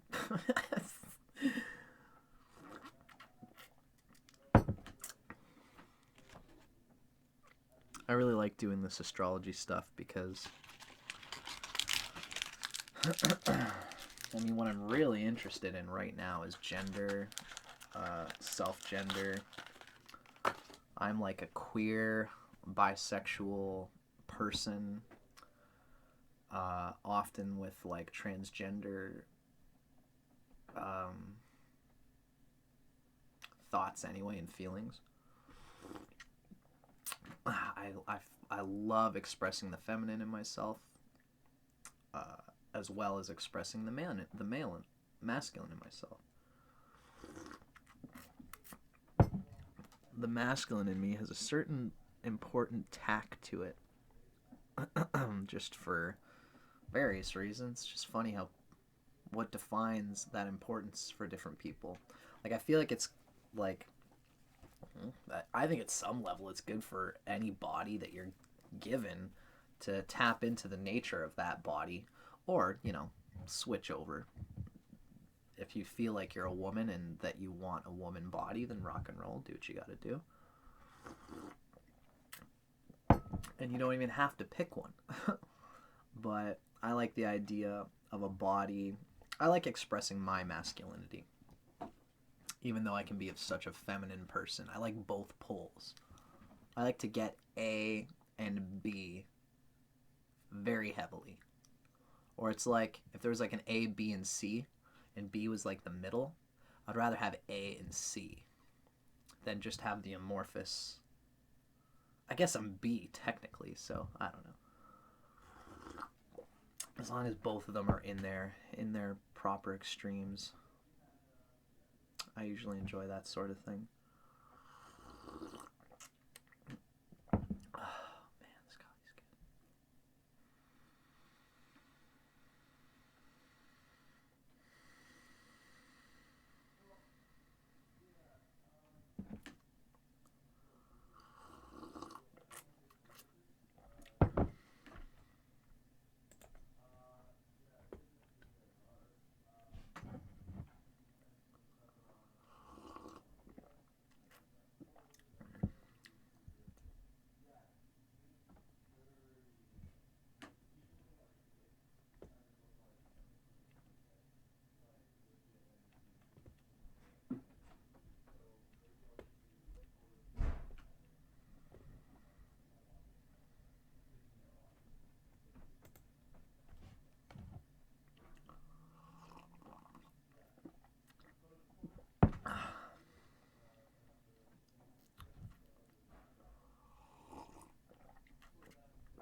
If anybody's watching at home, I deeply appreciate your patience.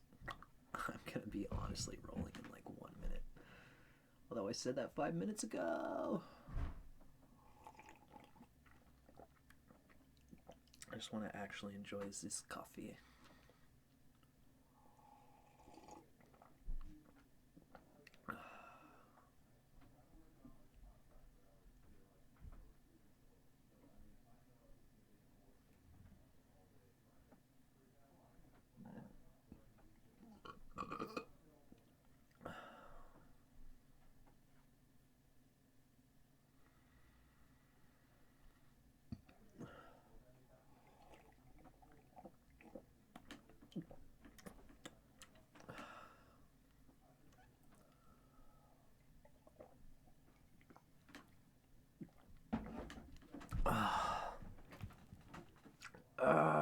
Energy.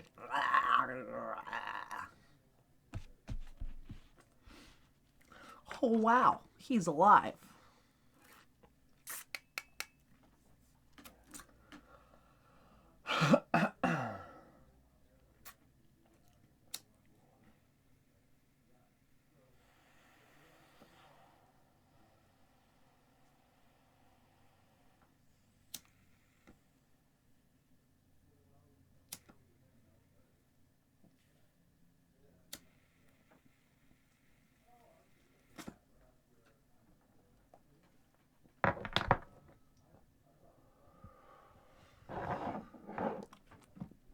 Taste of that.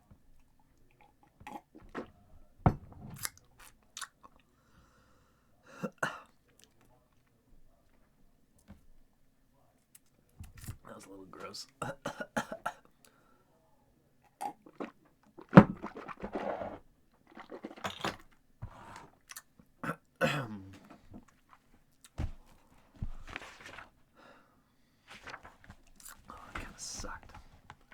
don't know if you saw that, but smoking.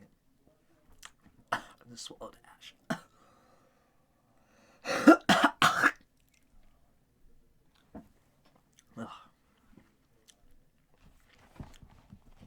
Anyway, I'll be watching out for that again.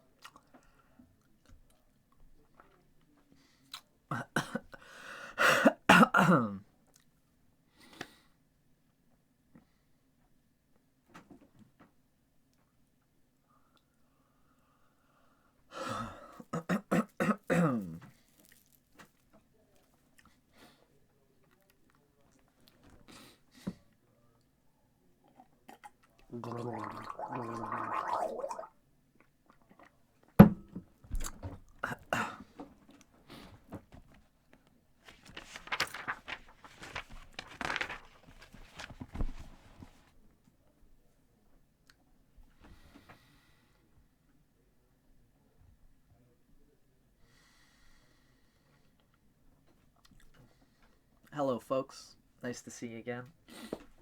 My name's Dustin Cormier, and welcome to How to Rock Astrology. Of course, this is, if you've been watching, we're talking about the, excuse the Leo rising in me. We're talking about Taurus straight woman and her relationships with the 12 straight men of the zodiac. We've gone halfway through. Now we are at Taurus woman with Libra man. First thing we do is we're going to take a look at Sextrology. Sextrology gives these little blurbs about each coupling. It's like, this is the original Sextrology. Gives you a little gumball of this arc combination. And then we're going to actually read from Cosmic Coupling, book written by the same authors. So this comes from Sextrology. Taurus woman with Libra man. They take time to warm up, but then it's hot. Each invests much energy in the other's emotional health. In artistic pursuits, this partnership is peerless. Sexually, imaginations are stimulated. Role-playing is one ritual. Imaginations are stimulated. Role-playing is one ritual. Curious what that means. We're going to find out as we read.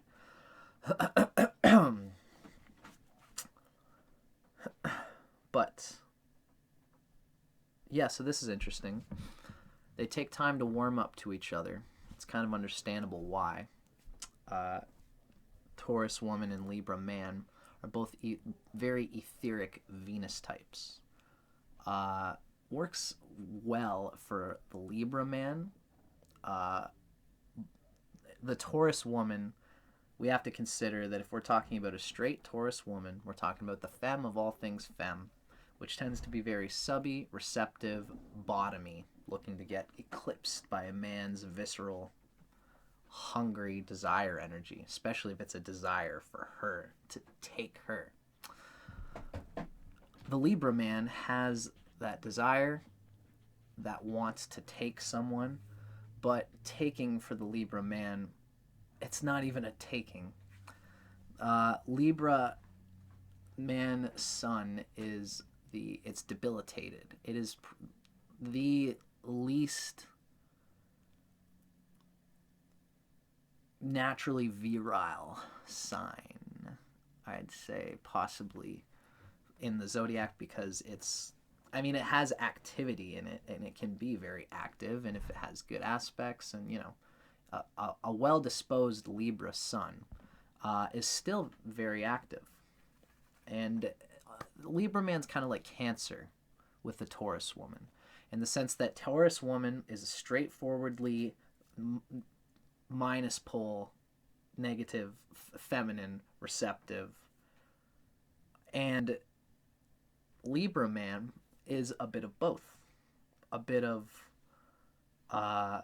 receptive, feminine, ethereal, sensitive, aesthetically aware, mental-minded, loves social concourse, loves to be seen in the bigger picture than just the relationship itself, the trimmings, the visualization of the beauty in the relationship. These are all really typically Libra things. It's cerebral, but it can be direct.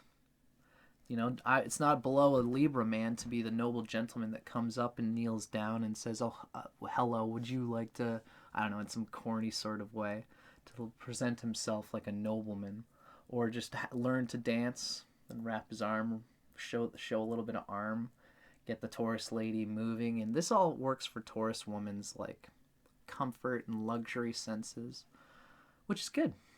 So I think that this makes a good combination for that reason. They're both ruled by Venus, which can make this a bit too much of the same. This in particular, the Libra man, is, well, being enticed to just enjoy life and love for its own sake. So there's a lot that these two can enjoy in each other. It's just as usual with any combination here, it would probably be good for the Libra man to add a little bit of to use the forcefulness and the cardinal activity one pointedly to really give to the Taurus in terms of the Taurus's earthy lustiness and her desire to just be taken. It's good for the Libra man to get this out and to access the solar mantra in your own mind and open up to that energy without, being like thrown around by it. A Taurus woman with a good moon will know not to like push you or make you feel like you're getting chucked around, but it's a good thing to think about. I digress. We're probably going to read about it. That was my own interpretation. Now we're going to check out Taurus woman and Libra man in Cosmic Coupling, written by the same couple that does the Sextrology books. They're not a couple. They're an author, dual authorship of this book. Might as well get my verbiage right. Terms and such. So this is a Taurus woman with Libra man. Our book calls this The Breeze. Chemistry. Libra is a peaceable guy who sees women as true equals. This kind of fellow might come as a breath of fresh air to the Taurus, who has attracted her fair share of misogynists in the past. This, in fact, again, just like other things, we might say that it might take a while for the Libra man. It's tough for these two to warm up to each other, as we read, because the Libra man is not exactly inclined to really push heavily in the way that some other guys are, which will snatch the Taurus out from under her because she's like, oh, some big, strong, muscly daddy that is handsome or whatever. This is like a longer range, possible like end game sort of vibe for the Taurus. I would think once she learns to kind of not just go out with guys for their masculinity or, the sub-dom sort of vibe. I digress.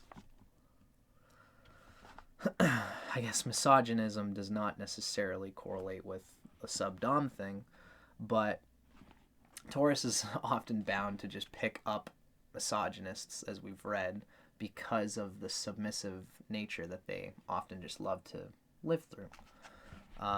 Eventually, she'll pick up guys who can play on the sub-dom level, but who aren't actually misogynistic. We all hope we can get there.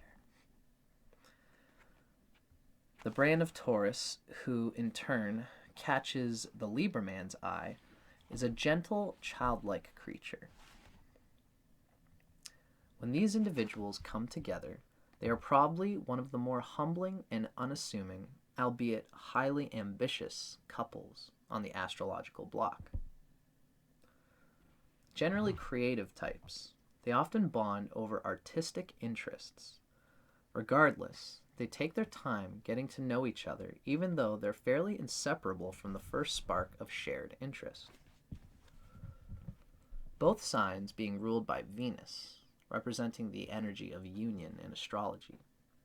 These characters most poignantly fuse into one entity, the proverbial two peas in a pod. She is drawn by Libra's signature boyish charm, just as he finds her an eternal innocent who has the traditional yearnings for a solid marriage and raising a family. They are simple pleasure seekers, generally valuing time more than money. I guess I should say, just because you're a Libra guy doesn't mean you're into this monogamous trip. It can. That's Venus and it's earthy. It definitely, it can have that tone. But this is just the sun sign, and I always advocate for whatever your philosophy is going to be what it is regardless of the planets, you know. These two are simple pleasure seekers, generally valuing time more than money. Traveling and culturally exploring on a shoestring provide these two access to slices of life, exotic and domestic, that might elude others. They are grassroots folks who naturally take up little space and think of what they can do for others first before themselves. It's a very cute, sort of almost community-oriented coupling. The Taurus woman sort of naturally being the moon and creating solidity where they are in the community naturally, and the Libra man kind of actively wanting to be hey, everybody, here's this cool thing that we are.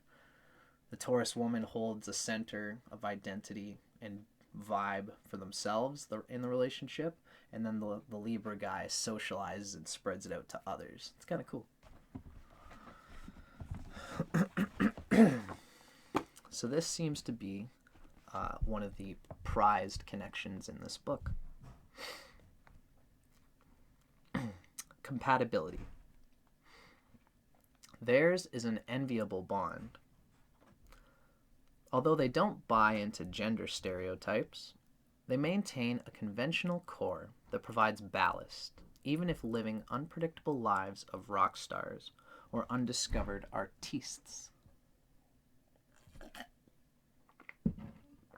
Venus's rule over all things creative and aesthetic determines that these two put their dreams first and quality of life a close second, forever finding that balance between soul cravings and creature comforts, which is very interesting. It's a proper life with hills and valleys, exhilaration and modesty. And lest we forget, Venus is named for the goddess of love, the premier sustenance on which this relationship lives. Taurus governs Libra's 8th sex house, which rules other mysteries like death, rebirth, the subconscious, and any such means of regeneration on that score. Beyond this being a symbiotic bond, its inception may also coincide with Libra turning a new leaf in life, mainly ditching any hedonistic tendencies that have kept him from focusing every waking minute on covering his true purpose. If he's not sure of what it is, Taurus will readily and in every moment tell him. Libra rules her devotional 6th house, one of hard work and healthful habits, but also that of dependence, which is what these two become, one on the other. This relationship takes true teamwork, if only because it allows both individuals to pursue their singular dreams, relying on the bond, something of a third entity, to support them. The bond itself. As tight a ship as these two run, they still allow for boatloads of fun. Activities like biking, hiking, or otherwise frolicking in nature come to characterize their downtime. They will enjoy many enriching chapters of their life, forever tackling new hurdles in the pursuit of destiny callings. Built to last, this love affair remains as fresh and hopeful as that of high school sweethearts. Lovely. I could definitely see this being a thing. They're compatible. The Libra man can bring out his masculinity. I'm sure we're going to find that in the carnality, but they're both still very into the periphery of sexuality, into the enjoyment of each other, the sentiment, the emotions, the feeling of being connected to someone special and feeling special. They both kind of jive to that tune generally in a lot of ways. The 8th house factor is even a delicious one. The 8th house relating to Scorpio. So that would be Taurus being the 8th from Libra. Makes the Taurus vibe absolutely absorbing and engulfing for the Libra man in particular.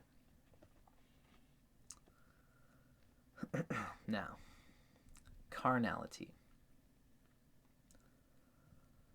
From the first time these two hit the sheets, there is an inherent sweetness to their lovemaking. Libra tends to be a gentlemanly lover with every woman, but with Taurus in particular, he feels duty-bound to handle her with care. He, too, expresses a level of vulnerability here that he might cover up with other partners. Libra focuses on his lover's gratification, not only out of generosity, but also because he can be uneasy surrendering himself to being pleasured.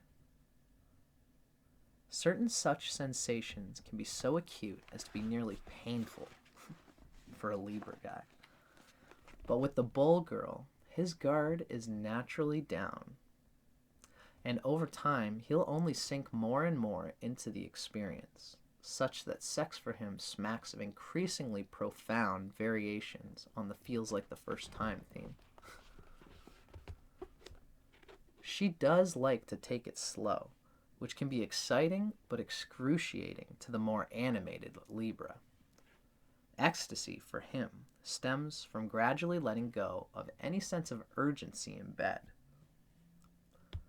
Still, his more sprightly moves do accelerate her arousal, and with each of their sexual MOs favorably affecting the other, sex is a roller coaster of slow climbs and abandoned crescendos. They are generally devoid of fetishes, but their sex life is anything but milk toast. They're generally devoid of fetishes, but their sex life is anything but milk toast. Neither refuses to please the other in any way imaginable. And they are masters of positions, some requiring gymnastic expertise. Pulling out all the stops without the use of props is designed to add spice to their repertoire, but also a means of surprising each other with little carnal presents. They become so attuned to each other's body that nary a sexual act inspires the slightest squeamishness. Getting a bit of a buzz on via the odd glass of wine or joint may be a regular enhancement. Libra is a vibey and instinctual lover who can play the Taurus's body the way a musician does, by ear. He knows what to pluck, strum, or pound at just the right moment, skillfully combining fancy finger work with lip service, whilst varying his strokes or angling them to hit the right pleasure point. Taurus discovers, in playing with her Libran lover, that she possesses multiple G-spots. And she's no slouch either. The bull lady likes to seduce and strip the scales guy, kissing his body all the while, and satisfying her own itch as much as his by going down on him, sometimes as a treat, spontaneously, in the car or on a bucolic outing, if not nightly on the couch after, say, tucking in any kitties into bed. She is more often the sexual initiator, fancying her Libra a fully movable, life-size toy with which she can cuddle or copulate at will. He can never really say no. That would pain her. But he needn't give her his full participation. In fact, she likes to vary serious lovemaking with fiddling just for fun. They are a prolific pairing who will never allow the relationship to wane non-sexual. They have an ageless quality about them and will remain cardinally active well into advancing years. In all probability, that's just what keeps them so young. The breeze. Yep, that was a cute one. That seems to me like this book definitely considers this to be one of the ideal mates for Taurus woman. And I definitely dig why. Both being ruled by Venus, but the man coming through with that centrality and the woman still really even appreciating everything that the man is. It's lovely. That was a delicious one.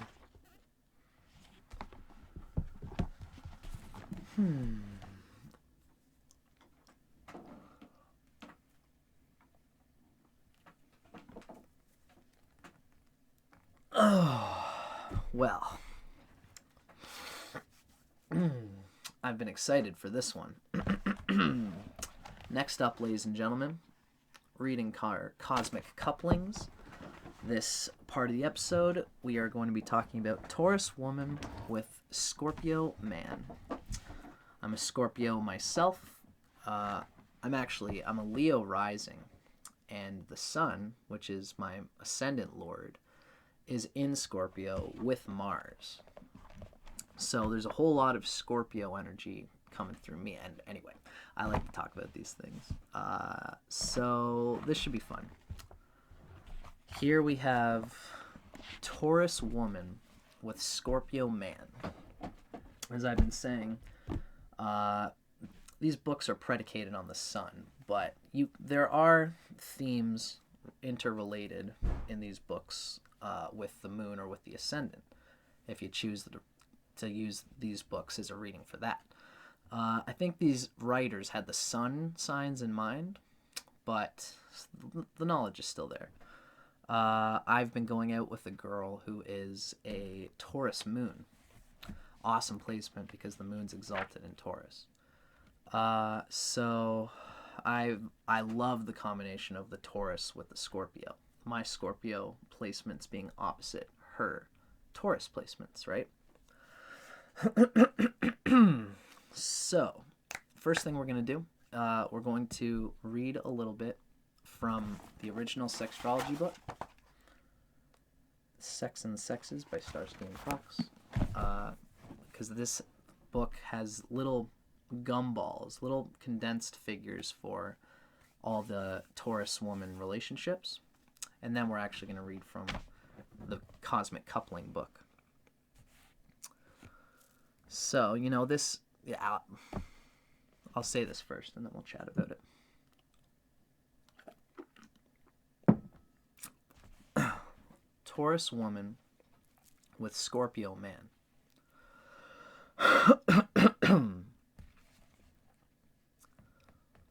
Illicitness is inherent. They turn on the taboo of togetherness. In the long run, their love may be a barren landscape in which little grows, but an extraordinary sexual connection keeps them from taking a hike. Yeah, that's particularly for the moons. Illicitness is inherent. They turn on the taboo of togetherness. Wondering if that means that's like they can feel that there's a deep connection, a vibe between them, and it almost feels stagnating because they're both fixed signs. But it's like so much of the same thing stuck as open energy into each other that it's like intense, like a hugely intense energy. As usual, I always like to say this is just sun signs, you know. If you have Taurus Sun opposite Scorpio Sun, it's an opposite, which can be good and bad, is typically what it is. It's good, though. Seventh house from anything relates to marriage and Libra and Venus and a Venusian connection. The opposite is an interesting thing. What I was going to say is that these are just sun signs. Everything else in the chart will show how the compatibility totally comes together. But the themes that come through here are interesting. The fact that Taurus is ruled by Venus, Scorpio is ruled by Mars. These two are neutrals to each other. They're not friends and they're not enemies. They are mutual meeting places, which is rock and roll. It's more the fact that it's like earth and water that's like really bringing these two together. A certain fixedness. There's a lot of good with it, and there's a lot of, again, there can be a lot of bad. Just strictly on the level of the suns. I've found that Taurus girls and I can be deeply just feeling deep connections with each other without saying anything. But it makes for like, it's just this underweb of deep washing waves of intuition and emotion and sexuality and things between each other. And this particularly with Taurus Sun women that I've met, I find that vibe is often there. Although Scorpio Sun, when we're very simple and we've got our thing figured out, we usually, like sexually, this is definitely a good combo. Because the Scorpio guy loves to be, come here pretty kitty. And the Taurus loves to be Scorpio's pretty kitty. Scorpio will generally want a feeling of something deeper and more enriching, someone valuable, and not just slutty for its own sake. And it takes a Taurus who's been through a few guys to really appreciate what that is at the best in a Scorpio. If she hasn't, then he'll treat her, then he'll just help her get there by treating her like just another object, using her to enjoy the fulfillment of sex and affection. And, you know, that's not necessarily a bad thing. She could even enjoy that whole process. But if this is going to evolve into anything deeper, she's probably going to need something to show the Scorpio guy that she's also got something going on in herself, is a solid competitor herself, has as much attraction in the relationship as he does, and is especially sexually attracted to him.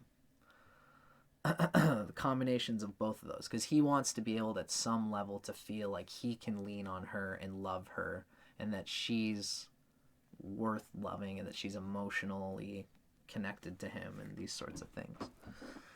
So anyway, that's my sort of take on it.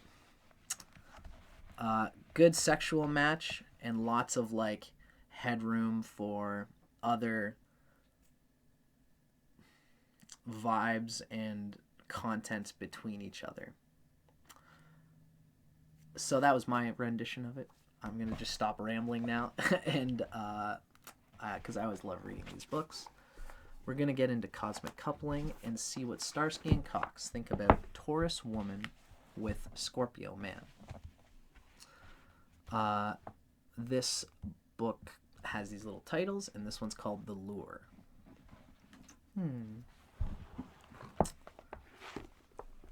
Chemistry. My hair is junk right now because of this stupid corona thing.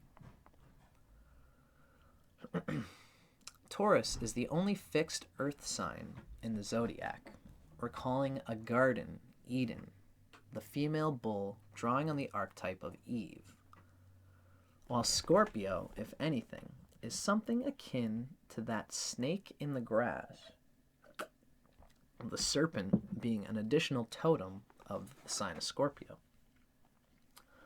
Ruled by Pluto,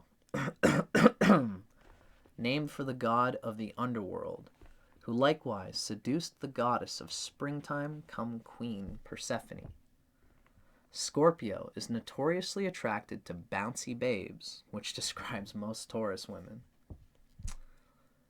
He is a mysterious, brooding sort, for whom the bull tends to fall head over wedgy heels. He is her opposite sign and temperament, a knowing, leering figure who tempts this cow-eyed nymph. He likes to be in control from the get-go, playing mind games and reducing the purposefully passive Taurus to a pile of giggling jelly. She plays along, seeking to be swept off her feet by this domineering man, whose ominous veneer she knows is so much bluster. But it's a bubble she doesn't wish to pop. Of all the females, she likes men to be men, and the more she helps perpetuate this Beauty and the Beast dynamic, the more she'll be treated like treasure. Scorpio is also a financially fixated guy who takes care of business to keep amassing his fortune. Taurus is the original money baby, for whom love and money are never mutually exclusive.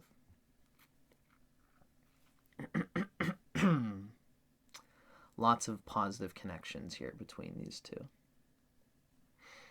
Lots of sexuality, lots of richness. It's a good combo. For sun sign connections, this is definitely one of the best for Taurus woman. Particularly, I think, these two. Although, again, it can get stale because they're so much of the same sort of thing, as we're going to read. Now, compatibility. In certain ways, Taurus and Scorpio will remain strangers all their lives, something which ironically keeps this relationship intact. She is, for him, an eternal oasis of purity and vitality, which takes a bit of effort on her part, to be sure. Taurus naturally withholds affection, if not approval, in this relationship, bestowing it in spurts, inspiring Scorpio to constantly find new ways of pleasing her. In this way, he is manipulated by the one girl in the zodiac he'd assumed was guileless. He wants to possess her completely, yet he'll always feel there's a tiny part of her he can't reach out and grab. It's like Hades trying to capture Persephone, but it's her innocence that he loves and he can't possess and obsess over it because it's real, it's moving, it's alive. Meanwhile, though what Taurus wants most in a man is undying devotion and vivid demonstration of being prized, this bond can become something of a cautionary tale.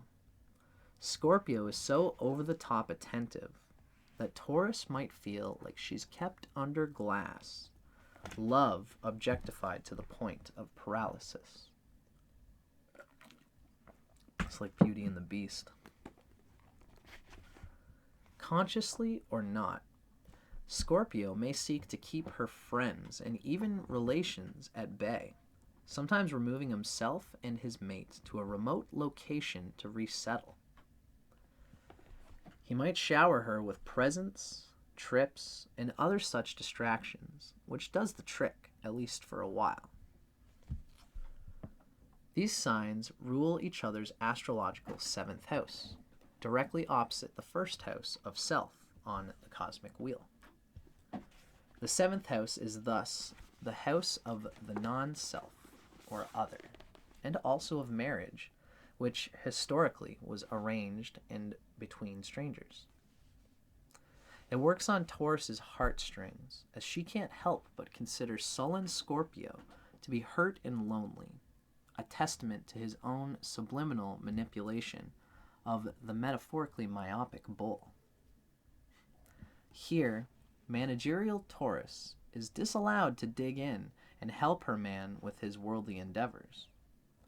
Scorpio must have total autonomy over his career, with which he'd never dream of troubling his Taurian true love with.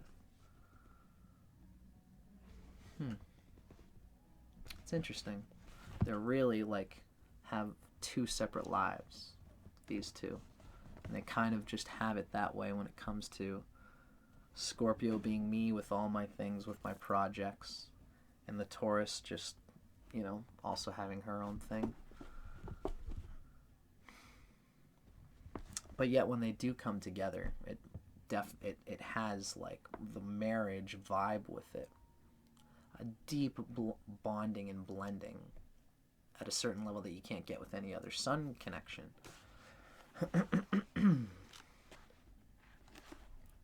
So, carnality.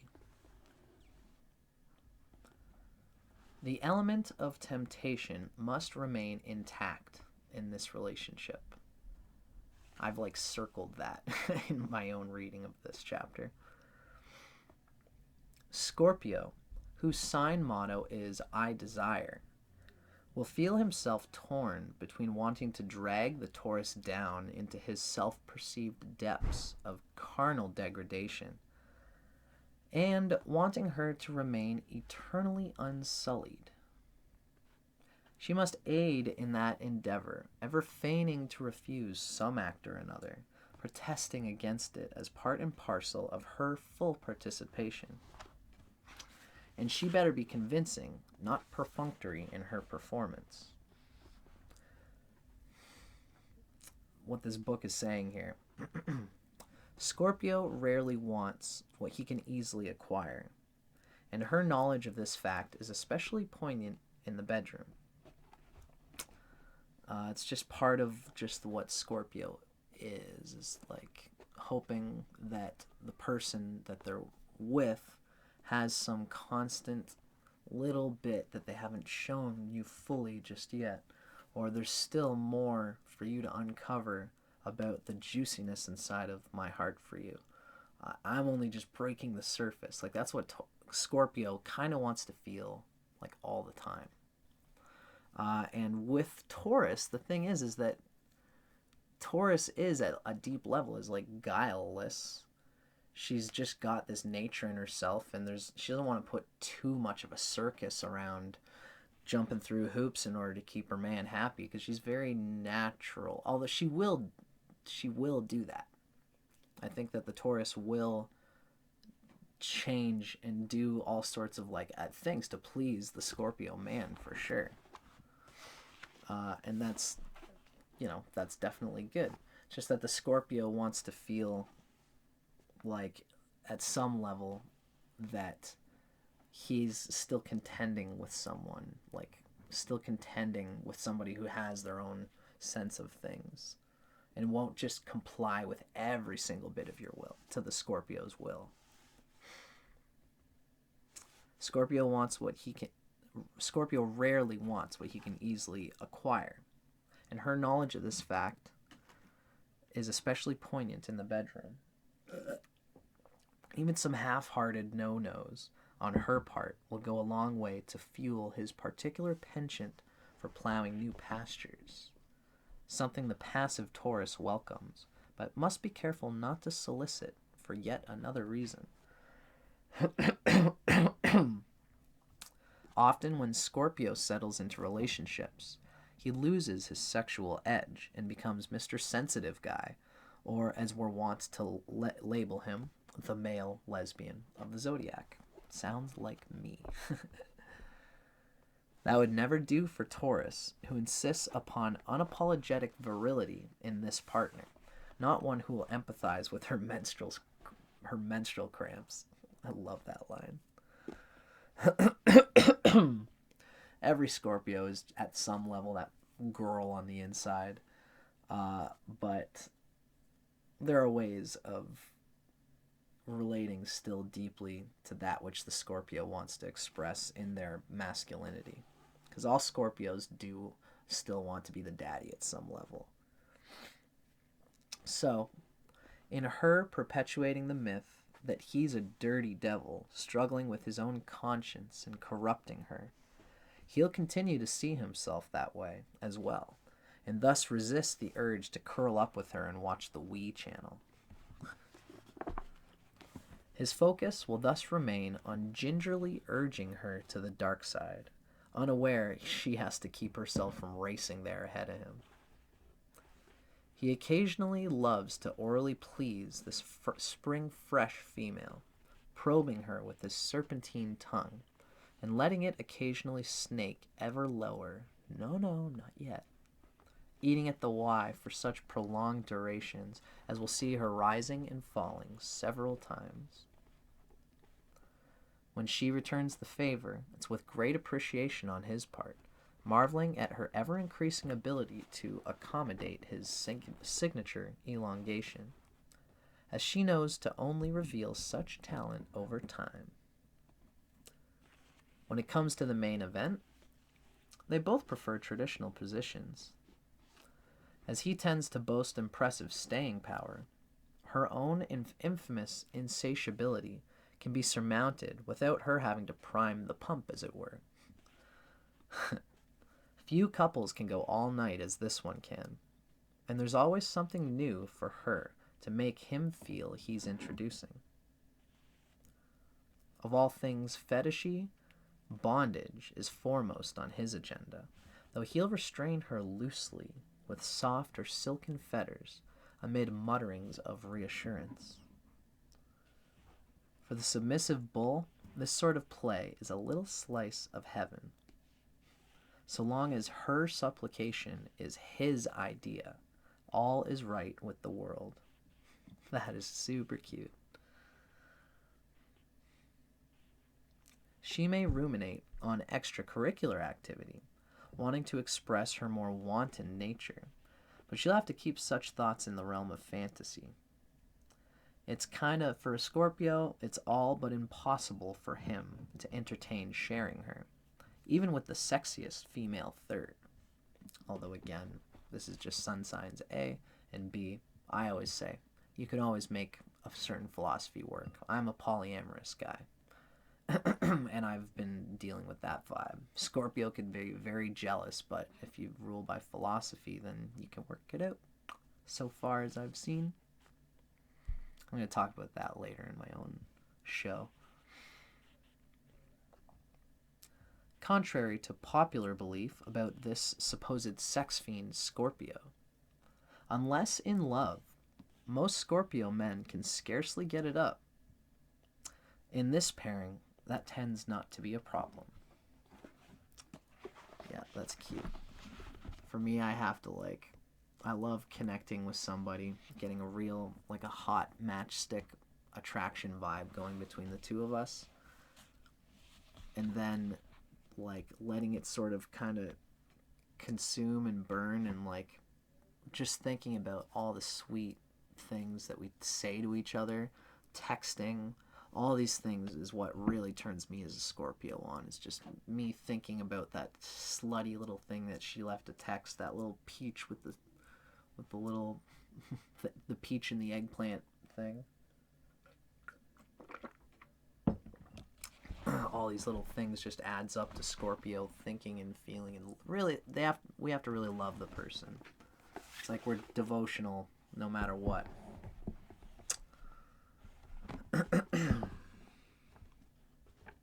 That was juicy. I hope you guys enjoyed that. That was Taurus Woman with Scorpio Man.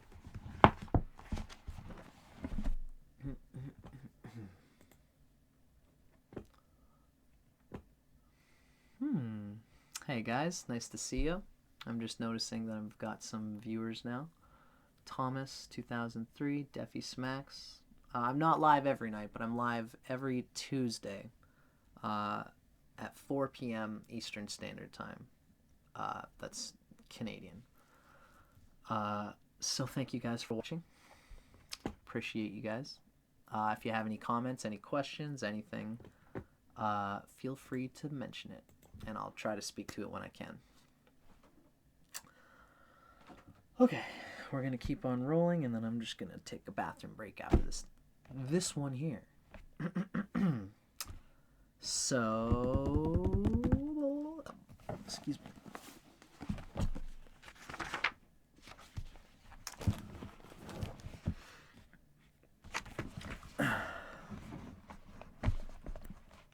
Okay, ladies and gentlemen, this is Taurus Woman with Sagittarius Man. First thing I'm going to do, I'm going to read a little snippet of it from the original Sextrology book. They give us these little snippets. Taurus Woman, Sagittarius Man. They give us these little snippets of the couplings. And then we're going to read the actual detailed couplings from Cosmic Coupling, a book written by the same dual authorship, Starsky and Cox. So this is Taurus Woman with Sagittarius Man. This is a little gumball, a little picture, a little condensed bite of this coupling, and then we're going to go into detail. Taurus Woman, Sagittarius Man. Fixation at first sight. Sag's colossal self-confidence transforms this twosome. In her, he's found a savior. Financially, they don't exactly see eye to eye. She's one lover who will satisfy his outsized libido.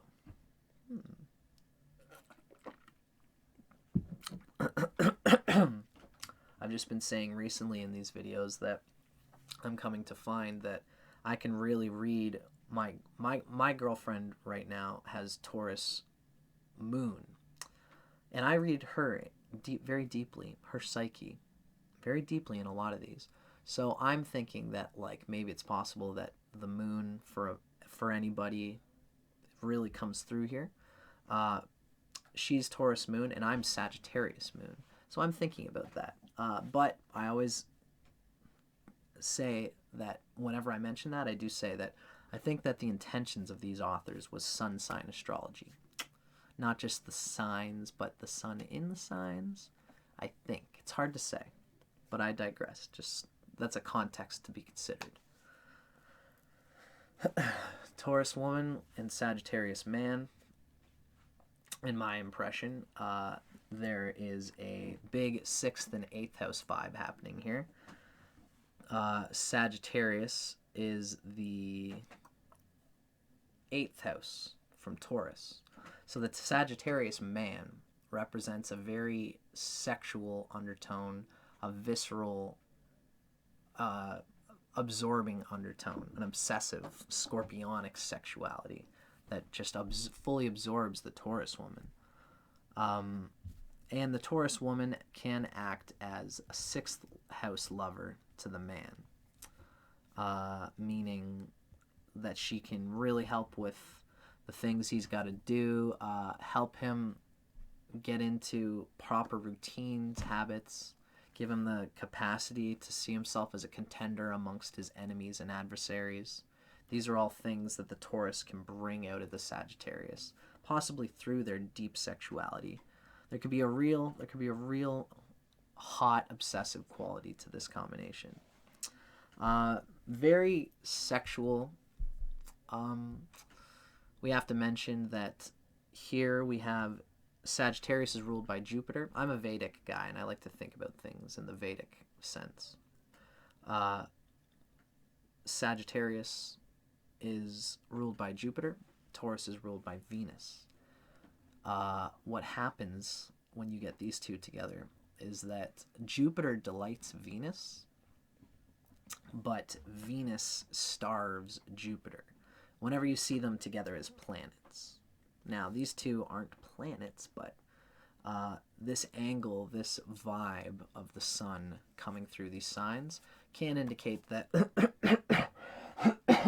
the Sagittarius guy might feel this Taurus is a bit superficial, that the Taurus is grounded in a way that kind of stops him from having the experiences that he really wants to have in life, because although it can be very hedonistic and embracing in that sense, most Sagittarius men have a deep desire to enjoy more than just having hedonic, visceral pleasure experiences with people, although they might want to just have that all the time.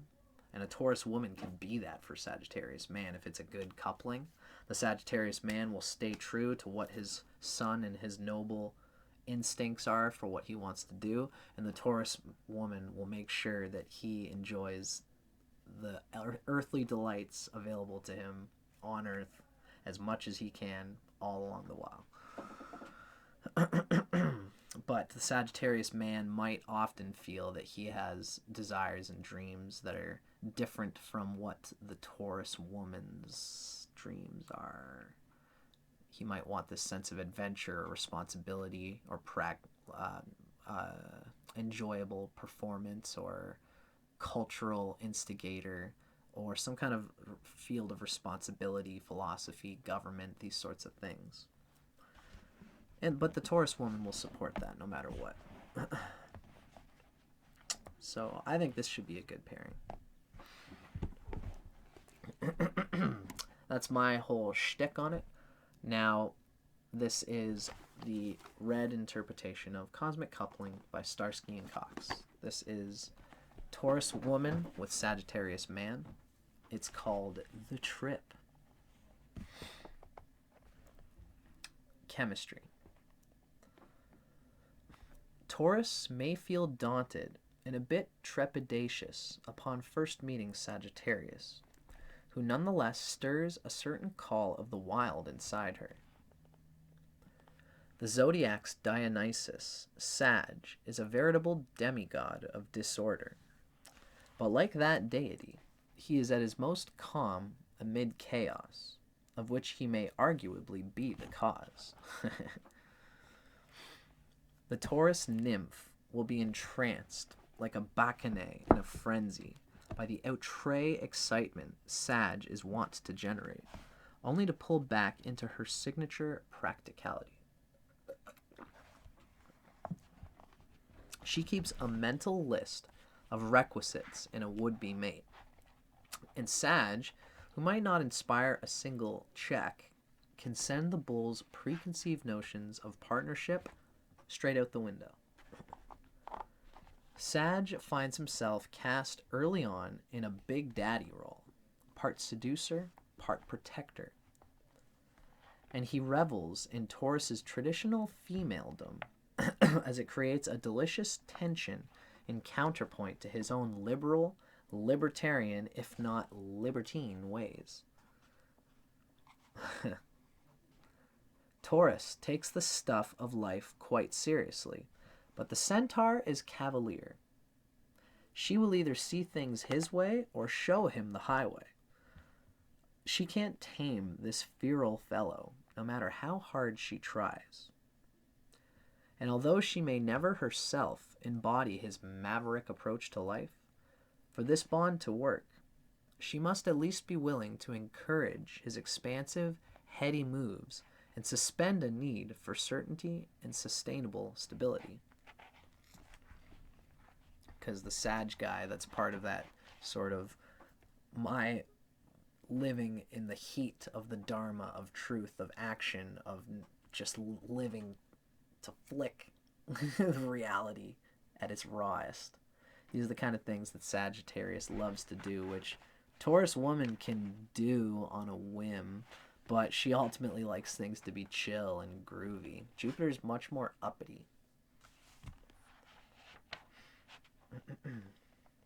So, compatibility. Taurus can't help but go through great transformation via this bond. We can see that Taurus is again, Sagittarius is the 8th house from Taurus. And Sag tends to rely on the bull more than most women for moral support. Sagittarius rules Taurus's cosmic 8th house of regeneration and growth via elimination. And indeed, he inspires her to jettison outmoded beliefs or self-imposed psychological limits that can keep her from experiencing life's epiphanies and revelations. The 8th is also the sex house, and Taurus will find herself eager to explore the myriad wonders of erotic experience with this rather grandiose guy. Taurus, in turn, governs Sag's devotional 6th house of service, which on one hand predisposes the centaur to seeing Taurus as something of a useful plaything, while he also comes to revere her as a saint of sorts, martyred mainly for her ability to keep up, if not put up, with him.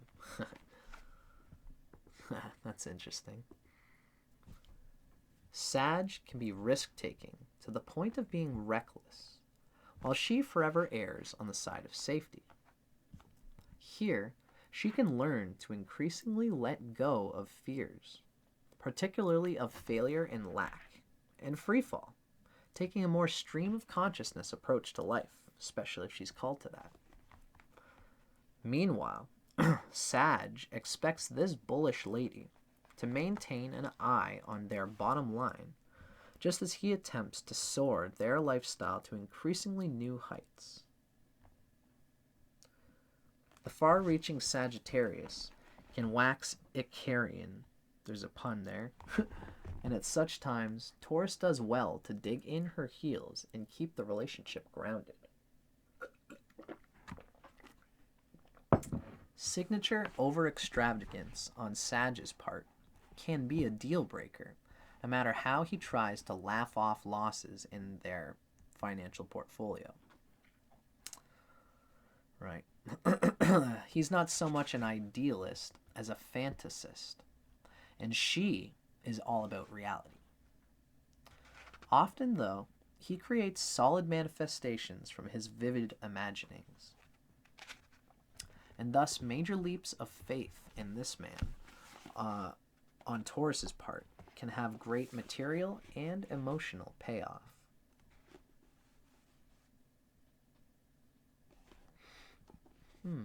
Leaps of faith. Especially the 8th house vibe can bring out the 8th house of Taurus and bring out a spousal richness between the two of them. There's a possibility there. It will take some constant enduring and sacrificing on the part of this Taurus woman who is in the 6th house position. Now, carnality. Sex for these two divergent characters can be, in a compound word, mind-blowing. Sagittarius is a marathon man, and considering Taurus's biggest complaint about most men is that they expire all too readily, she prizes the strapping Sag's staying power along with his myriad other carnal abilities. Never devoid of romance. If anything, the archer can be too demonstrative on that score. Such displays are appreciated more by Taurus than any other lady on the astrological block. The staying power. She is unquenchable, but fairly unkinky by nature, while Sag is an infamous trisexual, TRY sexual, for whom no act is out of the question. He will provide her hours of straightforward effing in a decidedly unsensual performance, rather bucking like a wild bronco. In return, he will have her indulge his catalog of fantasies, ever coaxing her into strange and new erotic territory. For one, he is a die-hard exhibitionist with onanistic tendencies, and Taurus must at least pretend to be a willing audience, passively praising and pleading for the centaur to possess her. He may oblige only after she has paid homage to every inch of him, nuzzling in all such nooks and crannies. Overpowering a woman is a particular Sag penchant, and in so doing, he employs both physical and psychological tactics. A bit of bondage is de rigueur, but this bond is more than about cuffs and blindfolds. Sagittarius is genius at riding fence lines, and he immediately susses out the limits of the open Taurus book and begins pushing all such envelopes. He may play on Taurus's secret fantasies for double the male fun in bed. Not one to be cuckolded, he can nonetheless imagine sharing his cow-eyed lady with another stud, so long as doing so is in line with bringing her pleasure to new heights. Of all the male signs, he is most turned on by group sex, and even when straight as an archer's arrow, he's rarely homophobic and can indulge in a bit of bisexual play, provided Taurus is likewise inclined to dip a hoof in the same-sex pool. Sex always has something of a twist for Sag, which can leave Taurus cold. She might not, for instance, have signed up for strapping on an apparatus to, in turn, screw this manly consort for whom irony abounds. Yeah, that's funny. Especially if the Sag guy, I'm a girly guy, so I can be all about that. Sag moon. For the most part, however, Taurus is ultimately willing to journey to the erotic places Sag is wont to take her.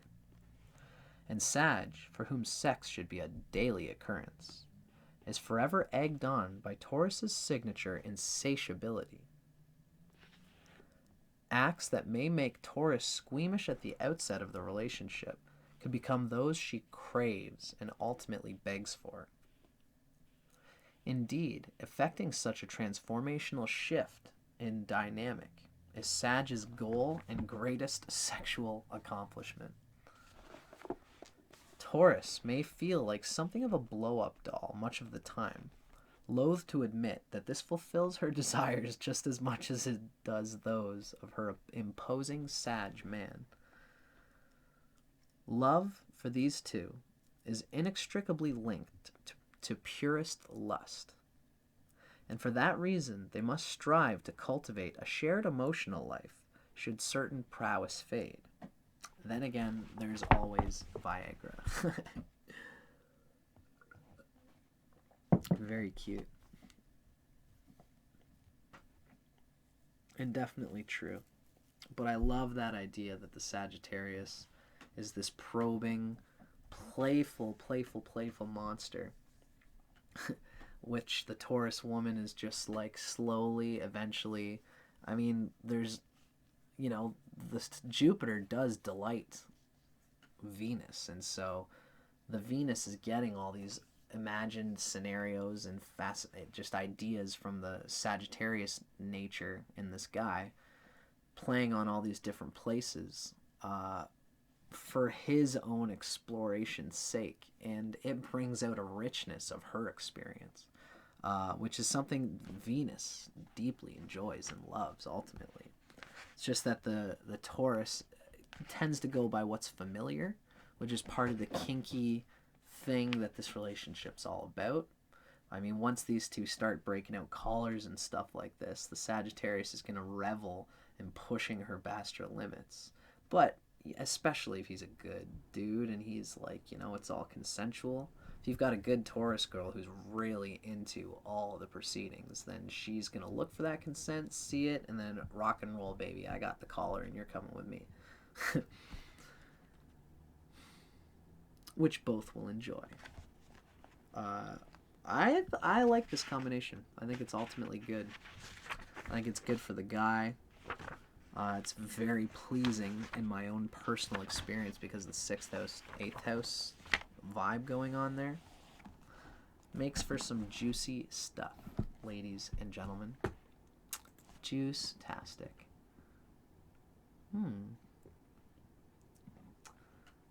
friends from France. My pleasure, Thomas. Thanks for watching. And hello, Defy Smacks from Brazil. Thank you for watching. I'm going to go to the bathroom real quick, ladies and gentlemen. And then we're going to continue with Taurus Woman, Capricorn Man. I'll be right back.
Oh.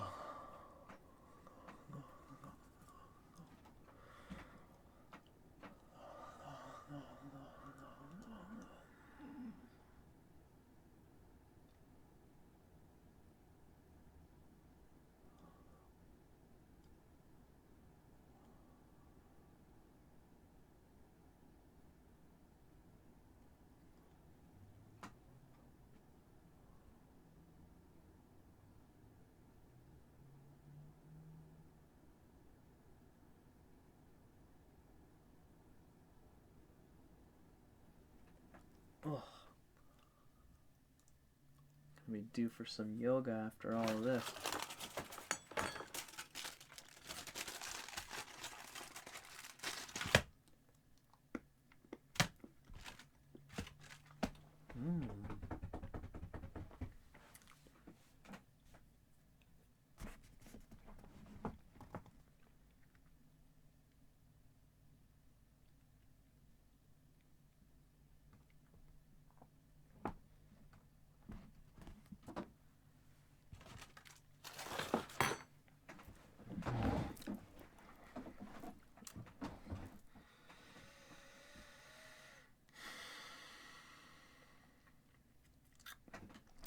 Oh, darn, I gotta get water. Oh, okay. Sorry, folks. I'll be back.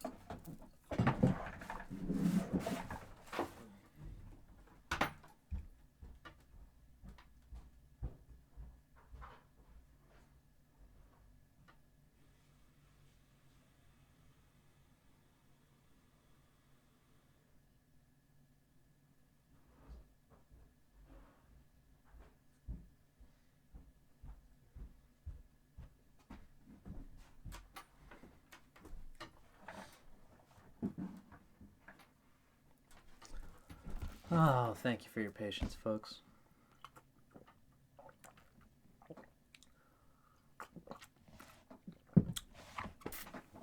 Okay.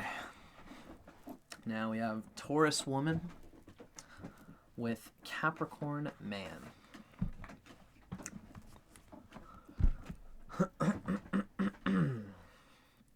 Now, before we start, we're going to take a little read from our Sextrology book. It's the original Sextrology book. It's got these little blurbs about the couplings. So this is Taurus Woman with Capricorn Man.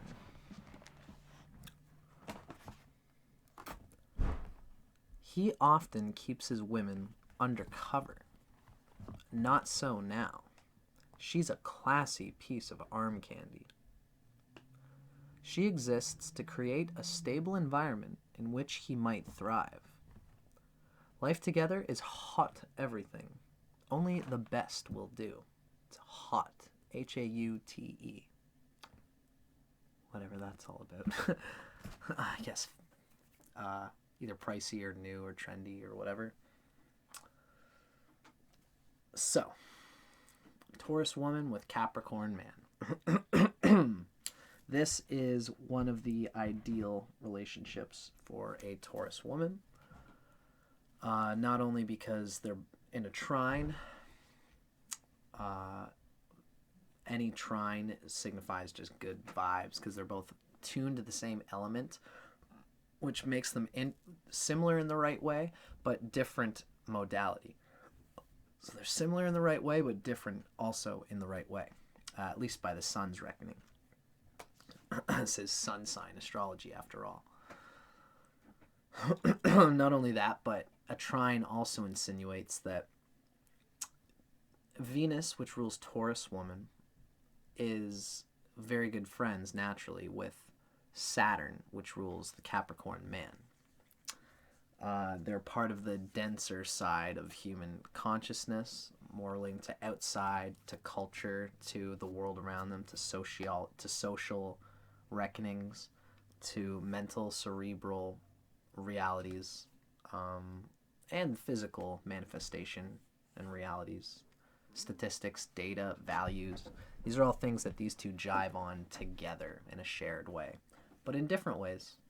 There's a real complementary, Saturn being the daddy here. Saturn's technically a neuter planet, and Venus is like uber feminine. So the uber feminine woman is dealing with a somewhat feminine man, but it's like a earthy, it's like an active femininity. Capricorn is just like Libra and Cancer in regards to this being a feminine sign, but expressing itself with truly masculine, forthright, consistent, aggressive tones. It's the densest place for the sun in the zodiac. Very material, visionary, but material might as well be spirit. It's all one. And Capricorns know as well as anybody that the material medium that a Taurus and a Capricorn share through are all so many ways of enjoying the richness of their spirit and the richness of each other, because they both endear that kind of true, realistic sense of practical, tangible quality, which they both kind of jive to.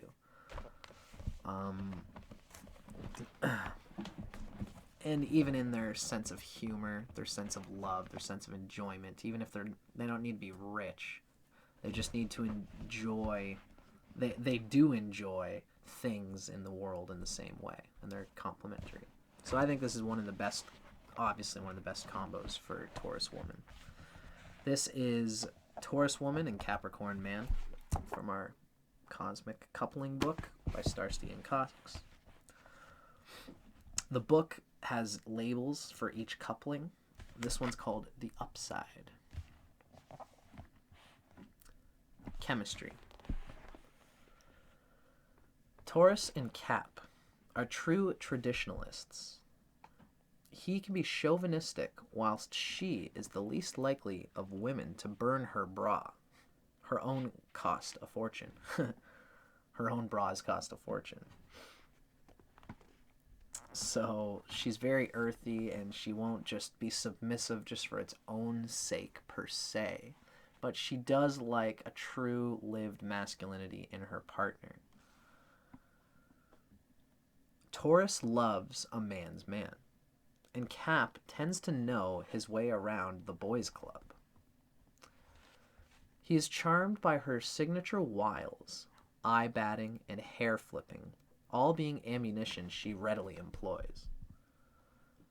The goat strikes her as one who needs a good woman to insist he eat right, work less, and wear his rubbers in the rain. He's attracted to earthy, elegant characters, and Taurus is the original barefoot Contessa. She is a pastoral figure whose natural innocence inspires Capricorn's lust and protective instincts in equal measure. He likes a woman who demurs, tending to keep his partner in the background of his professional or public life, if not solely relegated to the kitchen and the bedroom. Cap has that mentality at a deep, just sort of natural level. Cap does. But it's the Taurus can take it, like the Cap can be not all that terribly serious with it and like lay it on, but it's like, here's this thing, and he expects the Taurus woman to have a bit of like, oh, you can't, and I don't think, unless the Saturn's ill placed or the Venus is ill placed in the Capricorn man. If the Venus is ill placed, then they kind of actually will use their partner like a bit of a dish rag in the sense.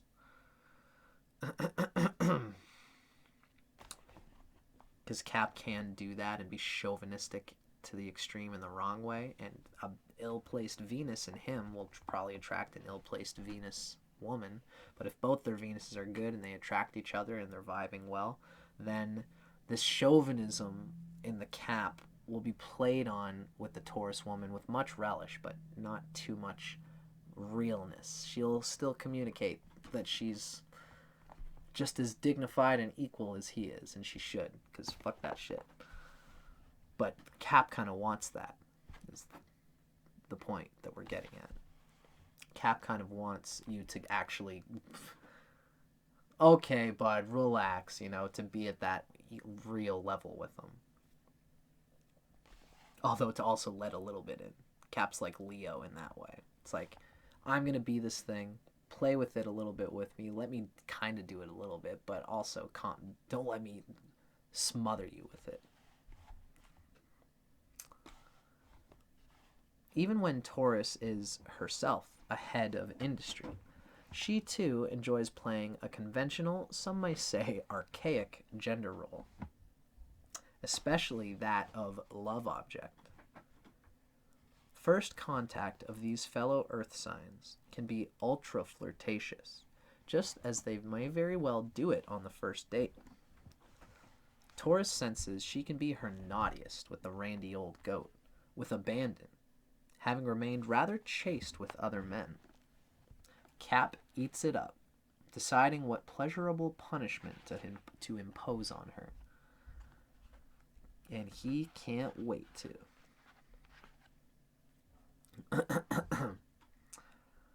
Now, this is compatibility. No matter how evolved the Cap man is, he can't look upon a serious relationship with a woman without considering her worth as a potential mother of his children. Taurus tends to pass with flying colors, being so genuinely cultivated herself, and yet so gay and carefree. She is a creature of nature, purposeful and procreative. The sole fixed earth sign, think of a garden. Taurus woman personifies a fruitful environment for growth, whether multiplying financial statements or her immediate family. Establishing so grounded and well-tended a setting, the bull provides the goat surest footing on which to climb to ever greater heights, professionally, socially, and artistically. Taurus is the 9th house from the goat, from Capricorn. Taurus rules Cap's creative 5th house of pleasures. Ah, yes, Taurus is in the 5th house from Capricorn. 5th house of pleasures, gaming, and gambling, among other attributes. So Taurus is a practical muse for Cap. She consciously holds down the fort so that Cap can indeed pursue careers that provide pleasure first and fill the coffers second. She supports any gamble he takes himself so that his life work can be both amusing and lucrative. And she takes joy in fueling his ideas, not requiring credit for doing so. Cap men aim for their desired apex, and en route inevitably trip, stumble, or fall. But Taurus provides a soft landing so he can pick himself up unscathed and again tackle his personal Mount Everest. Capricorn, in turn, rules Taurus's cosmic ninth house of inner visions, inspiring the bull lady to search for deeper meaning in life. Capricorn is an old soul, and he naturally influences her to look beyond petty appearances, which might consume her, to alight on realities of greater magnitude, just as she helps him to function more easily in the here and now. It's a symbiotic bond in which each individual nourishes oneself on the other's inherent resources. What a thing to experience. Gotta love these trinal houses in this way, but this one in particular is deeply enriching. The Capricorn man brings out the best, really, the best in the Taurus woman. Our ninth house is the most auspicious house. So to have your partner in your ninth house is the lucky placement, where Taurus being the Capricorn man's fifth house is just as well for Capricorn man, because they're such creators sort of naturally anyway. Wanting to have someone, this is like, the Taurus is like this like charioteer, almost like we talked with others. The Taurus is like this charioteer that's holding this chariot, so that the Capricorn man stands with his spear and can look around fully, no hands, and fully attack whatever it's meant to be attacking. And they will enjoy doing it through each other. The fact that Taurus is in the fifth house from Cap means that Taurus has a lot of enjoyment and personal creative fun to give to Capricorn. So, carnality. Even if Capricorn is the younger of the two, there is something unmistakably Big Daddy about him, particularly in this relationship. One thinks of the melancholic Holden Caulfield, wise and gray-haired before his time, or another J.D. Salinger, who's a Capricorn hero, Seymour Glass, who, like the author, has a questionable attraction to nubiles. In both body and spirit, Taurus exemplifies that aspect of womanhood, drawing as she does on the archetype of the earth nymph, who forever lets herself be chased and ultimately caught by the mythic satyrs, the Saturnine and Saturnian old goats of mythology, whom our dear Capricorn fellow emulates in the flesh. So, without knowing it, that is, perhaps until now, the sexual connection between these individuals is age-old and, one might say, mystical. Taurus's natural innocence rivets the Capricorn, who almost shamefully can't help but want to corrupt it. She instinctively plays along, even when not quite the naive she appears. Taurus knows that this is the hinge pin of their sexual experience, so she will, like any nymph worth her salt, protest too much as Capricorn unleashes his beastliest nature upon her, if secretly apologetic. Bondage often plays a part in this bond, as do rear entry positions that smack of sweetest debasement. It may take years to convince the Taurus of his anal agenda, but the patient Capricorn will stay the course, as it is invariably a top priority. Though Taurus loves to dress in lingerie and heels and the like for her own enjoyment, if not her partner's, Capricorn would rather she wax ultra naturel by, not waxing at all, for instance. Cap can be a sucker for body hair, preferring a woman's whiffy for perfume to anything that comes in a bottle. He is such a dual character, one who truly prizes a woman for her mind and encourages her noblest pursuits in the light of day, and then, in private, can think only about dragging her further down into delicious sexual degradation. Taurus is more apt than most women to play the submissive, still not careful to seem too willing, lest she break the sexual spell particular to this pairing. But on that fertile field, she enjoys some expert plowing, her own pleasure deriving from a most powerful passivity. Though preferring prone positions, she won't just lie there. She'll wriggle her hips in the tiniest of circles, zeroing in on Cap's notoriously generous endowment, more whimpering than moaning all the while, a sound that particularly excites the old goat.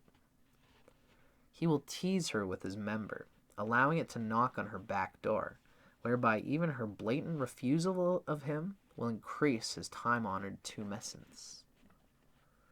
Indeed, whether by nature or nurture, no man revels more in marathon foreplay and extended fornication itself than Capricorn.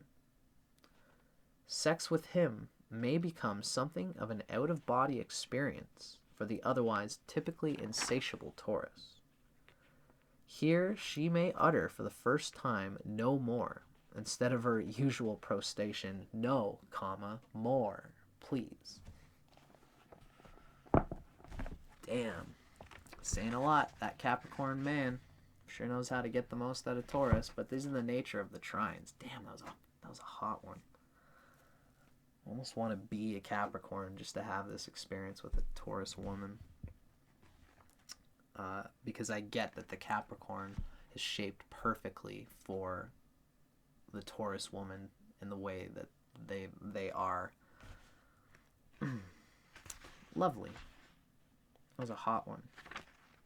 The natural Big Daddy vibe of the Capricorn just comes through perfectly in regards to the way the Taurus woman is. Capricorn man is active. It's like cardinal angular in that way. So they're just looking to throw this thing somewhere dense, earthy. And the Taurus can just take it in perfectly, in the perfect way that fits the active nature of Capricorn. It's probably, of the Taurus woman combinations, that this might be the best. This might be the most erotic, and possibly just the best in a natural way. Because the Capricorn man is the one in the 9th position as the man. Usually it's good when the man is in the 9th position from the woman. Very cool.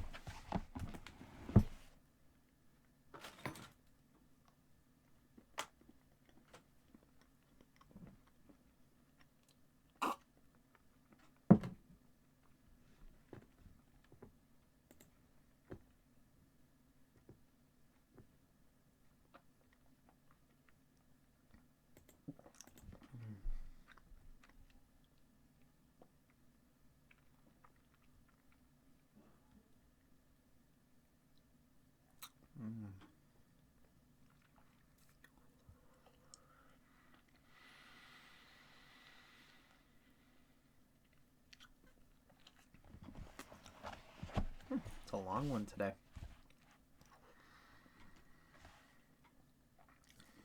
Well, folks, continuing on our journey. Next up, we have Taurus woman with Aquarius man. Now, I would say that this has a lot of the same vibes of Taurus woman with Capricorn man. Not quite as natural fitting. But this is a combo that's really good for the Taurus. It's Taurus woman ruled by Venus, Aquarius man ruled by Saturn. Except that they're not trine like the last pairing was. They're both fixed, which means that they can both get a bit stagnant. And the Aquarius man is fixed almost like mentally erotically, in a way which is not the same real deep preference for Taurus woman. Taurus woman really loves a deep physical, earthy rogering by someone who just wants to stay in the physical for the sake of the physical. And even the power play trips of Capricorn tend to bring out something that is different from Aquarius, even though they're both ruled by Saturn. Aquarius man has the Saturn daddy vibe here, which fits well with the agenda of the Taurus woman. But the Aquarius man will be a bit more of a sexual. There's an equalness, and there's less of a kinkiness here, although it can be kinky. Aquarius man is in the 10th house from Taurus. Is that right? Taurus. Yes. Aquarius is in the 10th from Taurus and brings out, in a way, the best of what a Taurus can achieve in the world. This couple really just does enough of their sexual thing to get by and to enrich each other. And they take the energy, the enjoyment, even at a friendship level, an enjoyment level. Like, these people really just don't build up as much sexual dynamic tension as they do, like, nurture each other. Aquarius nurturing her abilities, and she nurturing Aquarius's 4th house, emotions, his reality, his foundations in his life. These two can take whatever vibes and jives that they get together and express it out into a larger social sphere, and that's where they get the most enjoyment.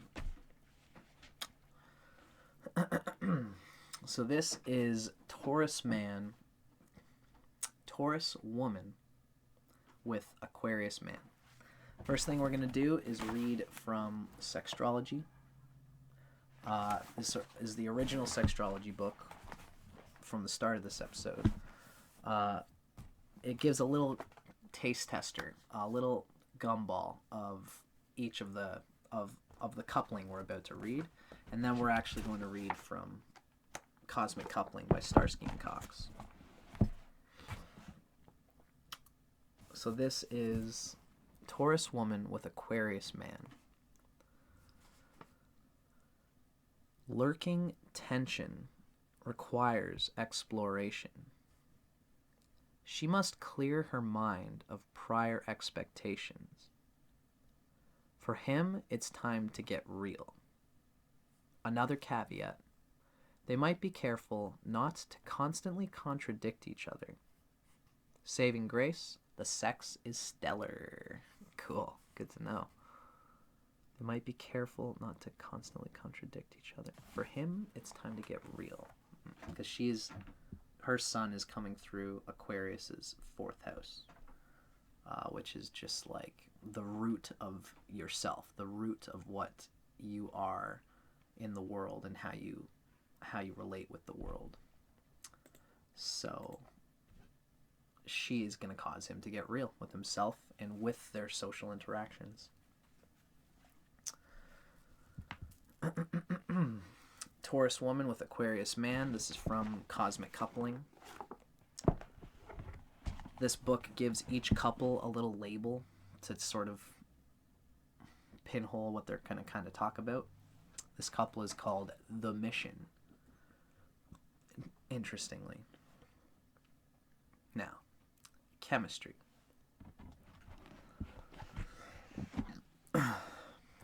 Taurus forms an immediate schoolgirl-like crush on Aquarius, who is a knowing and authoritative figure. Besides prizing her signature earthy beauty, he is attracted to her open and childlike demeanor. He sees her potential not just as a partner, but as a source of latent talent of one sort or another. Her affection is fueled by his willingness to listen to and encourage her, viewing him as a combination of mentor and big brother. It's the 10th house vibe. The double entendre of that assignation, often bearing out in vivid fashion. The big brother vibe. Meanwhile, Taurus is spellbound by the Aquarian wizard, who may invest so completely in the bull lady, playing on her natural narcissism without either one being especially really conscious of that fact. Like any true guru, the water bearer, Aquarius, the zodiac's own John the Baptist, seeks to convert the Taurus to his way of thinking. The sign of Aquarius's motto isn't "I know" for nothing. And he does so first by validating whatever litany of complaints Taurus might have about friends or family, urging her toward a new life with him, free from the negativity of others. Loved ones might warn her that she's in too deep too fast. But the girl can't help it. She conflates falling for this man with seeing the light. To Taurus, Aquarius is, in a word, a revelation. Bringing out her worldly activity of what she is and the best that she can be. Compatibility. Witnessing the fast and furious bond these two instantly form could give one pause. There's an electric excitement from which both individuals reel, a sense of urgency underscored by a dash of terror. The personal development, if not the outright reinvention of the Taurus, is the prime motivation of the relationship, as she relinquishes control to the Aquarian, who, it must be said, does manage to speed this lady's evolution. He, in turn, demands undying devotion, if not utter servitude. It's a funny, different sort of daddy. It's more of like a cerebral, real active sense of daddy. Like actually making sure that like you're like, come on honey, get your ass out of bed and like you gotta go to your job, go so that I can like see you after. So do that. Like Aquarius will like, come on baby, do that kind of thing, and she'll be like, oh you're right, and then she'll do it. And in some levels, unless it's like being get out of here, I don't know, aggressive or whatever, a lot of this kind of come on baby, we got this can be really good for the Taurus's self-esteem, right? And so in turn, he speeds this lady's intuition with this fixed daddiness, but he also has a preference for like an utter devotion and if not utter servitude. Taurus rules Aquarius's cosmic fourth house of endings and the home we create in breaking with the past in our childhood upbringing. The water bearer sees in the bull the opportunity to begin a new life based on his own utopian design, fully divorcing from any failures of his past. Of course, in the process, he expects that she bid goodbye to all that in her own life as well, which would free her to more fully commit to him and a new start. Conversely, Aquarius governs Taurus's 10th house of mastery, status, and public image. She innately suspects that via the relationship, any goals that would bring notoriety can be achieved whilst, en route to that end, she will recognize the Aquarian as her master, spiritual or otherwise. Often, the dormant talent Aquarius espies in the willing Taurus is one that just so happens to complement his own. In other words, he might bestow her the second billing, forming a team. No surprise ending, Taurus tends to eclipse Aquarius as her star is born. Even if not working together, she may outshine him socially, or be the favorite of the two, say, among close friends, which can ignite his resentment in the specious notion that he made her and he can break her too. By then, she may already have plans to go solo. It's probably a common relationship thing that happens with these two, but again, it's just the sun sign. You two can have this whole build up with each other and keep it going if there's enough in your charts to secure and satisfy things beyond just this sun sign relationship. Now, carnality.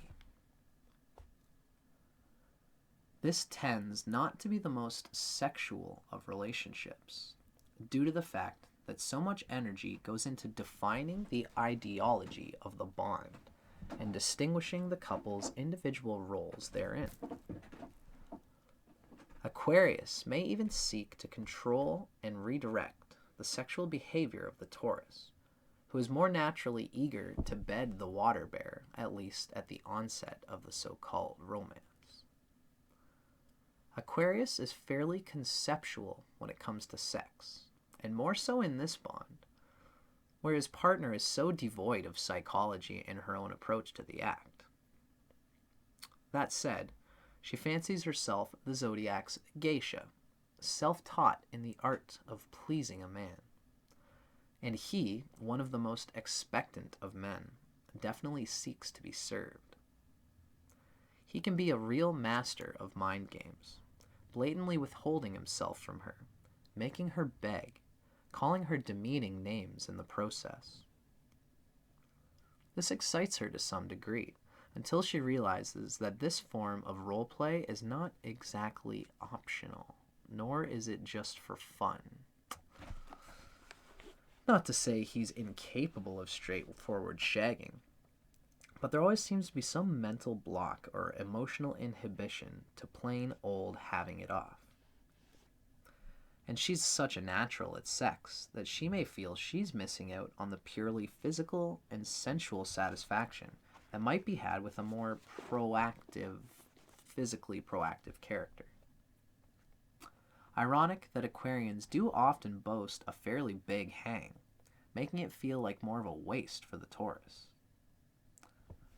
Of course, if she's willing to show initiative and be the proverbial girl on top, he will kick back and enjoy that default position. But Taurus wants to be cherished, if not ravaged. Freudian slip. But Taurus wants to be cherished, if not ravished, needing vivid proof of a virile man's desire to possess her. She can't spend her life doing lap dances. But until such time as that particular revelation hits home, she may be put through her paces, gaining unique experience she wouldn't acquire elsewhere, the 10th house vibe. He indulges in extended foreplay, particularly if designed for his pleasure. He may want her to dress like a dominatrix, tie him up and tie him down, and perhaps even administer some subtle pain. Aquarians have diverse sexual taste, so it really is anyone's guess what his exact trip is. But chances are it will strike the Taurus as unusual. She might be coaxed into masturbating or mixing it up with another woman for his eyes only. In some cases, where the Aquarian has a cuckold fantasy, she may be seduced into sex with other men to satisfy the water bearer's penchant for humiliation. This may go hand in hand with an S&M streak, whereby either she will require punishment for her infraction, or he will for his inability to satisfy her, thereby forcing her into another man's arms. Whatever the scenario, it's pretty heady stuff that Aquarius gets up to, while Taurus will increasingly long for a more meat and potatoes sex life. It will take an active and wholesome-minded Aquarian to keep that from happening. Show us one such water bearer, and we'll show you yet another veiled attempt for control. Well, I mean, you know, there are wholesome-minded Aquarians out there, Aquarius men, especially depending on where his Saturn is. If he has a good Saturn, then good Saturn and a good Venus, even just a good Venus alone, will make this Aquarius have a good sense of how to get the best out of this Taurus woman. And, you know, these are just sun signs, folks, like I say. If there's other things that are making this relationship spin, then this situation can turn out much more earthy. The Aquarius guy will probably give up a bit of his own nature in order to complement and satisfy the deep, fixed urges of the Taurus woman, and vice versa. The Taurus woman can probably bounce around and just do some socio-centrically interesting things. I mean, the Aquarius guy is a funky. I get the difference. I get that there's a fixed difference in modality and mentality here.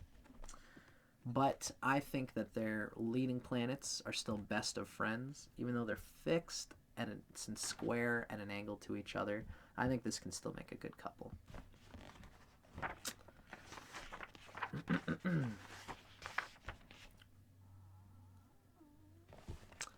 So, that was fun.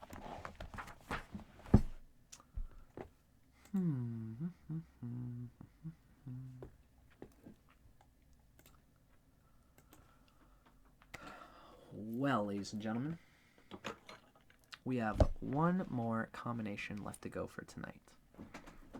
My deepest thanks to everybody who's been watching so far. My thanks, and also my just hi. Nice to see it. I'm glad you've been watching these with me.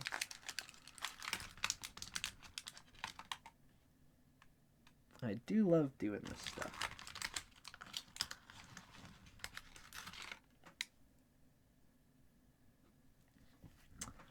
It is a real pleasure for me to just be able to just hang out, especially right now. This whole coronavirus thing is a thing right now.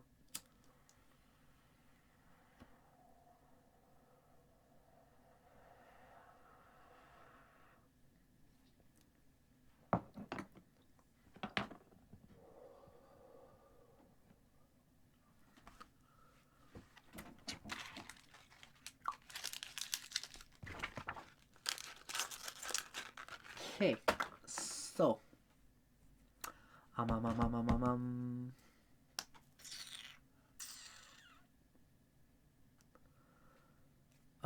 yeah.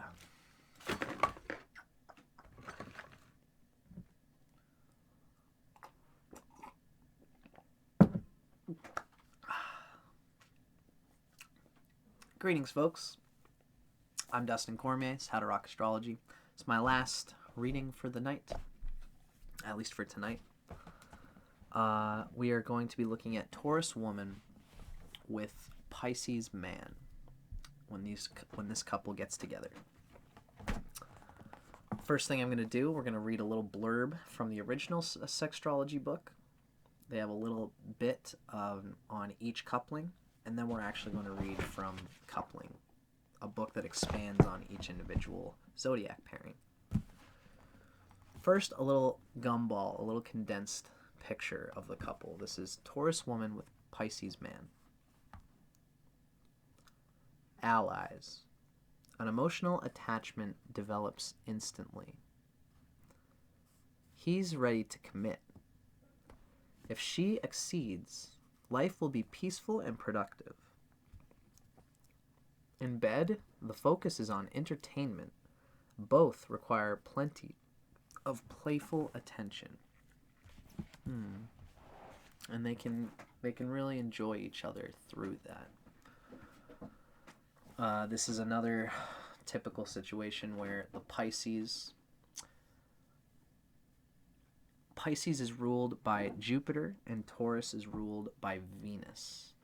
I mean, this is a sextile, which in the West is typically considered a good thing. It's earth and water, which tends to vibe well. They're sensitive in similar sorts of ways, similar sorts of values in a lot of ways. In the Vedic sense, the one thing that's kind of I like to include in this picture is that when Jupiter and Venus get together in any sort of way, I mean, this isn't actually Jupiter and Venus. These are just sun signs, so it's kind of different, but the arcs bleed through. when Jupiter meets with Venus in any sort of way, Jupiter is starved, but Venus is delighted. So the Taurus woman can probably enjoy a lot of deep material world enjoyment, pleasure deeply from this Pisces man who can see how much of a sensual, hedonistic, lusty, naturally lusty flower of feminine energization that she is.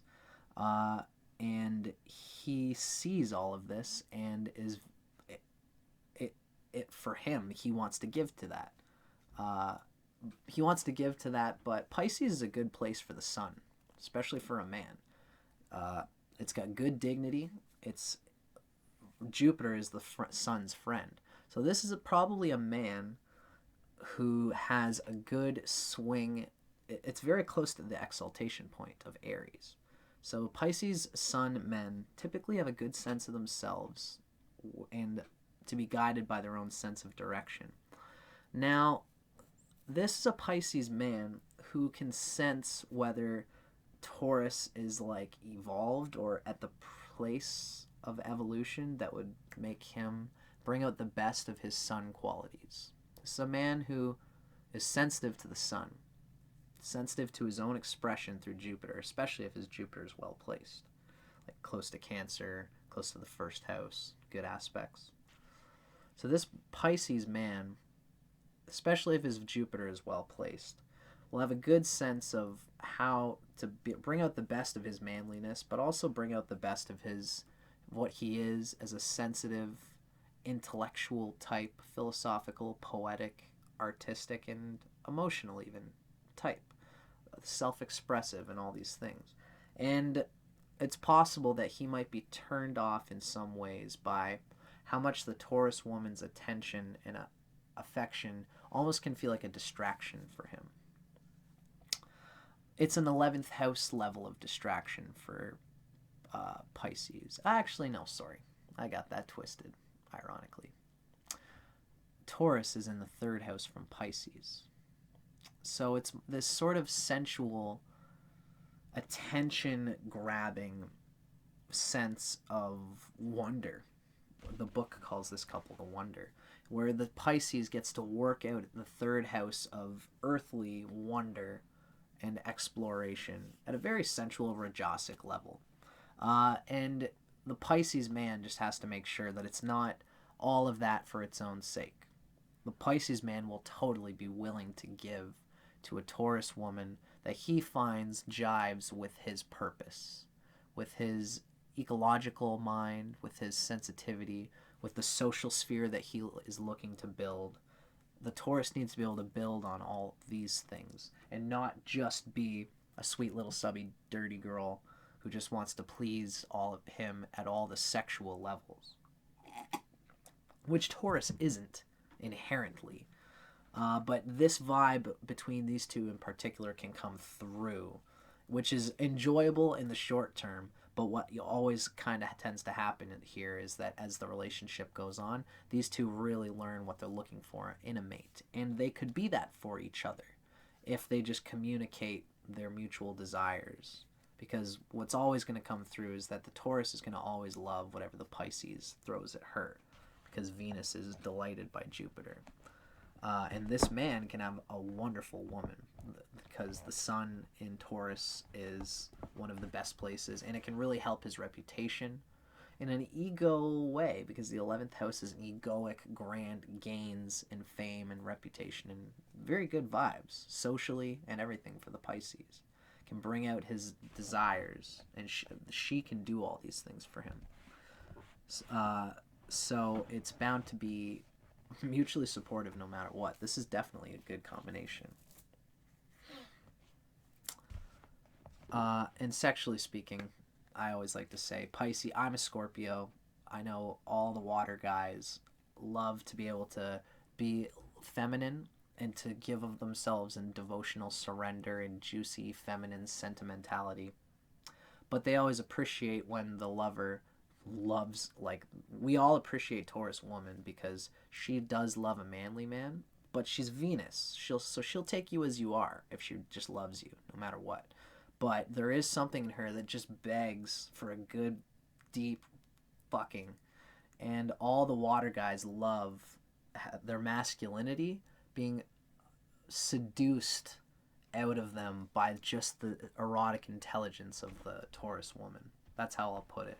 Because Taurus woman is erotically intelligent in this way.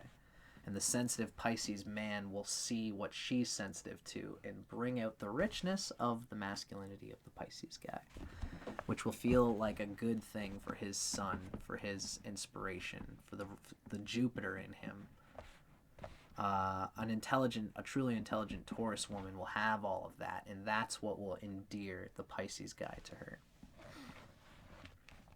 at its best. And then that way the Jupiter will feel like it's being not starved, but sucked. So that was my own Vedic sort of interpretation of this combo. Now let's take a little look in our book at Taurus woman with Pisces man from Cosmic Coupling. Our book calls this combination the Wonder. Chemistry. Whereas the inverse gender combination of this bond sees the Pisces becoming more grounded via her love for Taurus. Here, it being switched, the Taurus bull woman becomes so enamored of the Pisces fish guy that she loses her footing all but completely. Pisces is a metaphorical drifter, someone who learned early on in life that he need not be anchored to any one person, situation, or idea about himself. He's a master of disguise and reinvention, the embodiment of the dream he envisioned of himself from the moment he set off on the solo journey that characterizes Pisces' life. Taurus is drawn to this most elusive of men, but finds getting a grasp on him is like trying to keep cool water from slipping through her fingers. For all his intangibility, Pisces is indeed attracted to earthy women, but generally those with a seasoned outlook on the world and especially sex.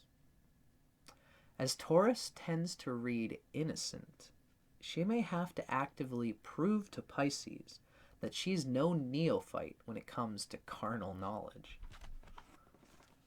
Unlike other men who find a too-forward woman untoward, Pisces sees it as promising. He doesn't wish to treat a lover with kid gloves, in or out of bed, and the ballsier abroad Taurus is, the better. He wants an equal, but utterly unbeholden bond, so the bull should remove her rose-colored glasses. Despite the cutesy, pure vibes that the etheric, mysterious vibes that Pisces can give, he can be very just real and down to earth, and just like he's ruled by Jupiter, almost has a Sagittarian, just whatever it is, going with things sort of mentality, except it's just more about internal sensations of whack things other than external expressions of whack things for Pisces. So the bull should remove her rose-colored glasses. Now, compatibility. Every possible zodiacal relationship can work. They all have their strengths and weaknesses. That said, this bond can be strenuous for Taurus, who isn't as hard-boiled as she might have the fish believe. Pisces rules Taurus's cosmic 11th house of utopian and future experience, as well as one's hopes and wishes, all of which are, by their nature, out of reach. Pisces rules Taurus's 11th house. And yet he may represent to her all she's ever wanted in a man.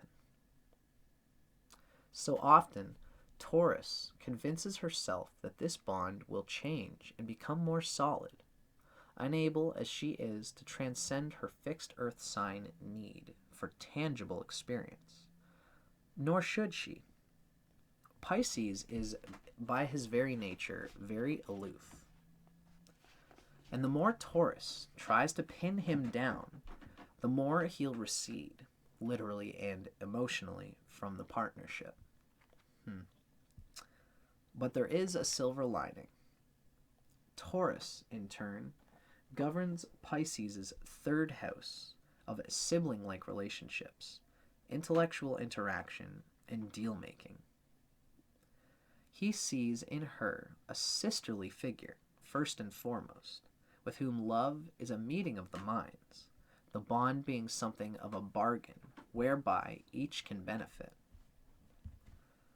Often, this couple is also in business together, Pisces gaining awareness that even the deepest affection he feels for the bull isn't mutually exclusive of any professional power or profit. Granted, next to being adored, there's nothing Taurus likes better than making money. So that the partnership might also be financially motivated isn't necessarily a buzzkill for her. With Pisces man, that messianic Jesus-like fish, it's not just Taurus who often breaks into that familiar refrain, "I don't know how to love him." The trick is to give Pisces as much room to drift around as that of the seven seas. He brings the old adage that love is never possessive into sharp relief. For Taurus, the sign that rules property, that's hard to accept. This is more of what I was talking about with Venus starving Jupiter. Him drifting and just getting away from feeling like he's being sucked, his attention is being sucked away from his graceful, let it all go and flow life. But again, these are just sun signs. If they have workable signs otherwise, then this combination can still work well. Especially once Taurus gets a vibe for what the Pisces really wants. If she really loves him, then she'll give him that space. Even though she really wants to, it'll take a little bit of letting him go at some times in order for him to come to you in the organic way that you both really like. Venus delights by Jupiter by seeing that the little bit that she does get, whatever affection she does get, she deeply enjoys it because he feels like he has to only give it at some kind of rhythmic meter and pace, or else he'll feel like he's getting sucked under by his own sexual urges. Now, let's take a look at the carnality for this couple.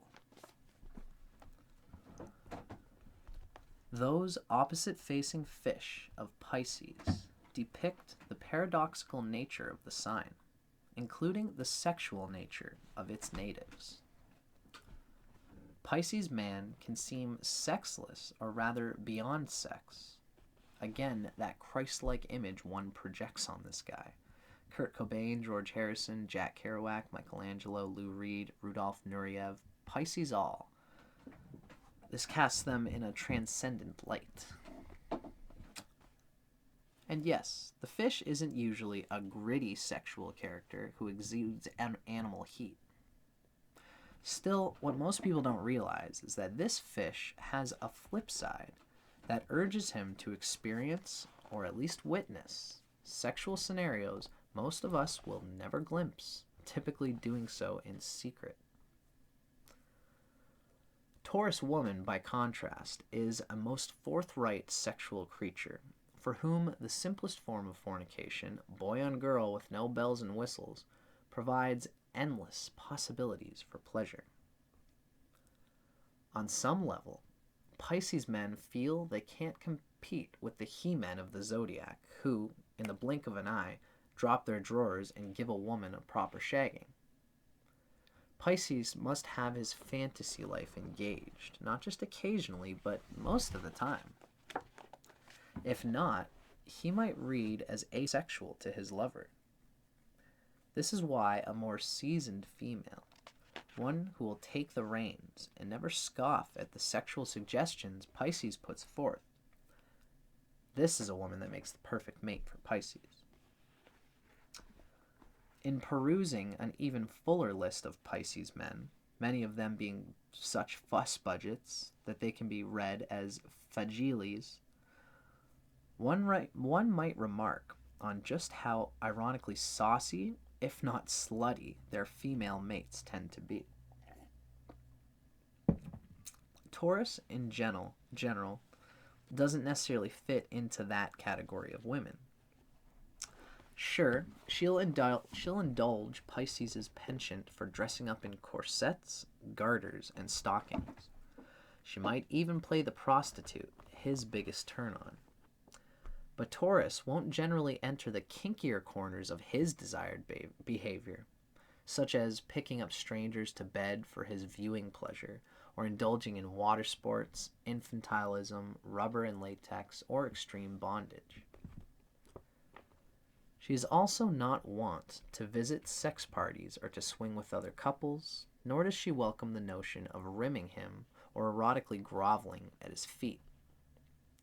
I should say about all this that, again, A, this is just sun signs. B, you should never, these are astral arcs, but if you should always feel your whole heart's feeling about such a philosophy or a statement, because these books can be very specific, for better, and sometimes just for oddly a little too specific. But I digress. These are arcs that exist, but always go by your own sense of feeling towards it.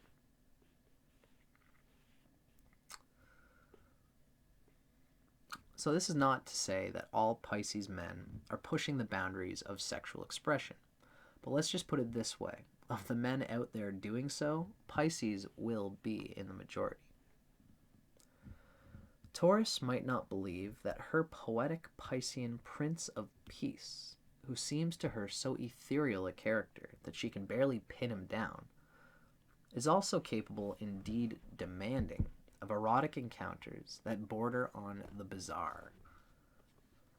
There are a few bull girls who will take the plunge and follow Pisces' sexual agenda into the mists of orgiastic oblivion, just as there are Pisces men who will suppress such longings, performing psychic surgery to cut those urges out of their makeup, to live a vanilla existence with the bull lady, never quite satisfying her more blatant basic needs, or if attempting to do so, seeing his mind wander while she wonders where his thoughts are taking him. Pisces is more than a fantasist. He is wont to make manifest and indeed normalize what most signs consider eccentric sexual desires. Yeah, Pisces is kind of funky like that. Really just bringing in these odd elements of psycho interaction that only certain people can jive with. All the water and fire signs dig what Pisces dishes out. And some like air signs. But I can see there being a lot of...